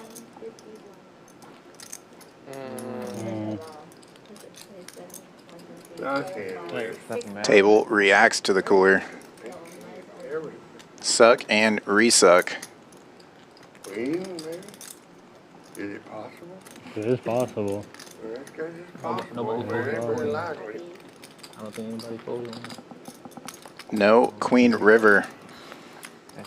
Pot being shipped over to Wes in the 1 seat. Got time to run it back? And the suckouts were nice, but we could not find them thrice. Right. Nice hand to Wes. Unfortunate situation for James Duke, who went from the dream to the nightmare on the turn. I'm adding 19. And just like that, we are going to re-engage the nit game and take one last look before we get towards the end of the stream here at our numbers.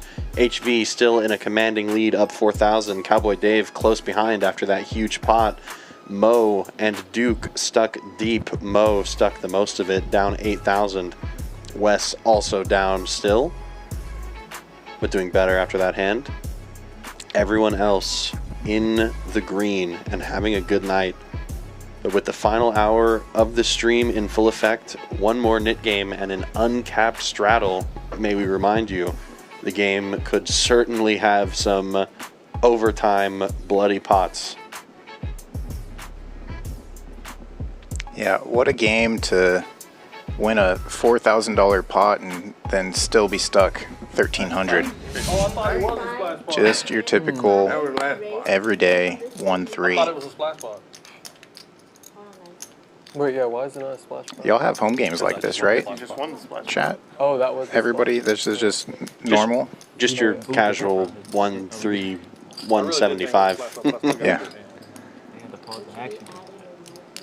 Seems there was a reported mistake on the table from Fisherman. Thought it was a splash pot. We'll see how this is handled by the dealers. But he does pick up a monstrosity of a hand, given the the story that we're being told, looks like 9s are going to be folded next to act, and the Fisherman's 10s are raised quite large. Right out of the gate, Yeah, the story there is that he thought that they somehow thought they were in the splash pot, so that's why he raised to such a large size, but Fisherman obviously with quite a strong hand. That's for his small Cowboy Dave looks quite bemused with the fact that he folded 9s next to act because of that strange action. Probably a good thing for him.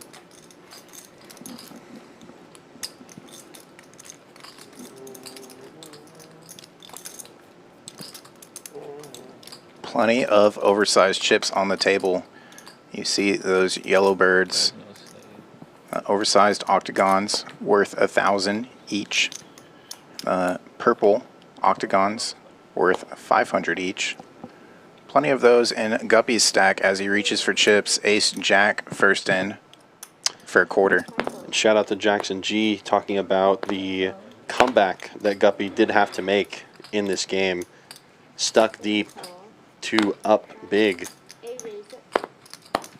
Look at this. We've got action on this board, Kyle. We're on this flop. Oh my goodness, we've certainly got action now. So Var just finding the call with the pocket 10s after Guppy raises. HV 3-betting the 10-9 suited, and Wes once again waking up with the same suit, Ace King of Diamonds, the small blind. And the net game is on, may I remind you.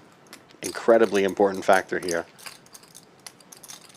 Guppy outflopped Ace King of Wes earlier. Can he do it again, or is he, tough to find that call? Given 2 players left to act behind, including the 3-better. Var finding just a call with the pocket 10s. And I think, although I'm not as familiar with Var's play, I've seen him play a couple times on stream, and I'm sure he's going to be in town for a while, so we may see more of him. I think Var is also a very fundamentally sound player in that he plays his hands very correctly to a T pre-flop. The problem is, with some of the players' potentially wider ranges, may not be 3-betting quite as much as could be a deviation in this type of lineup. Certainly don't blame him, though. Doing well with his current hand, pocket 10s. Technically not in the lead due to the fact that HV is holding one of his 10s.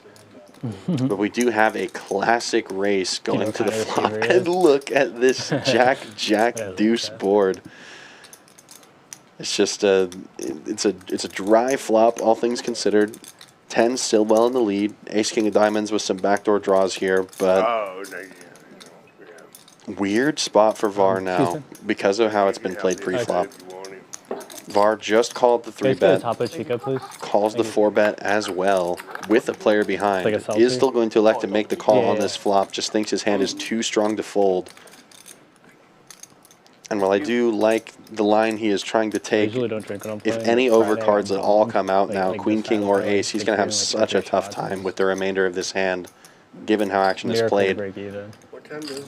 Look at this. HV devious intentions. HV reaching for chips, bumps it up. Yeah, they have late night menu. Oh, late night 50 to go with 10 high and devious intentions indeed. This is a play you will not find in any book. This is straight from the streets of poker. Yeah. Wes's ace high, obviously no longer able to continue. HV targeting that exact sort of hand. And I think HV really doesn't buy Var's story. He doesn't think Var has anything, given how he's played it pre-flop. He only just flat called, then end up flat calling the 4-bet, just calls Wes's bet on the flop. So HV likely not assigning a super strong range to Var, especially given the hand history that they've had together where Var was tanking with a medium strength hand. HV's definitely taking all of this into consideration. Yeah, using the power of position and literally everything you just broke down. And this time and body language all being sized up by Var. I would hate to see him call here because HV is just going to unload the clip on any turn card. And you can see Var shaking his head. There's the slight twitches of the eyes. Obviously in poker, body language isn't everything, but you can tell Var's not comfortable in this spot, and I wouldn't be either, right? regardless of how I'm showing it on the outside. Rough spot. I've under-repped my hand pre-flop. I've sort of under-repped my hand post-flop. He didn't raise for protection, which again is fine given the configuration, but now he's just found himself in such a nasty spot because of the fact that this was a multi-way pot. These 2-minute hands are killing me. Can't wait to see the reactions when HV tables 10-9. This is going to likely be a fold. I think the graphics have shown it. It is a fold. And HV relinquishes the knit button and shows the bluff. Var not pleased with himself. Uh-oh. Nice hand. Savvy play from HV. HV made a move. HV not assigning Var a strong range because of how it was played. And Var not able to make the call. He was on up tilt. Yeah, let's get the Gupster's reaction to that. He would have gone nowhere. Top trips on the flop. Backdoor spades in the muck.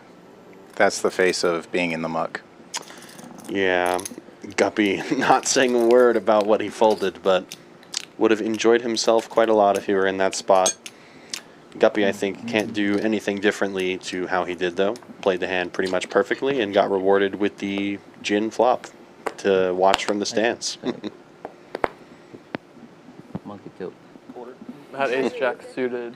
Monkey tilt announced. Raised to a quarter from ace 10. But I could have 9, 10. $6 straddle is on. True. Wes love it. Yeah. Kings. Nah, Black kings in the hole for Duke. Bro. You're moaning, bro. 100. What? Var in agony after that pot. Yeah. Feel like Rightfully so. Fisherman calling the 3-bet from James Duke, and we are heads up to a flop.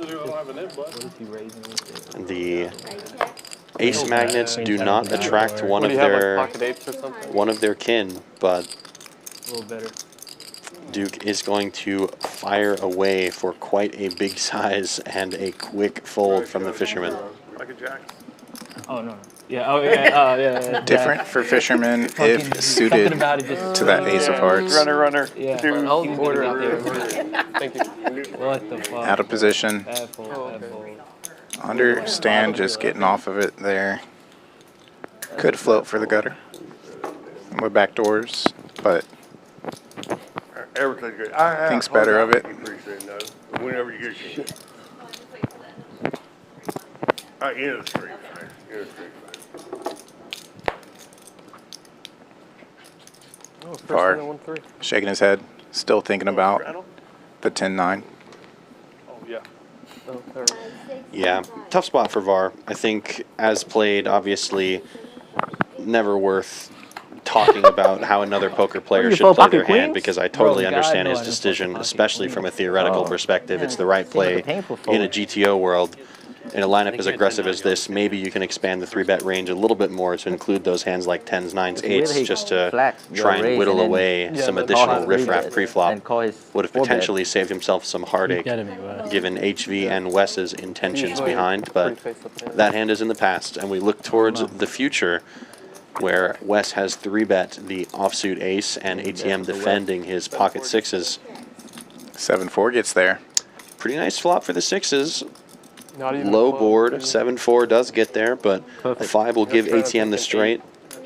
Wes, of course, also picking up a piece with his bottom pair, drawing to another 3 or an ace. How about a 6, though? 6 of spades on the turn, just about locks up this hand. Wes is now drawing to a chop, which is never a good thing. Goes check.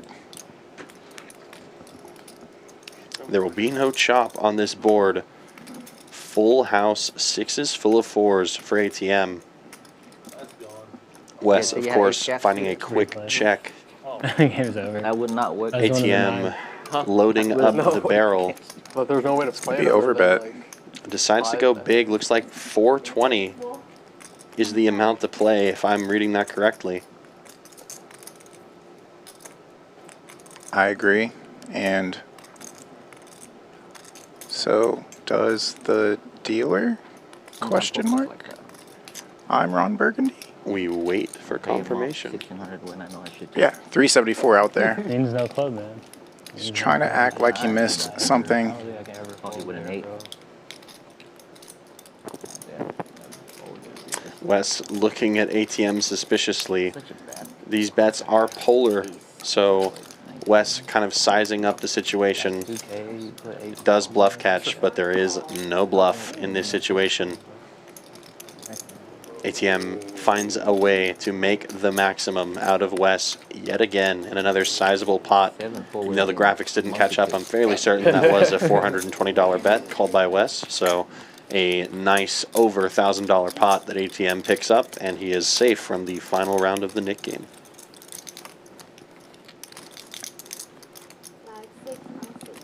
Good fold. Always have it.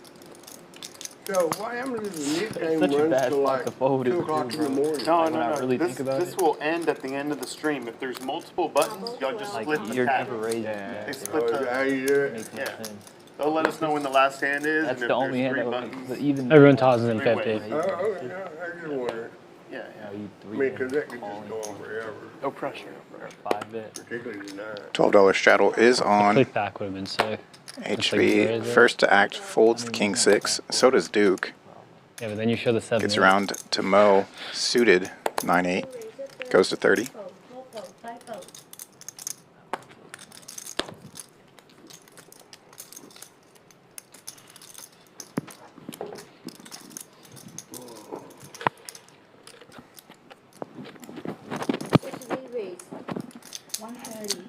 Mo raising up the 8-9 suited with his nit button. Cowboy Dave finding the 3-bet.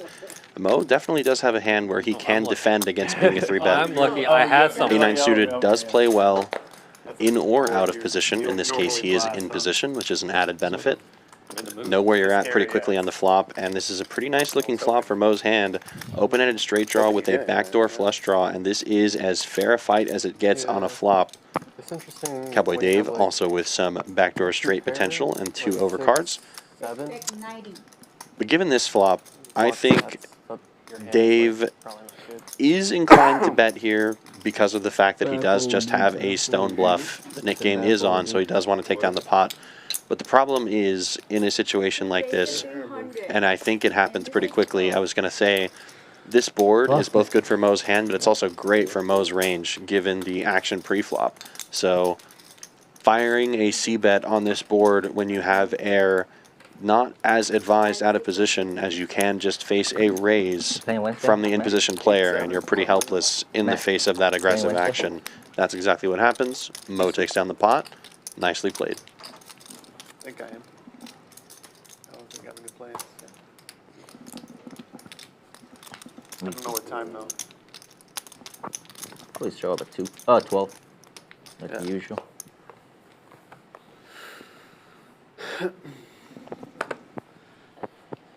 I mean, sometimes they do this now. It all depends on. Yeah, I don't know.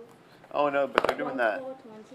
They're doing that lady stream. I think on Wednesday. Yeah. Oh, lady streams are actually insane. Actually, all the lady streams I've seen, they go crazy. Try to get on it.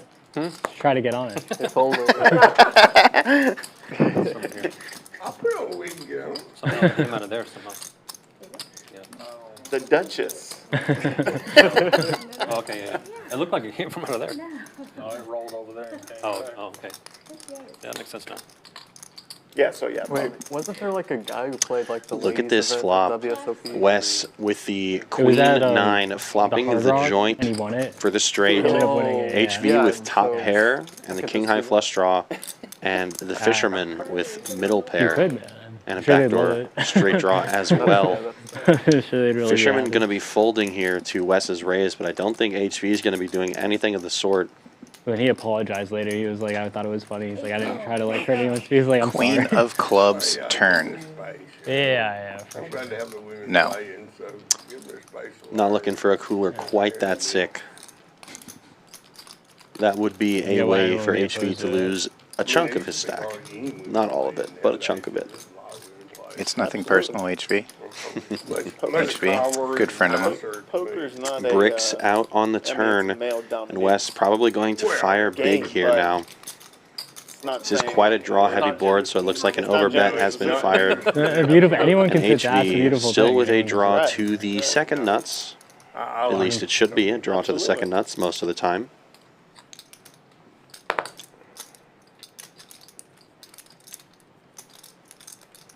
So HV knows he's not dead unless Wes has flopped himself the ace-high flush.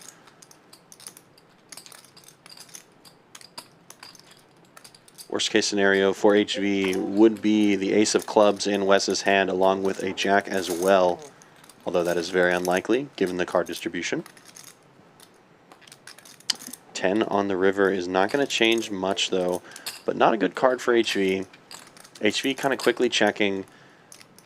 Pretty nasty. If Wes did somehow have some kind of semi-bluffs that include a 10, those also just got there. Wes obviously with no bluff. Straight is good. Pretty scary board for a straight though, with 3 to the flush on board and a paired middle card like a 10. But I think Wes is going to try and find some value here. Not afraid to search for and squeeze out that thin value.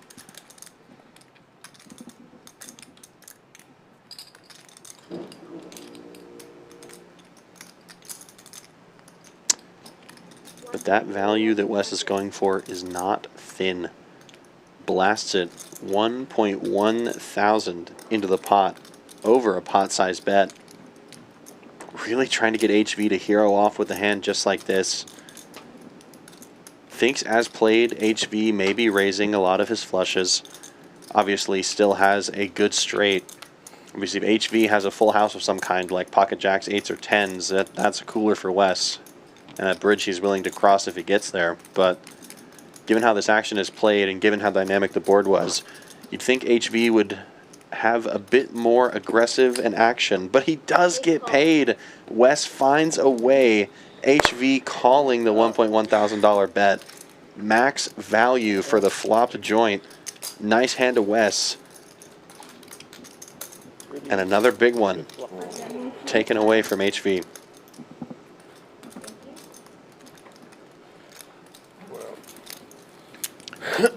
Tough to lose those big pots here towards the end of the stream after running good and playing just as good all stream long.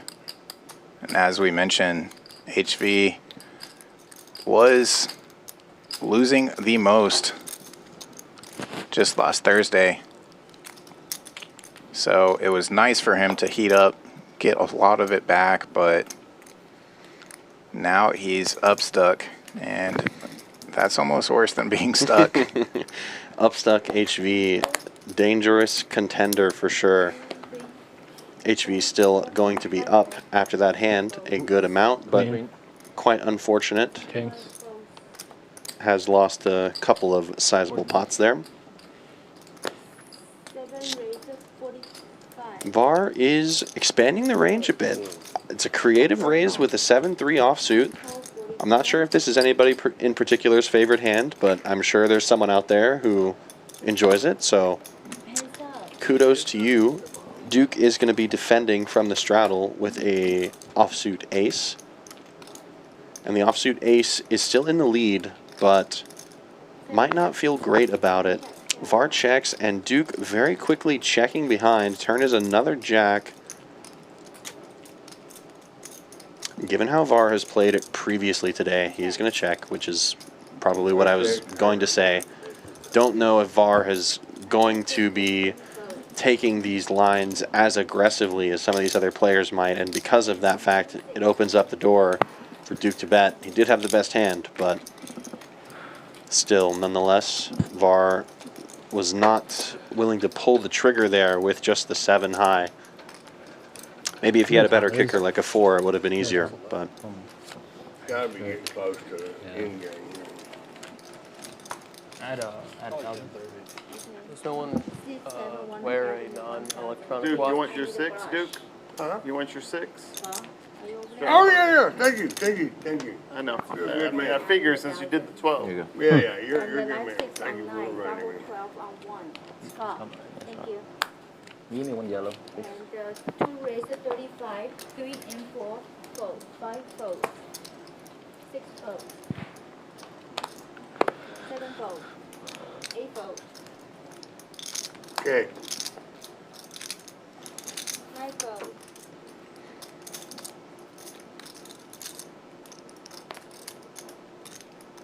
1 call 35, hands up.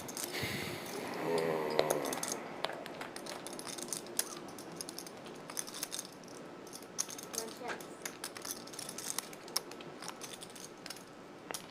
2 check, share around. Checks around flop. Wes does pair the 6 on the turn. 8's still in the lead.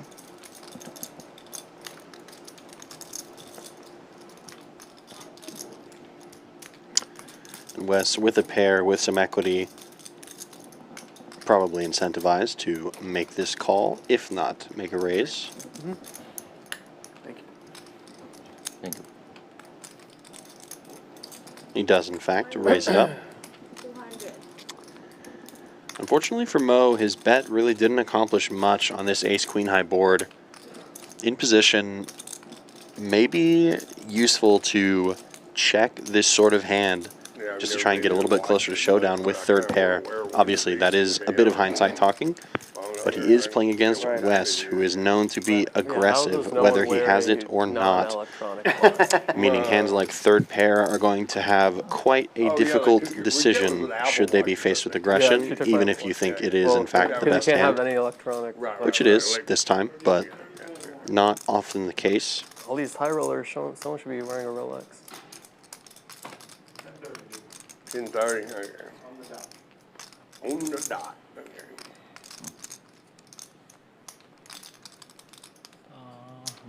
I think I'm gonna live past this whole stream then. Got another half an hour. I'll live past this stream. Yeah, you got it. Mo really giving this spot on the turn some very serious consideration, though.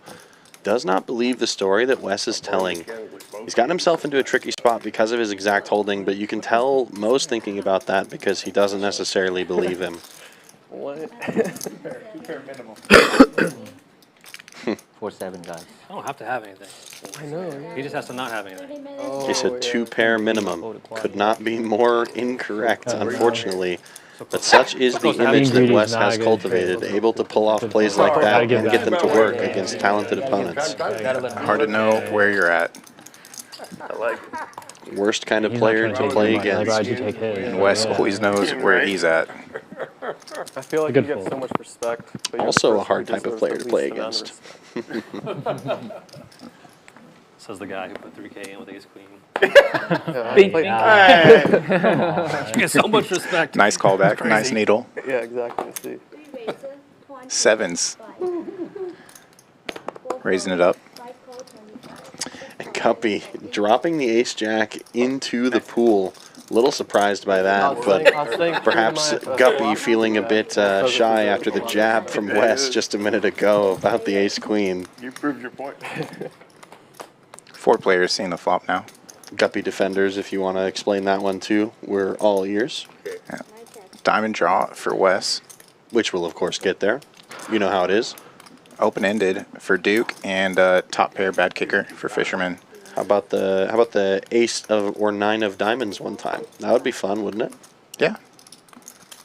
See, now you're picking up speed with me. We just want action. We just want fun runouts here at Champions Club. And Wes decides to make it more fun for himself and raise it on up. Now James Duke is going to quickly make the call, however. Now he really doesn't want to see the ace or the 9 of diamonds. 6 of hearts instead. Duke going to find the check. About $1,000 in his stack, 900 to be precise. Wes checks back his equity. And the ace of clubs on the river to save James Duke. Didn't need it. He was ahead, but... That's what I was going to do.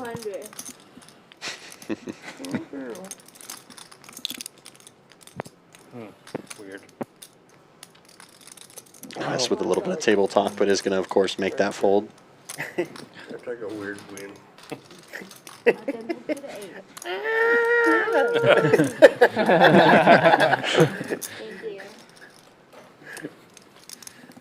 All of the beautiful sights and sounds when playing with James Duke. If I knew how to play. Can't never forget what I'm doing. Well, now they have poker coaching here, right? I've I've never seen that in another room. They have poker coaching every Wednesday or something. Oh, here, yeah. Every Thursday for beginners. Who teaches that? HV. Oh, really? Or according to ATM, Do you get paid? HV teaches it every Monday night. Day one, he just pulls up GTO wizard. Yeah, Thursday nights at Champions. Poker lessons. Yeah. Okay, so it's coaching And lessons, also like, okay, chess night. Jack, deuce, very dry. Love everything So, we know about he has a gaming pocket pair, and so let's strategy play here him at to the Champions. best. Squeeze the flop. Wes is going to find his hand of the night in Ace King and Max make a raise. pressure. Got a lot of fold equity. Mo and ATM both looking down at Jack 10, holding each other's suits. What are you gonna do? If the two of them could swap their cards in any configuration, their hands would be much better, actually. It'd be funny if he had a jack there. If Yeah. he had a jack, that'd be funny. Obviously, you could have the jack. It just Yeah. When he knows what. you're getting value from like. We have a flop. Graphics are going to get caught up here. Unless you put Wes on like open there, which he's probably not gonna have that. Ace King gets there. It was already ahead, but always nice to make a pair with the drawing hand. Nice to know that your opponents are all drawing dead as well.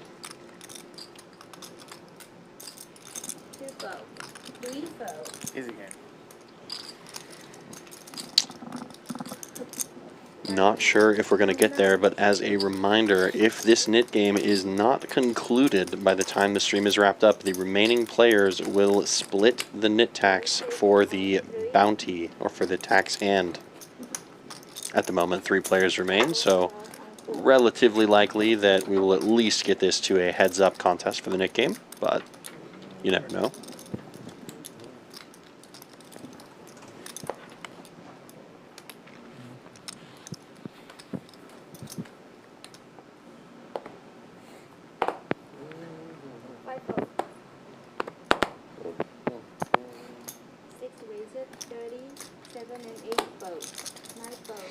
Ace wheel for Cowboy Dave. Gets in there for 30. See if anybody else joins him. Guppy defends the straddle. Heads up we go. Valiant defense with King 6 offsuit, classic tournament hand.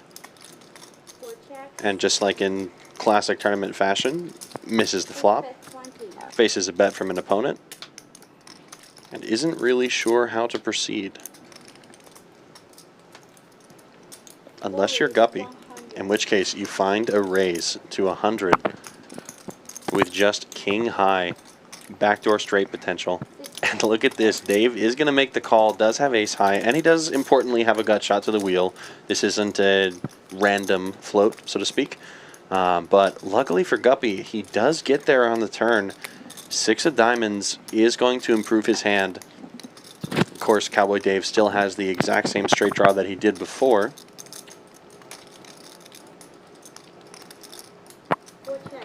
Guppy has turned some significant showdown value, though, and is going to find a check. Yeah, that raise on the flop could buy him a free street, but it does not. Dave putting chips in there. Onus is now on Dave to take control of this pot once again, but he does elect a small sizing. If I'm being honest, I don't necessarily know how I feel about this. I guess I'd have to take some more time to think about it, just given the line. But what the 85 does is it gives a good price to Guppy's potential drawing hands. If he has those in this spot, he should have some drawing hands since he's defending from the blinds. It also gives Guppy a pretty good price to call with all of his hands that contain a 5 or a deuce, which Guppy could have at a pretty high frequency defending his straddle. So I don't really think this bet does a whole lot. And Guppy going for the double check raise. Yeah.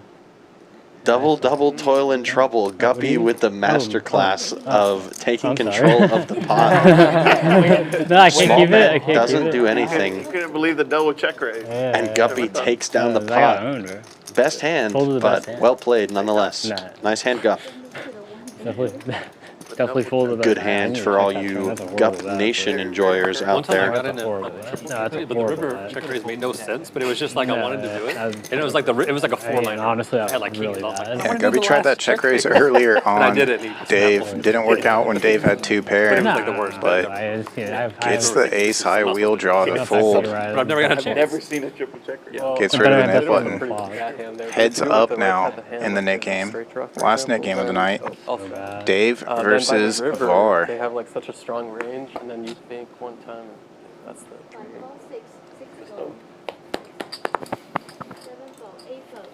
Fisherman just calling the $6 straddle. Ace 8 in the cutoff, reaching. Small 3x.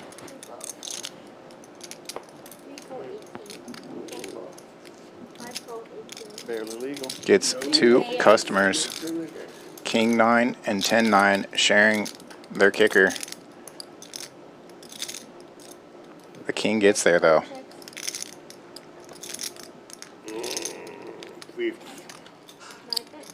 Checks to Duke, who continues. ATM going nowhere. Top pair, backdoor diamonds. No reason to fold in this spot as ATM. Yeah, the problem with the triple Duke check raise does improve on this turn, is now drawing to the wheel, but the wheel And that's what turned out. He does was not come. Complete bluff. Oh, nothing. ATM for what feels like the And I don't think third I or had fourth any time either. tonight, making 2 pair. Because how could you have value? Of course it was already good. Check back. Good fold. Yeah. Good fold. Of course. King is enough. 9 would be just as good. Action starting on the nits this hand.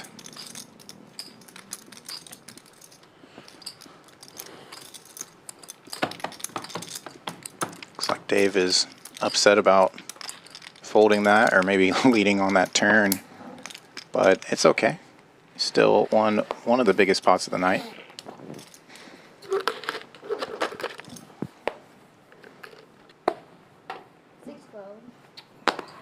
Dave giving Var a free roll, but both of them fold, as nits sometimes do. Duke is going to elect a raise with this ace-2 suited and purchases himself the button. I don't know what's wrong with me because I came into Quick little heads-up pot for round 2. I don't think that graphic is correct about the raise. I think that was a raise to 25 and not 250. It'd be a bit strange if there was a $250 bet and then a $25 C bet. They never gave you the nut. As predicted, the pot was not 200 something dollars. That was a $50 pot, but nonetheless, it is a pot that James Duke has taken down.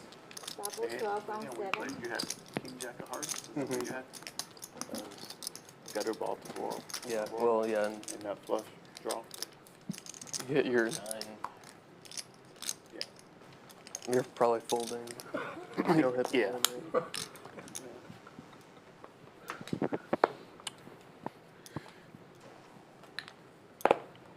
Too much.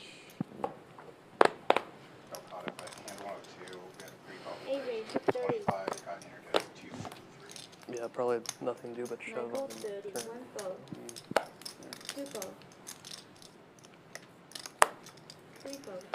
Go down, right out.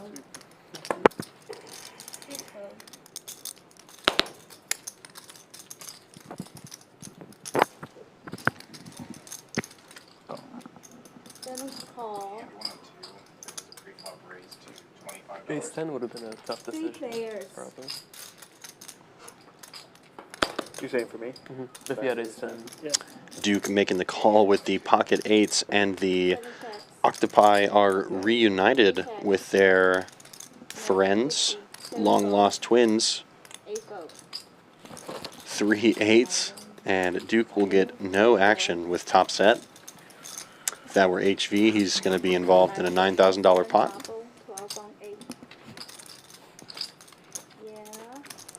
Last couple hands of the night here. Okay, guys. 5 hand left. See the button. And there it is, the 5-hand warning from Lydia.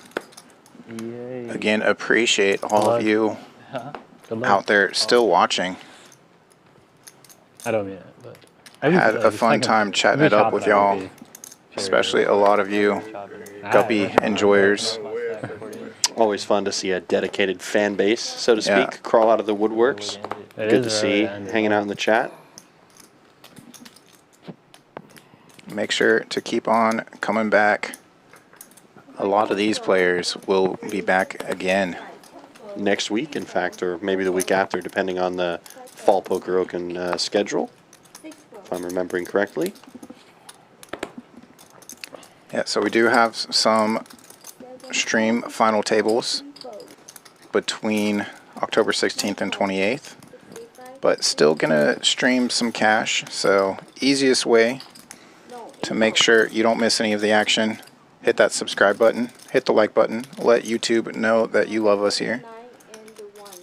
7 check, 9 check, 1 check, check around.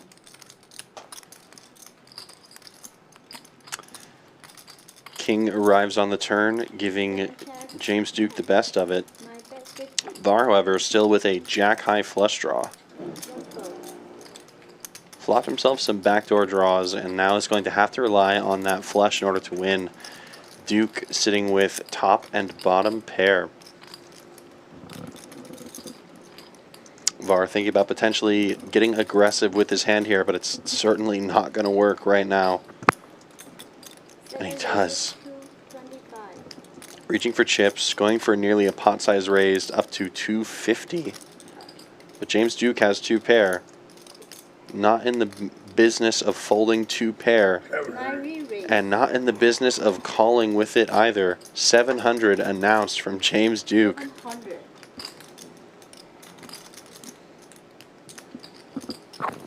Duke always relatively quick with his decisions. Tough night for Var in some of these spots. But I think he's going to have to be pretty clearly understanding of where he's at. Knows he's going to have to pay a hefty toll to continue and see the river.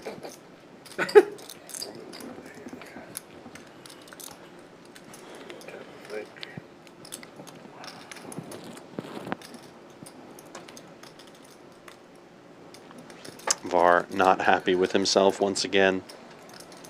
Giving it the old head scratch. Looking at James Duke's stack. Duke already has less than a pot size bet behind, not even including a potential Var call. I'll do some flips. That's about it. HB. You stand in it? Always do. I'm just going home. Tired. I'm on a student sleep schedule now. Student V6 expires.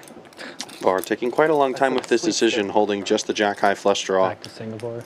Would have expected a relatively quick fold or call by now. Tonight, I studied advanced mathematics and computer programming. Can't beat the deal, IBM man. 360 filled up a room like that. Definitely wanting to give thought to this decision, trying to find a way to assign a range to Duke. But Duke's action is indicative of a much stronger draw or a made hand of some sort.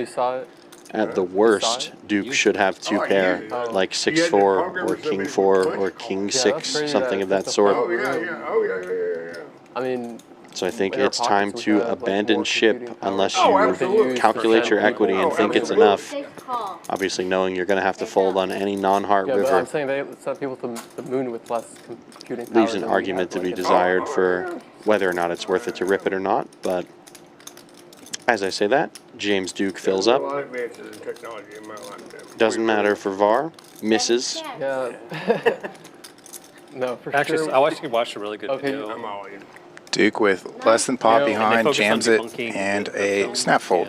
The classic James Duke I'm all in line. What they did. Snap Because they didn't have a way fold. to make a unit. Var obviously frustrated with the One result light source, tonight, trying to potentially chase Like, it's his just simple stuff draw, like that, that regardless they couldn't of the price he was getting. Wait, they couldn't. You're saying they couldn't recreate From a it film like that? standpoint, they didn't have the CGI and the stuff, and they didn't have even the physical lighting Yeah. in the 60s to create one point that cast only one shadow.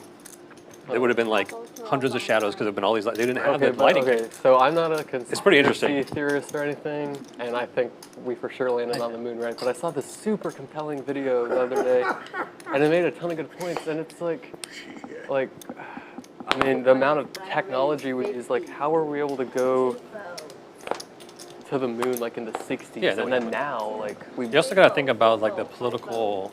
Well, it was like and how much we were willing to risk to beat Russia. Yeah, we were willing to let those people die. to 50. And we're not like that anymore. The only reason I wouldn't believe that is because we wanted to go there to be first. 150. He said 150. But how did they? If it had been fake, every other country would be laughing at us, making fun of us, talking about how we Maybe it was faked it. masterful. None of them have ever done it. 150 is the 3-bet from Var, holding the nip button.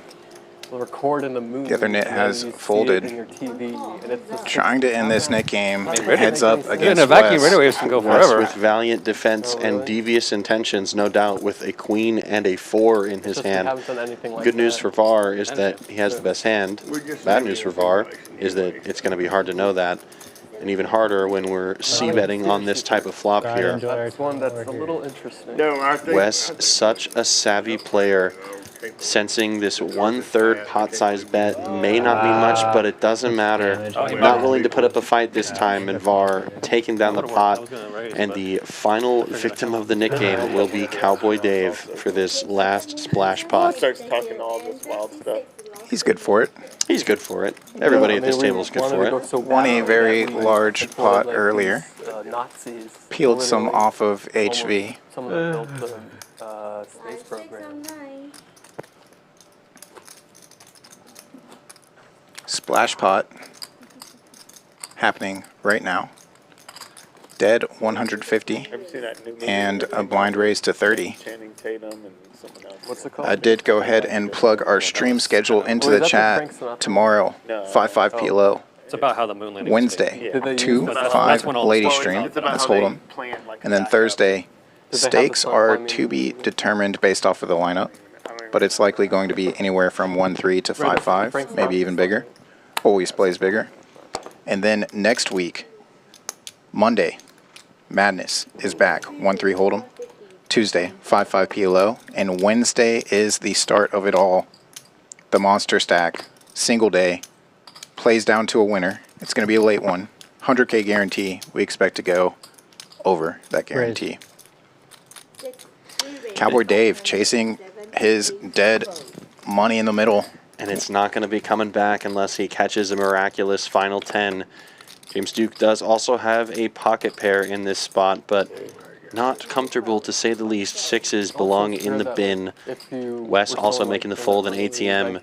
One of the last pots of the night is going to find himself in a beautiful situation to make most of his money back. I mean, I believe he's already up, but this is going to be a huge pot if he does elect to 5-bet.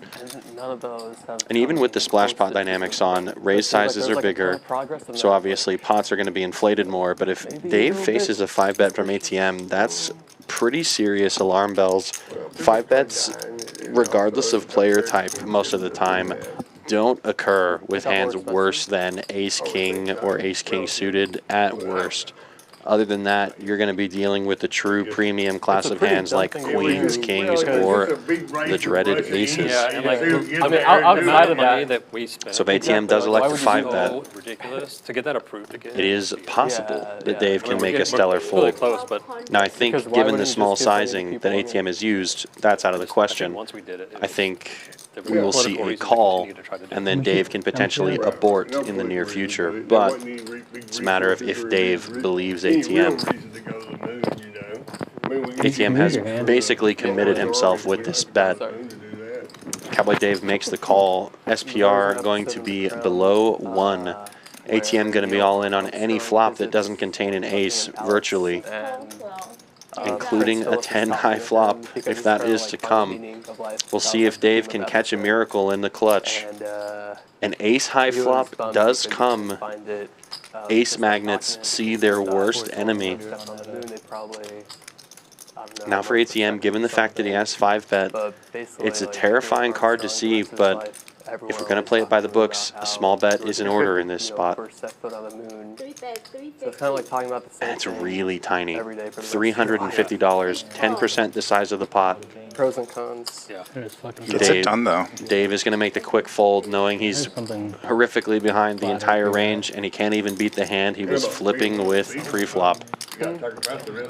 Potentially dicey situation. Navigated well by ATM, and ATM going to be up big after that one. Yeah, what?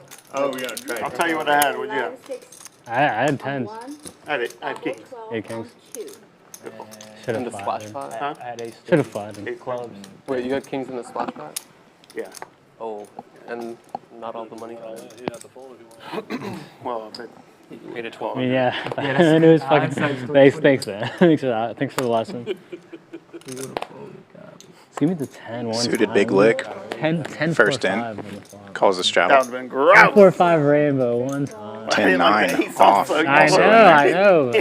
But Who is going to raise it? Var is going to just make the call. Wes with the Robbie. No raise. Limped pot towards the end of the stream. Jack, I think we've got 2 more hands, this one included as one of the 2. Let's see it.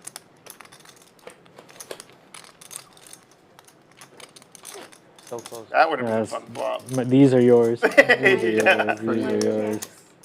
2 checks, 3 checks, 5 checks, 10, 7 checks, check around. 10 of diamonds one time. Board pairs itself on the low end. $60. My bet $60. Upgrades any other pair. So Duke bets. He does currently have the best of it. The Fisherman counting out red chips, which will be in short order sent over to Duke stack. Actually, it looks like it's a chop. Yeah, it's a chop. You can tell that I'm a little rusty. I didn't think about that. It is indeed a chop on this board. King kicker does play instead of a 9 or a queen. Oh, I'm not on that side of TikTok. Luckily. 10s, 5s, and My a mom king. goes crazy for those conspiracy theories. She literally, like, before Trump won the first time, she said Trump can't win because all the presidents are related. Fisherman's going to end up looking him up. And he's going to look him up and then pull his chips right back. And I was kind of disappointed because I obviously was going to lose, so there's no way to Man has also had a bit of card death tonight, other than a couple of large pairs. Eric told me that, like her boyfriend. Hasn't really had any favorable spots. They like, Chop it up, They gentlemen. always like go crazy, and then when they're wrong, they're like right.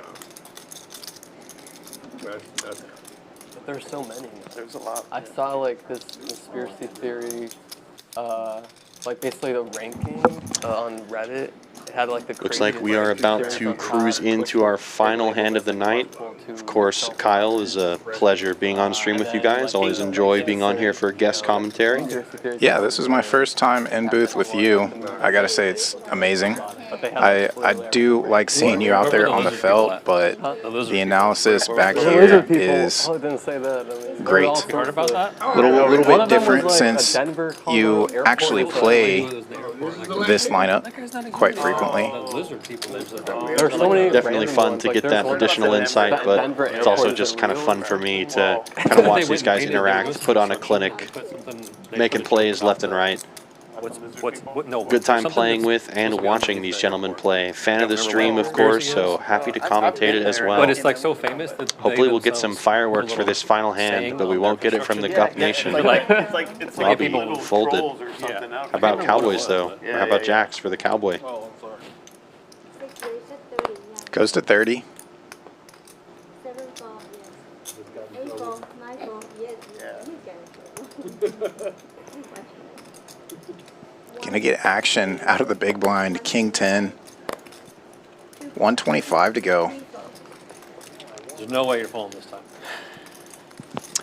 No way indeed that Cowboy Dave is folding, and he may not be calling either, Wes. Reaching for 4 betting chips.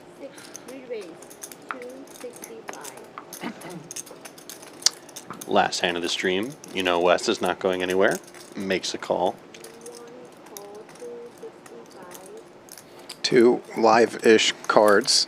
The king more live than the 10, but they do have some interaction, especially on that type of flop. Wow, I timed that perfectly. Ooh, harkening back to other coolers we've seen with simple or similar types of hands here. Middle set against an open-ended straight draw. Backdoor flush draw as well for Wes with the 10 of spades. Likely to go check, call, or even potentially check raise here, given the dynamics of it being the last hand of the night.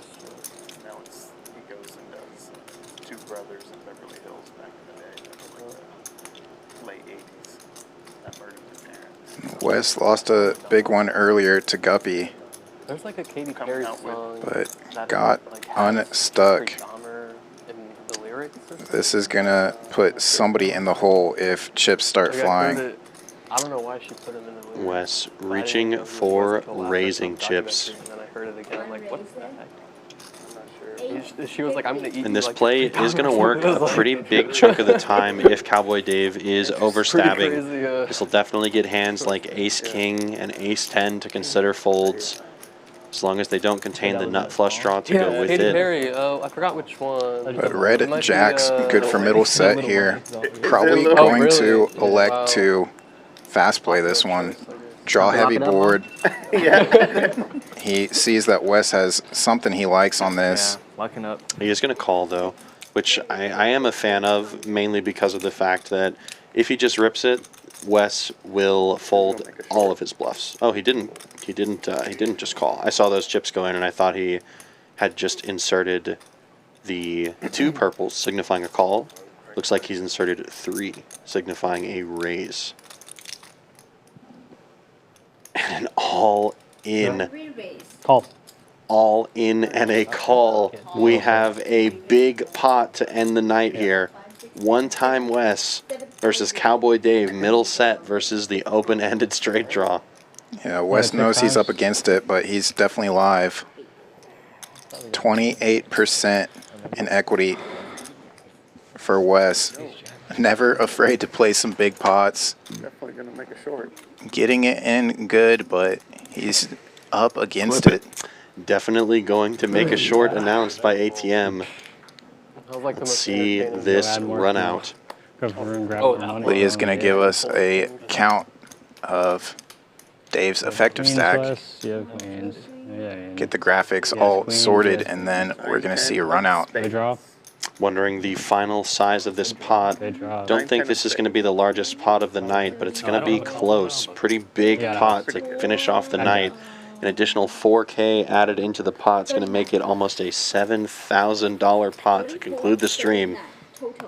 If you hadn't already, please like and subscribe. Hands like this happen all the time. Cowboy Dave crossing his fingers. It looks like it's going to be north of a $7,000 pot if I'm if the graphics catch up. What do you want to see? 74-31. Take a fucking jack. Jack deuce or a queen. Yeah. $7,500 pot, casual in your 1-3 game. 10 on the turn, no good for Wes. Still gonna need to catch his previously stated outs, and he doesn't. Boat City for Cowboy Dave, who was already winning on the night, and winning even more he will be. Huge pot taken down at the end of the night by Dave. Nice hand. What a finish to an already amazing stream here. Backdoor spades too. No shortage of action.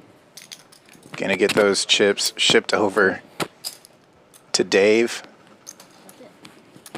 And then we're gonna wrap things up, take a look at the final numbers. Players are likely gonna do a quick sweat, and then some of them keep playing. So here it is, VPIP, how often players are voluntarily putting money into the pot. Very active table, most of the table north of 30%. Wes leading the way, as you predicted, 62%. PFR no shortage of 3 bets, 4 bets, and pre-flop aggression. Raising when entering the pot, usually by all players. No shock there as well. And who's up, who's down? Cowboy Dave finishing the night off as the big winner. 5,431 in this 1-3. Over 3,000, closer to 4,000 for ATM and HV. Guppy booking a win, 1,500, 664 for Fisherman. Everybody else in the hole, over 1,000 for Var, Duke, and nearly 5,000 for Wes. 8.1 for Mo. That is truly some Monday Madness. We appreciate everybody tuning in. Make sure to come on back. We have plenty of more streams this week, next week, all in the future. For Chris, this is Kyle Miller signing out. We'll see you soon.